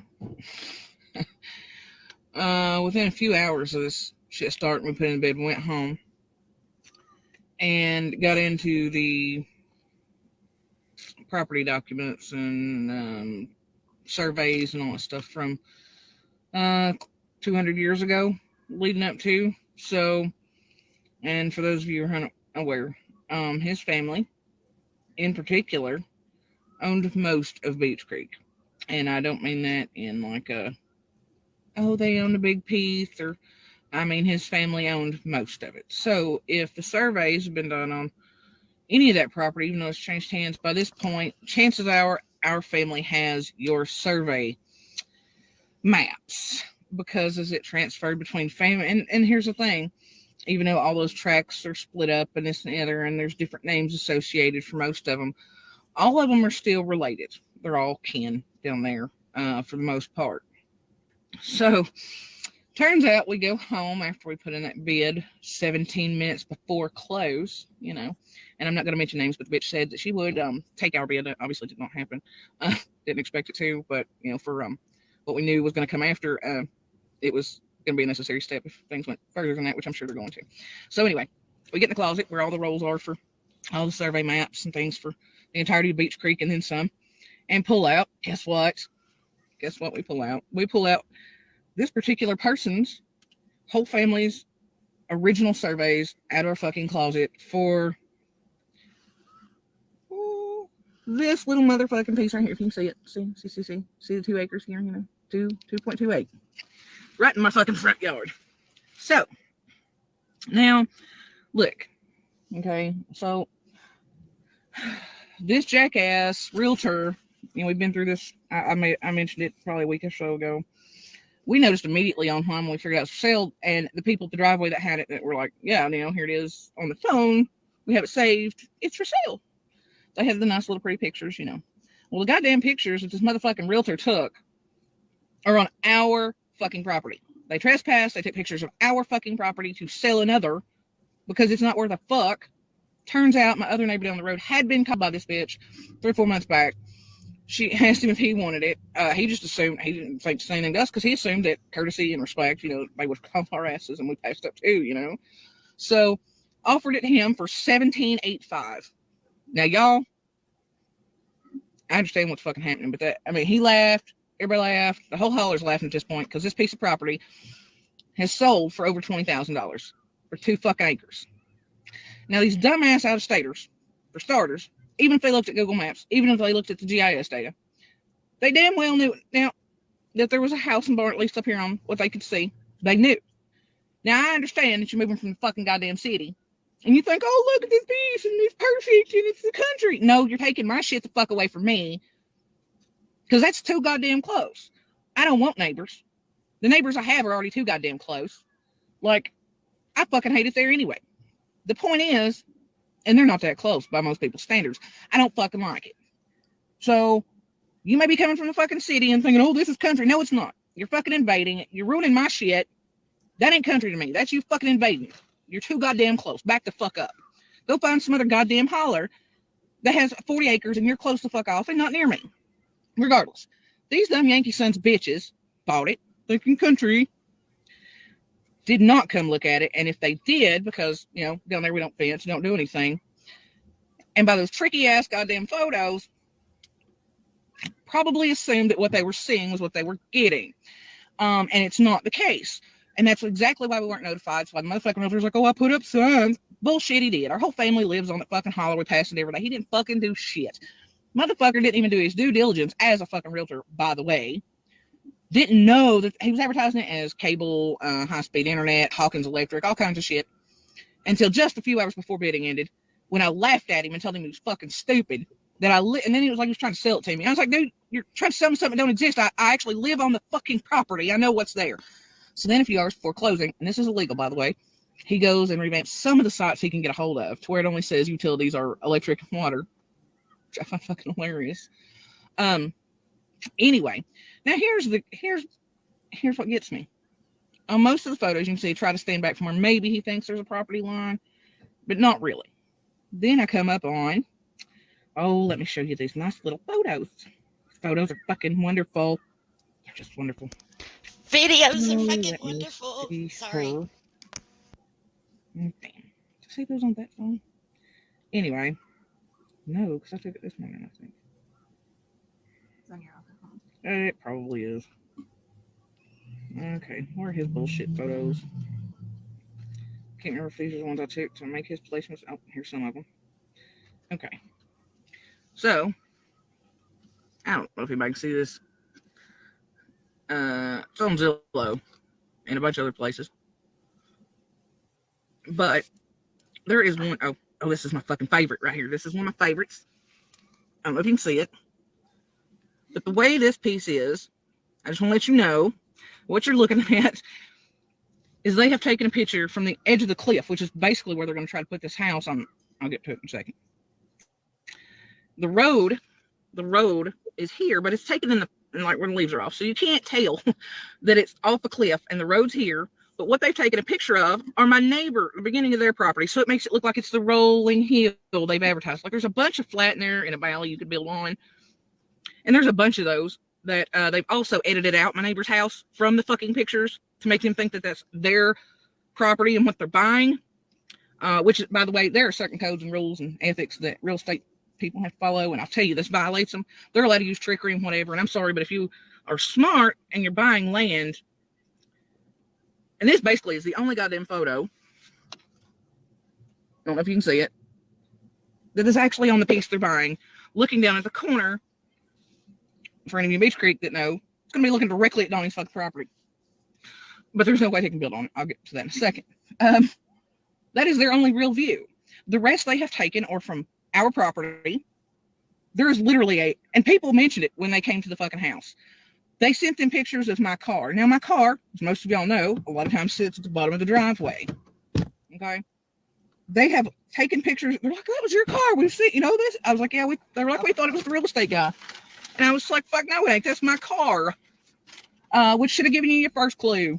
Anyway, there are pictures here where he is absolutely trespassing, taking pictures of our site and our property that belongs to us, but selling it to these motherfuckers like it's theirs, just trickery to make it look like something it's not. Now, let me explain to you. Hold on before you move.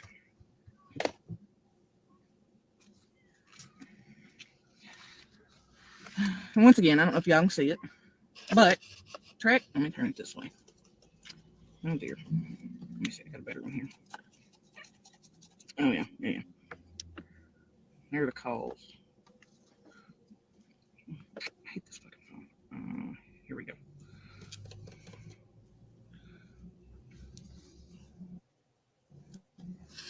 See, I'll put my finger on it. This one right here. This is the tract. Now, everything you see that's a fucking rectangle looking that goes out back that way is nothing but a sheer cliff face that comes below our barn by about 40, 50 feet. There's no access to it. These people cannot walk it. There's nothing they can do with it. And it meets up with my other neighbor's property markers in the creek. Now, the rest of the spot that looks like an actual shape, and by the way, it doesn't, it's why you never rely on GIS data. But, I can't see it either. Let me see. All right. This piece right here, see where it says bridge and then property marker? Oh dear. I'm fucking up all kinds of shit today. Okay. This piece right here where it says bridge, right here. All right. Bridge to the first property marker. Okay. This bridge is down at the creek. All of this is supposed, look, everything out here is nothing but cliff. There's not shit they can do with it. Ours comes down on theirs, and then they come up on us by 38 feet. Okay. Also, this right here is not buildable because it is cliff face. This right here is cliff and embankment. Okay. All of it. So, and the way it would actually be turned was like, sort of like this. Because this is our second driveway that goes up towards the house. So everything here is cliff face and embankment. All of this is unusable from these marker points down. And I've measured this. Their widest point is 100 feet. Part of that's still hanging off the cliff that's falling off and eroding because guess what? Their lowest point is at 35 degrees. Their highest point on my goddamn hill, right here, where they come up on me 38 feet, is 75 degrees.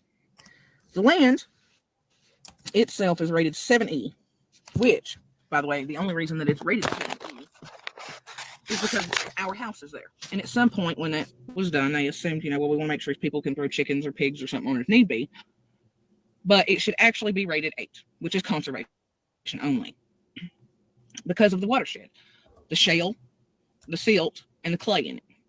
Now, it is highly, highly susceptible to erosion. 7E means that, look, they literally don't even have enough to put a fucking double wide on. And once you think about this, there's 100 feet that's the widest point. The rest goes down into a little triangle. They basically cut themselves off into a little crescent moon shape that's not going to work. And then from the top where that 38 comes up on us, my well is back there. They can't build anywhere fucking close to that. Okay. Hawkins County doesn't have many fucking zoning things, but here's where it's gonna fuck somebody. Even if they built a cabin, like a fucking yard barn sized cabin in that little spot, what's gonna happen is then they've got to figure out how they're gonna build a driveway up there. They have public road access because he tried to argue over because he was like, yeah, no stripes down there. I was like, yeah, you mean on our fucking property, dude? I was like, no, sir, it's not. And there's not a goddamn easement, nor has there ever been on this motherfucker. It is not in any deeds, not even theirs. I have them in fucking hands. It's not an easement. It's the original road to the fucking house. Fuck off. So anyway, then he was like, well, it don't matter. They have public access and they don't need yours. And then he changed that shit on the website too because he didn't do his due diligence. Period.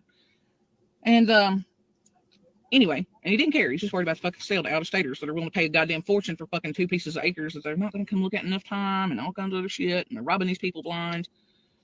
So anyway, he changed that information on the realtor sites, the ones he could get a hold of anyway. And Hey, Squall, is it okay if I play the next video? Okay. You got tired of so anyway. Real quick, before we go to the next one, I want to point out 5 weeks before Summer went missing. See how she's talking? Yes. I don't know if she says it in any of the other videos, but she got out there and surveyed that property herself in her condition 5 weeks before Summer went missing. And yes. She talks about that and stuff. Just key points. I mean, you can go through and watch it again. And has she been diagnosed with her illness at this time? Oh, yes, she's already had her surgery at this time. She had her surgery in September of 2020. So she's had potentially helpers, meaning mommy's little helpers or something, something to the boost. There's other parts in there, she, in some of the videos, I don't know if it's this specific one, but she talks about, well, I'll just fucking burn it down. I mean, she gets, Yeah, she'll burn Beach Creek down. Yeah, burn Beach Creek down. Where was the, when did she do the video of when she said she, like, eat children's faces off or something like that? Eat children's faces off? Yeah, there was little kids or something like that. She had said okay, that was one fresh babies. She likes the smell of fresh babies. She said I think that was 3 days before Jodie Sue Brown part. She didn't like other people's kids or something. Yeah. Okay. Now this is 3 days. Oh, go ahead. Go ahead. I think the one about the not liking people's kids is in the 40-minute one. Okay. I don't know. I don't know. You can look through the comments, and people will be able to. You'll get an idea of what's all said in each one of the videos. Shake them to death. Yeah. Okay. All right. Now the next video that we're going to play, trigger warning, it is 3 days before Summer Wells goes missing. So here we go.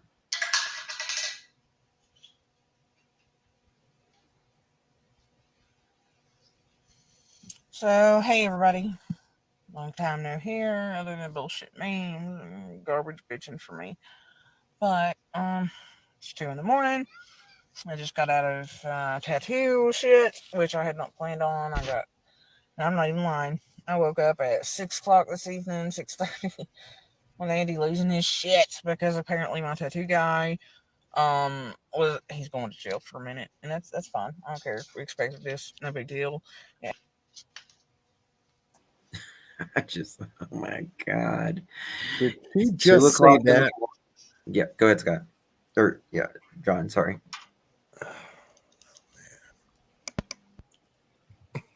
What's that, John?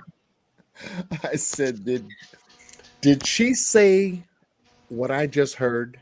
Her tattooed guy is going to jail for a bit. Yeah. Well, she's looking around on this. With a hospital bandage, right? A hospital bracelet right here. It's 2 a.m. and Andy losing his shit, and I think I might, I'm like, the fuck is this? You know, That's what I thought. and we expected my tattoo guy to go to jail. You know, I'm like, okay. There's only one Jodie Sue Brown, guys. Yeah. Oh, goodness. Okay, let's continue. It happens to coincide, and I'm one of those signs everywhere signs, even though I'm not about God, the universe, whatever the fuck, but sometimes things just happen. It wasn't unexpected, but it would have been another 90 days, and, you know, I've paid over $1,000 for this piece that is still not finished, and it's not supposed to be yet. Eventually it'll be a whole sleeve, and goes down to my back piece and my thigh and leg, blah, blah, blah. So anyway, this piece from my grandfather's important though, so I've been working on it in small steps to make sure the color and everything's precise and little tiny minute details and coloring. But I got the call. He got the call today and was like, "Holy shit, you've got to go in." So I went in for, I don't know, I walked down my fucking night getting y'all barfing my ass off because the radiation has not been kind. That's a whole nother fucking fiasco there, let me tell you. But it's not been kind. And acne again. Y'all see this crackhead ass looking meth head shit? It's fucking stupid. I would say it's not the crackhead meth head stuff would probably, in my opinion, be the latter of the.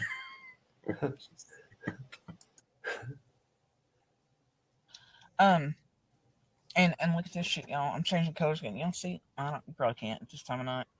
But y'all, my hands and shit are an entirely different color than the rest of my person now. It looks like I ain't taken a bath in 12 years. And they're stained, but that's not the case. It's just the radiation changed colors in my body. And Jennifer, where the fuck are you? Because these people are fucking up my goddamn waffles in my house. I don't know what the fuck. But anyway, this son of a bitch lost his mind, so I went barfing to get some of my tattoo down until people get out. Made 3 or 4 other appointments to start my back piece that goes with it. That is not this person's specialty that somebody else is. So we're all trying to deal with 5 or 6 different artists. So anyway, it's been a rough run the past few weeks. I just want to say by Beach Creek, you know, the more locks are kin to him, but I'm hoping today, because the official sale of that piece was on the 7th, you tell them that I hope it eats that fucking bitch alive. Because they got maybe $3,000 of that property, but somebody's got a loan for $487,000 to try to build a $500,000 house on that piece that I hope falls off the goddamn bank. I hope her greed eats her and everybody else. Had she taken my offer, which is way over what the fuck anybody deserves and what the property's worth, because unless ours comes with it, it ain't worth a goddamn fuck. And they can't build on it. I just want to make that clear. And she knew. Here's the thing. I just want to let everybody know, because I'm just at the point where I'm gonna start shit and I'll burn the goddamn creek down. They knew what they were selling. Somebody needs to maybe whisper that for the first time in history of Beach Creek, people are tired of out of fucking staters and out of towners thinking they're gonna move the fuck in there and do this bullshit. I've never seen anybody move on top of anybody else that wasn't family inside of the country like this, but here we are. That there are people that have already signed statements saying that she called them months prior to listing, and she was well informed of what she was selling, knew that our springs and our well, which I've already been assured will not be built on top of by the permit guy and the courthouse.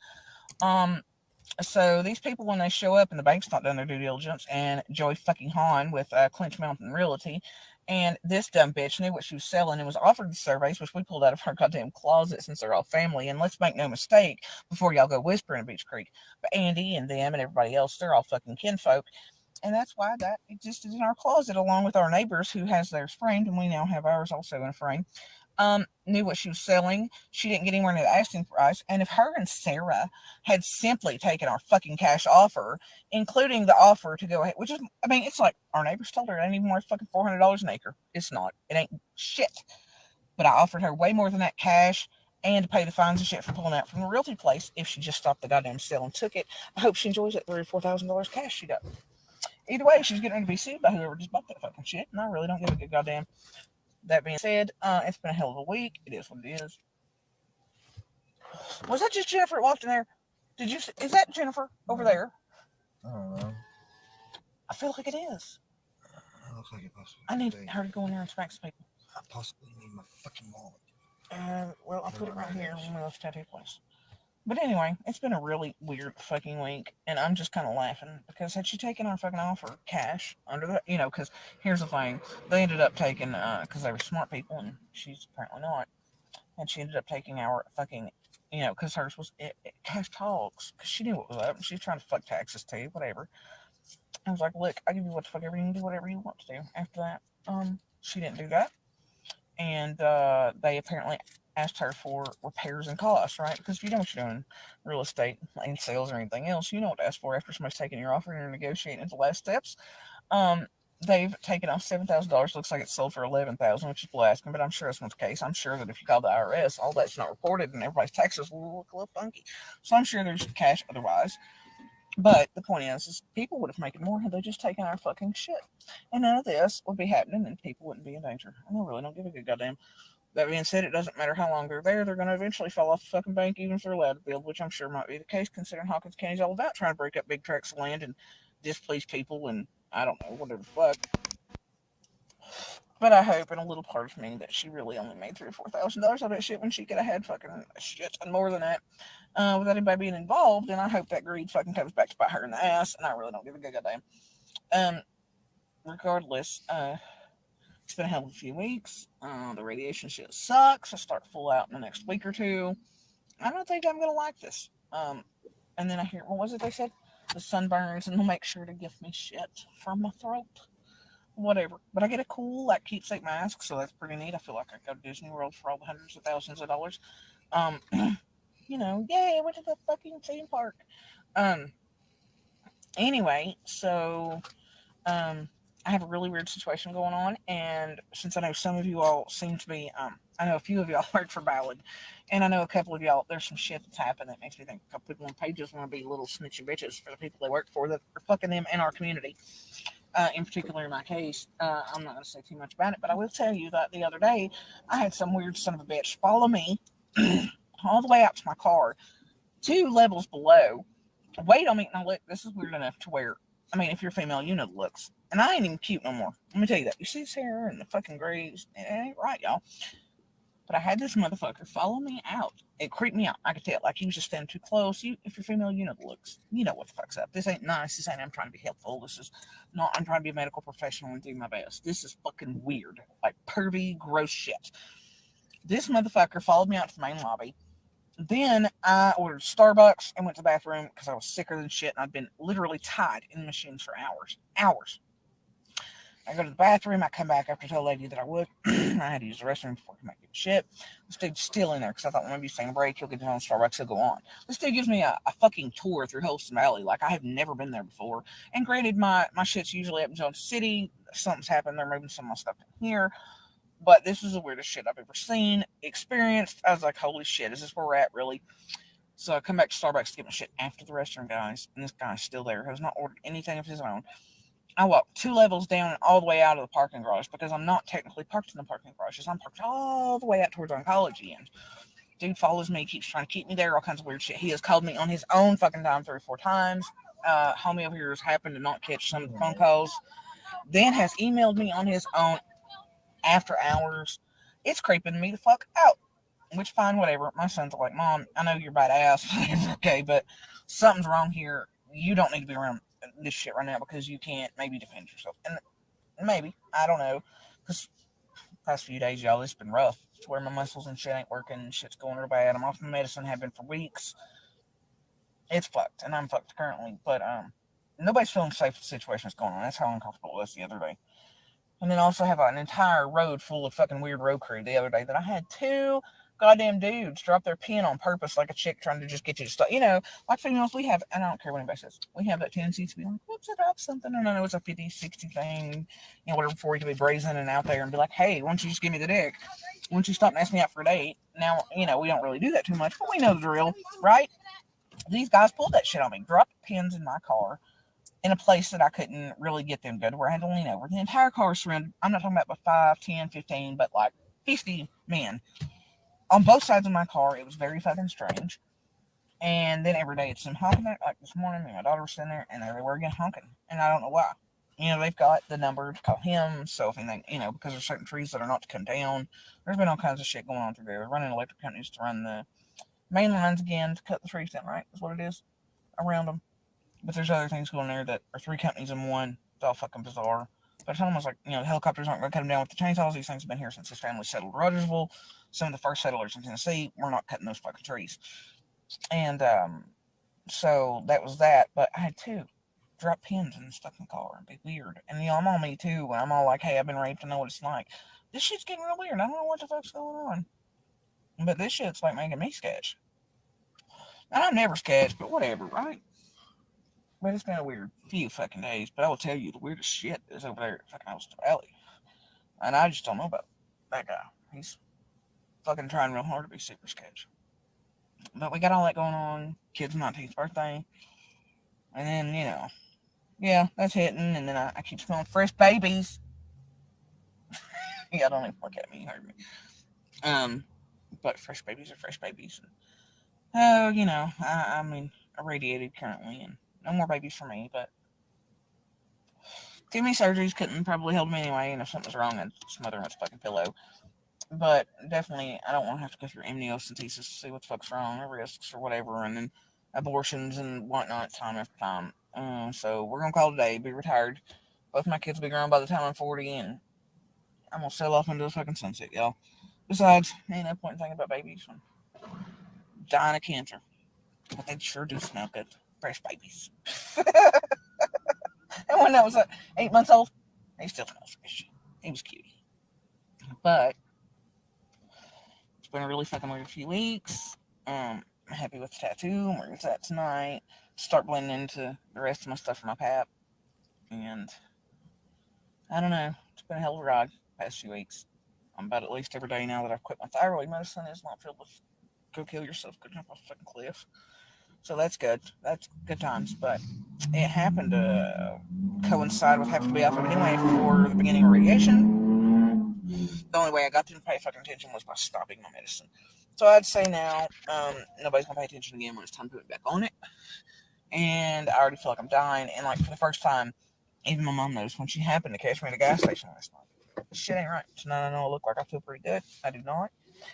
If you got me at 6 o'clock today, I would look like death. My face is puffy, if you can see it. It's huge. I have gained 27 pounds in a week and a half and lost 7.5 in 2 days. I don't know what it was. The other day, Monday. So 27.5 pounds in a week or so, and then lost 7 in 2 days. 7.5. Thyroid meds are no joke. Going off them is no fucking joke. And I die without them. But right now I can't have them because of the radiation. And then I'm not going to start them until they find a fucking solution because I'm not going to stand there every day and go against my personality. And look, I'm one of those I can take all kinds of chaos, bullshit, drama, whatever the fuck else, 24 hours a day, 7 days a week. It's kind of my thing.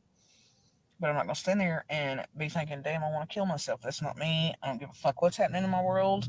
I'll be goddamned if I go through this much shit in my whole ass life, like most people, because I'm not special.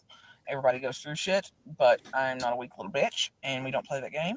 So, I'll be goddamned. And I mean, look, unless I'm absolutely dying, it's the end, and I want to take myself out so other people don't have to watch me suffering if I'm going to take myself out. So, that's not me, and I'm not going to sit there and think like that because that makes all this shit harder, blah, blah, blah. It's not good for your immune system, and can actually end up lending to killing you. So, your body after that much shit can't handle it. It's just not something that does well. Emotions versus mentality versus, physical shit. It needs to, you can't, be all like, oh, God, and then trying to heal. It doesn't work that way for your immune system. So, that's not me. When it comes time, I'll do what I gotta do, and I'll do what I was taught, which is walk off into the fucking sunset, and that's fine. Right now, I am not gonna think like that, especially because of fucking medicine. So I hope somebody in fucking Ballad has a plan and sits up and pays attention in a few weeks when I can have my fucking medicine again. We'll see how that works out. So I guess it's gonna be rinse repeat for a while. But I guess we'll see where it's at. Something was said the other day. Nobody would really tell me much like the first time about shit had moved into my pelvis area and this and the other. Everything's still in the lymphatic system. I don't know. Pervy guy was just too helpful. Just a little weird, a little strange. Emailing after hours for personal emails. I'm just not even opening those. I don't give a fuck what kind of information's in them that I want and need. But it's been a very strange few weeks. As for tonight, I'm gonna go home. I'm going to try not to sleep on my arm, and we'll get asshole home so he can sleep because I'm tired. And then Yeah, but it's been chaos and anarchy for the past week or two, couple weeks, something like that. I haven't talked to everybody in a while. Um, if anybody out here knows somebody that owns that sawmill shit, I'm trying to find somebody. Um, uh, I've got a couple guys, but I don't know them well. But if it's one of y'all and I know that I can trust you, trust your people, trust your word, that's fine. I'll throw you something for finding somebody. Um, but yeah. Anyway, and last word, that little feral kitty cat I got is the most amazing critter I've ever had as far as feral kitty cats go. Biggest personality I've ever seen, and I assume in the next few days when I feel okay, I'm gonna go try to catch the mother. Which try, I mean, I'm pretty sure she'd walk right on in and hang out, and then get everybody fixed here next week is when Kibby's appointment and newbie's appointment and whatever it is. Try to get them all fixed at one time. I've never had so many female cats at once in my whole life. I'm not a female cat type of person. But that's where we're at. So anyway, yeah, all I'm saying is give feral kitties a chance. They're lovely. Uh, she's fucking amazing. Not one accident in the house, litter box, just the biggest personality I've ever seen. Um, but yeah, otherwise, who knows what I forgot tonight. But I figured I'd give everybody an update. Love you guys much. I will talk to you in a few days, few weeks, few months, sparse with bullshit memes and opinions in between. Bye, guys. And this is the woman that heard the scream, right? She might have heard it in her, but that's the only place she heard it. Okay. That is 72 hours, 3 days before Little Summer went missing. And she admits she was down there. It's crazy. Any comments? Did you hear her say that she would smother her own baby? Yeah. If there Yep. was something wrong with it, she'd just smother it anyway. Yeah. Yeah. Yeah. I've never heard anyone say that in my entire life, much less on a camera and blink, and then start talking about something else like it was nothing. Yep. That is And actually exactly laugh about it. Oh yeah. right behind it. Right behind it. So Yeah. that's the Wow. way part of it, not as fast as she was going here on this video, but part of it showed up during the time of the marathon. Now, in the first video, did y'all notice Andy being really quiet and very not saying a word? The abuser. Yeah. He's sitting in the passenger seat. Sitting in the passenger side, yeah.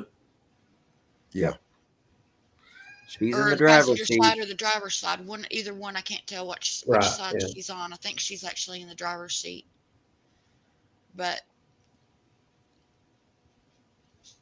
I can't tell. Yeah. But I mean, well, and then there's children in the back seat, and then she cusses one of them as an affectionate way to her. I think she literally thinks she's being affectionate. And it's really disturbing. So this next one this one's May 15th. So I kind of there's screwed up. another one there that's like 3 days before Summer went missing. That is Okay, I okay, call it yeah. part 2. Yeah, part 2. Okay, here we go. I'm going to drop down and Okay. And that's the last just word. listen. Because there's some Sure. Thank you, Scott, for coming. All righty, I'll be in chat though. Good. All right, appreciate you. Yeah. Good seeing you, Scott. Yep. Thank Good you, seeing you, Scott. John. Thank you, Skull. I've forgotten I'm all scatterbrained lately and flatty and blonde and dizzy. I don't give a fuck. First time off, I don't give a fuck. But I think we all need to thank the science teachers. Even the weird, creepy ones that wanted to date us, fuck us, marry us, whatever. We're teachers through elementary, middle, and high school. For at least teaching some of us science. Because I feel something coming. And these days, I do what I'm taught to do, take myself out. Before anything else can, so I do ride around with shit on me to finish the job in the event that I feel something trying to kill me first. Are you really going to fucking? Yeah, I am. Are you done? I'm trying to go to bed. Are you trying to go to bed? Oh, you're fine. Anyway, just looking like that. Damn, I had a point. It was pretty quick, and now you scattered me again. Who was it? What you think? You're such an asshole. I don't remember. You don't remember? I will remember tomorrow, and I might have the energy to get back here. What the fuck was it? It was important. Oh, you suck. It was important. It wasn't the last one. I forgot, and I don't remember. Felix? Holy shit! Who's letting me drive tonight? My God, I don't even be doing that anymore anyway. I was asleep. It's all your fault though. Somehow, I'm positive of it.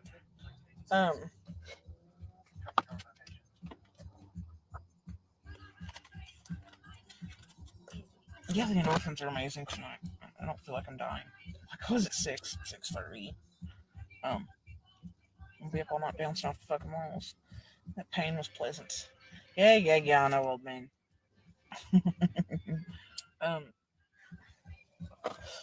Okay, so apparently not for posterity's sake, because I have no idea what the fuck's going on currently again. Is it raining? Because there's sprinkles on my side. That was on there before 4 minutes. Oh dear. One of these days I'll be okay again, you think? Look at me like that. But anyway, yeah, I'll figure it out tomorrow. I'll be back.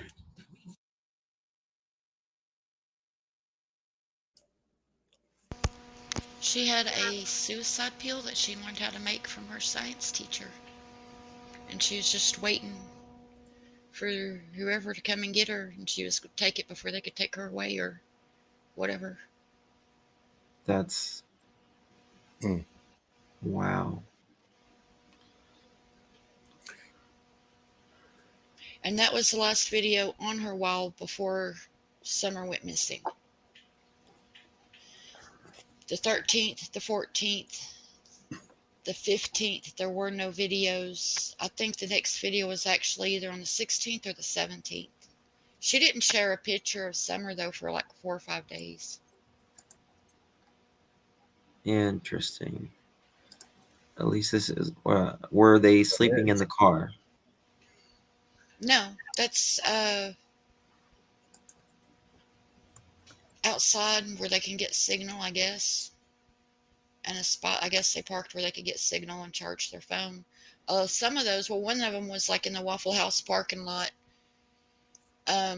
You'll see in one of them, they're like driving around.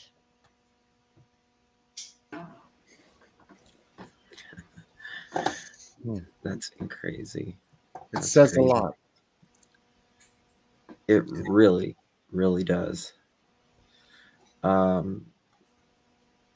Yeah, I did not know that she was acting like this before, right before Summer went missing. Wow. When Candace, I sent this link to Candace, I sent her the G drives and she couldn't figure out how to open it. I think her laptop, it just wouldn't let her do it. So I sent her the link to this page, and about 2 hours later, she called me on Messenger, video messaged me, and it still makes me cry. The look on her face, she was white. I mean, white as paper, white. And she was like, what the fuck did I just watch? She said, did she take my Summer? Did she take my daughter? Did she take my baby girl? She was just like freaking out, and she started crying and screaming. They never talked much before Summer went missing. After Summer went missing, Jodie Sue called her every day, wanted to know what the detectives were saying to her, what the investigators were saying to her, every bit of company that was coming to her house. She was calling, asking questions. She was telling Candace and Dawn both that their timeline was wrong and correcting them on their timeline, telling them that they needed to get it right. Andy said Jodisue would be outside at night playing loud music when he had to go to work next morning, and he would have to go out 2 or 3 times to make her turn it off. Yes. Yeah. Where was is it Voldemort or Baltimore? Where was Andy, where was he when Summer went missing? Like he was at he work, was right? at work. They Okay. say that he worked over and that he was on the work surveillance videos, working 30 minutes over. Now he supposedly got home right around the time Dawn did, correct? Correct. Okay. Very interesting. Very, very interesting. Now, this was after 6, just before the 911 call, he showed up. No, it was after the 911 call. Okay. But he worked over, I think she said 30 minutes, if I'm not mistaken. She said he worked over 30 minutes.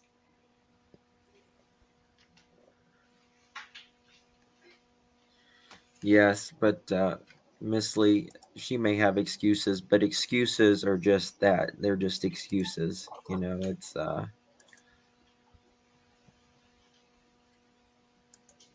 which do you know if she was ever uh a paid dancer? I can find out.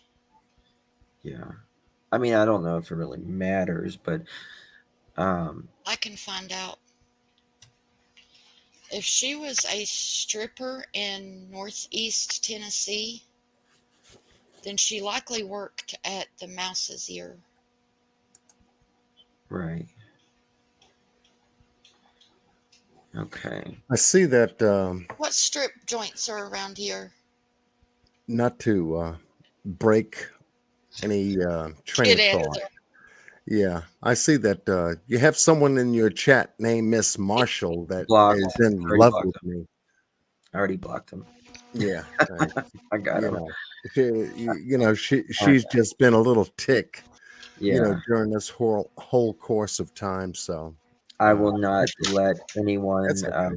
come on my panel or come in my chat room being disrespectful to my uh to my guests or anything. That's uncalled for. These are Yeah, we're just putting our heads together trying uh to find this child, yeah. trying to make sense of it for us as well as We're everyone. collectively trying to work through this, Absolutely. and there just seems to be, just a few, not a lot, There's always a just a few. few that, just doesn't want to, jump on board for Summer. They want to have personal, private issues with content creators. I don't know, Yeah. It's funny but how that I happens. have been appreciate hated on. I've been hated on a lot throughout Summer's case because of these videos right here. Well, John and Squall, this is my personal belief, and it's just because, my faith, but, Yeah. I always feel like, Jesus wasn't good enough for this world as far as, he was crucified. And I feel like if he doesn't have a chance and he was crucified, I certainly don't. Hmm. So that's just what I'm always reminded of, not Yeah. that I'm holy whatsoever or anything, but that is what keeps me going, so not everybody's going to like us, and you just keep going on. I believe that most people are decent, but there's always some that want to pick a battle for it's their own inner their own inner struggles that they're dealing with. Right, right. And you said that, you said it right. There's a displacement in those individuals that seem to have a void of some kind in their Mhm. life. And Yes. they want to use that void in some way, shape, or form to express it into something else that doesn't even concern them, more or less the subject matter that's involved. Mhm. And it shows up. The funny thing about it is that when you do that, you show up and you let people know exactly who you are. Bingo. Come on, you lay the truth out there. You want to, say the things that you say, and it's supposed to be hidden some kind of way. No, Yes. this is reality. And the That's right. beautiful thing about, the work you're doing, Justin, and Miss Squalls, and, Scott, I appreciate him being up on the panel too, is Absolutely. to take a look at something very important as a content creator and to try to bring some kind of remedy, a justice, common sense to something that doesn't make sense. Hmm. People are not behaving in a way that they're supposed to. And when that stands out, you call it out, That's right. especially when there's a child that's involved that's been missing for 11 months. And here you have an individual that really doesn't care about that. They They. care more about, they care more about something else otherwise. And they show up in the chat to say, yeah, this is what I care about the most. And it's Right. like, okay, sore thumb is a sore thumb. Yeah. You're absolutely right. People Yeah. will show you who they are, and believe them. I think is that what Maya Angelou said. I think. But someone says Candace mentioned the blue van to the interview room and said it was parked off the road and she figured her neighbor had company. Yes. Right. I remember that. Jodie Sue had a lot of company because they had customers, Yes. Yeah, That would make sense. but and she should make a list of those customers if she's concerned about summer, and she should I hand that list over. yeah, and yeah, definitely, and she could have had. There can be different kinds of customers Yes, exactly. as well. And she was talking in the other about some men that she was talking about doing things, right? So it could have even been someone around the situation that could have been involved or helped. You don't know. Everything is on the table still. Yeah, yeah. Oh, You have to factor that in, whether it be, the interviews that we heard um, on various different YouTube channels.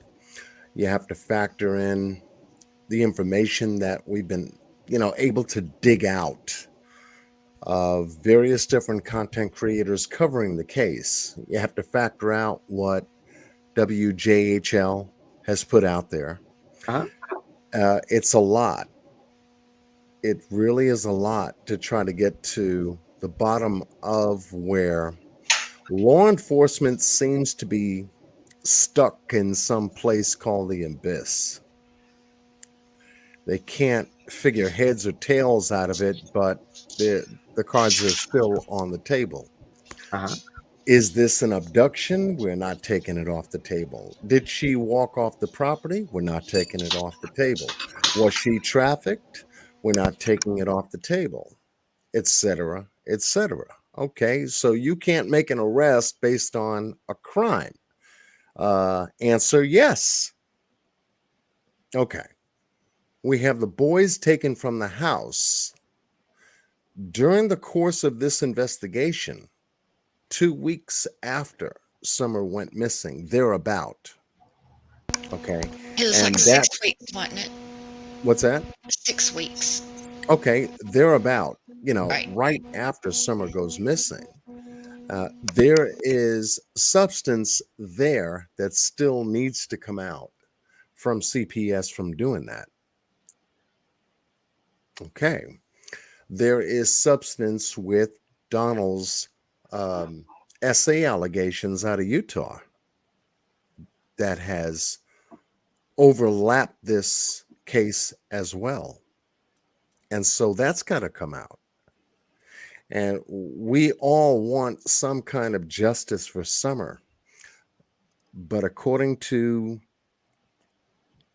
all this time and whatever information that they were able to gather, law enforcement that is, let's grant them that privilege of time, because it is all going to come out.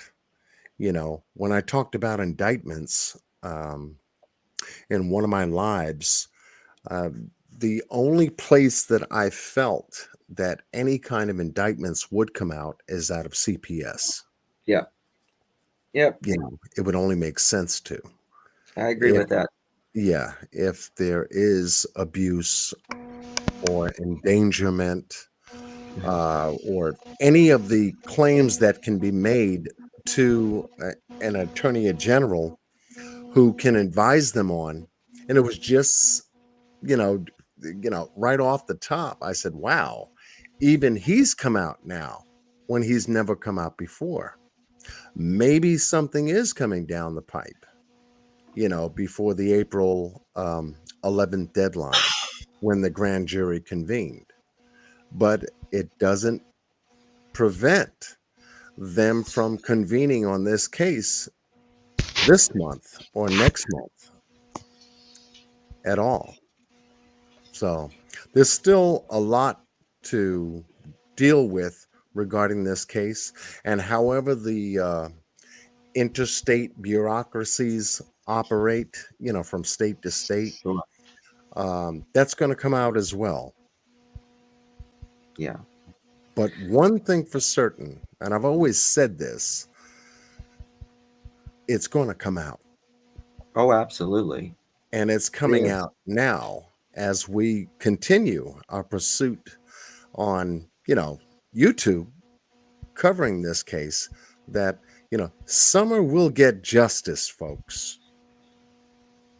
It's in this area right now, right here, that she's going to get justice. And every single person that's opened their mouth, whether they be on the news reports or online or on Facebook, any post or anything, don't be surprised if you get a subpoena by mail to show up pertaining to a grand jury indictment, for your participation in this case. I know. It's going to be an interesting sight to see. It's been a lot. It has been, for us all. A lot. But I just wanted to thank you, Mr. Justin, for allowing me to come up and I guess share some of my thoughts and share with the panel, also share with your chat. Stay on the beam. I love what you do. Thank you, John. You got a lot going on. And yes, there are other cases out there. I also thank you for bringing those other cases that are out there to the forefront, because we can't forget those children as well. I'm doing the same thing on the Daniel Robinson case. that there are a number of different cases that I'm presenting on my channel as well. It's hard, and especially when you get stuck on one case and you're trying to really, you know, get into It's a lot of work. the gist of it to try to get some kind of remedy or solution to it. It is hard, but Yes. my hat's off to you. Much love to you and your Thank you. family, Justin. Much love to Miss Squalls for the dedication and the hard work that she's put on her channel, Absolutely. as Thank well you. as Mr. Scott H. and Mr. and Mrs. Share.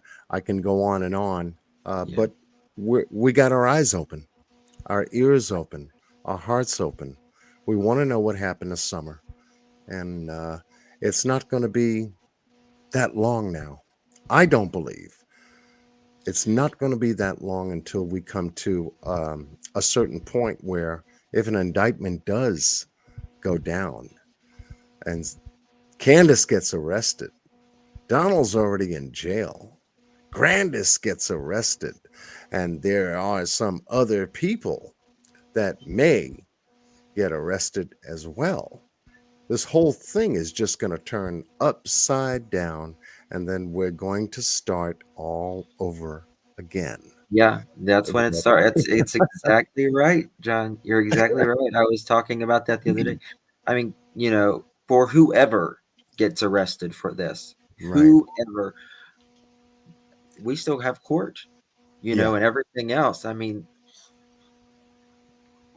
it's a yeah. lot. It Those are is my a prayers. Those are my thoughts. I want to thank the chat for holding it down for Justin in the work that he's doing. Phenomenal work to get Jose Roman on your channel Yeah. and do what you did with that Miss was tough. ICU. I watched that interview a couple of times, and I said, "Wow."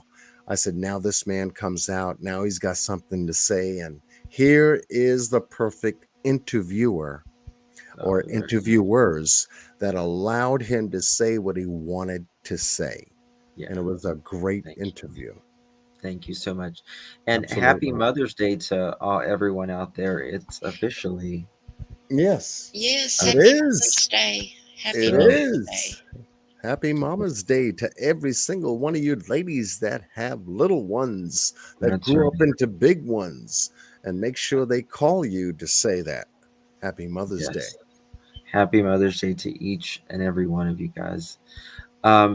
Yeah, I think I'm going to end it myself because I am tired. I can't do 11 hours like Squall. Just kidding. She beats me. I can only do about maybe 3.5 hours on my channel, especially after the long run we did last year. But Miss Squalls, much props to you for Well, putting out this information. Her I bravery. figured I figured when, a local was wanting to come up on panel and I gave her that opportunity about a week or so ago. And then Jodie Sue came out threatening me with my abuser on a video, and then she deleted it. But there is a beautiful lady in chat right there. Uh, she There's she always someone. she got the recording. She There's only got the always 7 someone. minutes of it, and Wow. she was threatening me with my abuser, one of my abusers that happens to be the closest RSO to the Wells house. Right. And I'm so sorry. So sorry. Yes. I don't want to hear that because I Okay. never reported it, and Well, it but there are others that have talked to me and they have told me their stories with him, and she can throw threats all she wants and everything, but these other ladies that I talk to behind the scenes that, you know, have experienced him, I feel like they're my shield. Their stories, they give me strength, Right. yes. You and are turning I owe it to them. yes. you are turning your pain into purpose, and I think that's very commendable, Squall. And it kind of, shows what type of a person that she is.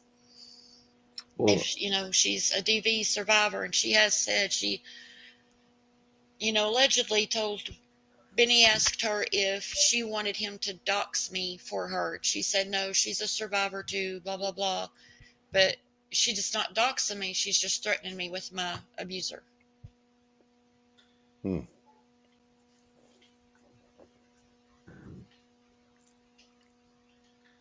it's inexcusable for anyone, just inexcusable, especially if she has been in that same boat and has, the similar pain or trauma, that it's to kick someone when you've been down the same as them, shows um, no compassion, no sense of empathy. It's just inexcusable. If But she didn't just, it didn't hurt me, but it hurt others. It made them hurt for me, and it made them mad. It made them angry. I spoke with Shay's Safe Place because she reached out. She said that she was worried she didn't want to open the wounds and everything by putting that Jodie Sue taunting me with him. uh-huh. And I Mm-hmm. told her to leave it. I told her to leave it up. Much love to Miss Shay's place. Yeah, Much love. She's doing awesome work on her she's a channel as sweet well. human being. I've come across a couple of items, but I'm gonna jump down. Thank Mr. you, John. Justin, thank you. Miss Squalls, thank you for your courage, your love, your heart. The both of you, including Scott H, that jumped off here. He's doing great work on his channel. We're just trying to make sense, folks. That's That's it. all We're we're trying to trying to find do. summer. That's all we're trying to do, We're trying to find summer. and try to get this over with, trying to get some finality that's involved here. Yeah, Law enforcement are going to do their job, yes, no doubt. And us as YouTubers are going to be the audience that they're going to have to watch them do their job. That's pretty much what's going to go down. right. It's going to go down just like that. But on the other hand, too, as content creators, we're here to bring you the stories that matter the most, to try to get a handle on what it is to be vigilant in our world today, which has changed so much and has affected so many people in so many different ways. That's why we're here. It Yeah, is. That's the only reason why we're here. So we're not the bad guys. We're trying to create platforms that can make a better outcome happen as best as we can. yeah, If not, then we'll just report the story to create a vigilance and awareness. But other than that, we're not the bad guys, yeah. you know. Trust me, there's plenty of bad guys out there. Oh yeah.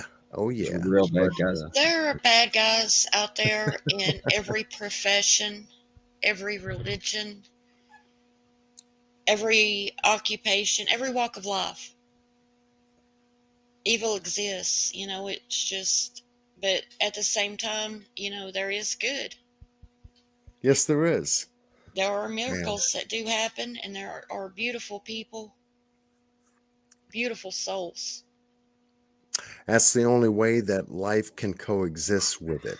It's a yin and yang kind of thing, you know, ebb and flow, back and forth. And to be a part of the best thing that could ever happen to YouTube, covering the cases that we do cover, and do it in a way that brings awareness. That's the job. That's what we do. That's what we do, folks. Much Absolutely. love to every single one in the chat. Once again, Mr. Justin, thank you. Miss Thank you. Squalls, Thank you, Justin.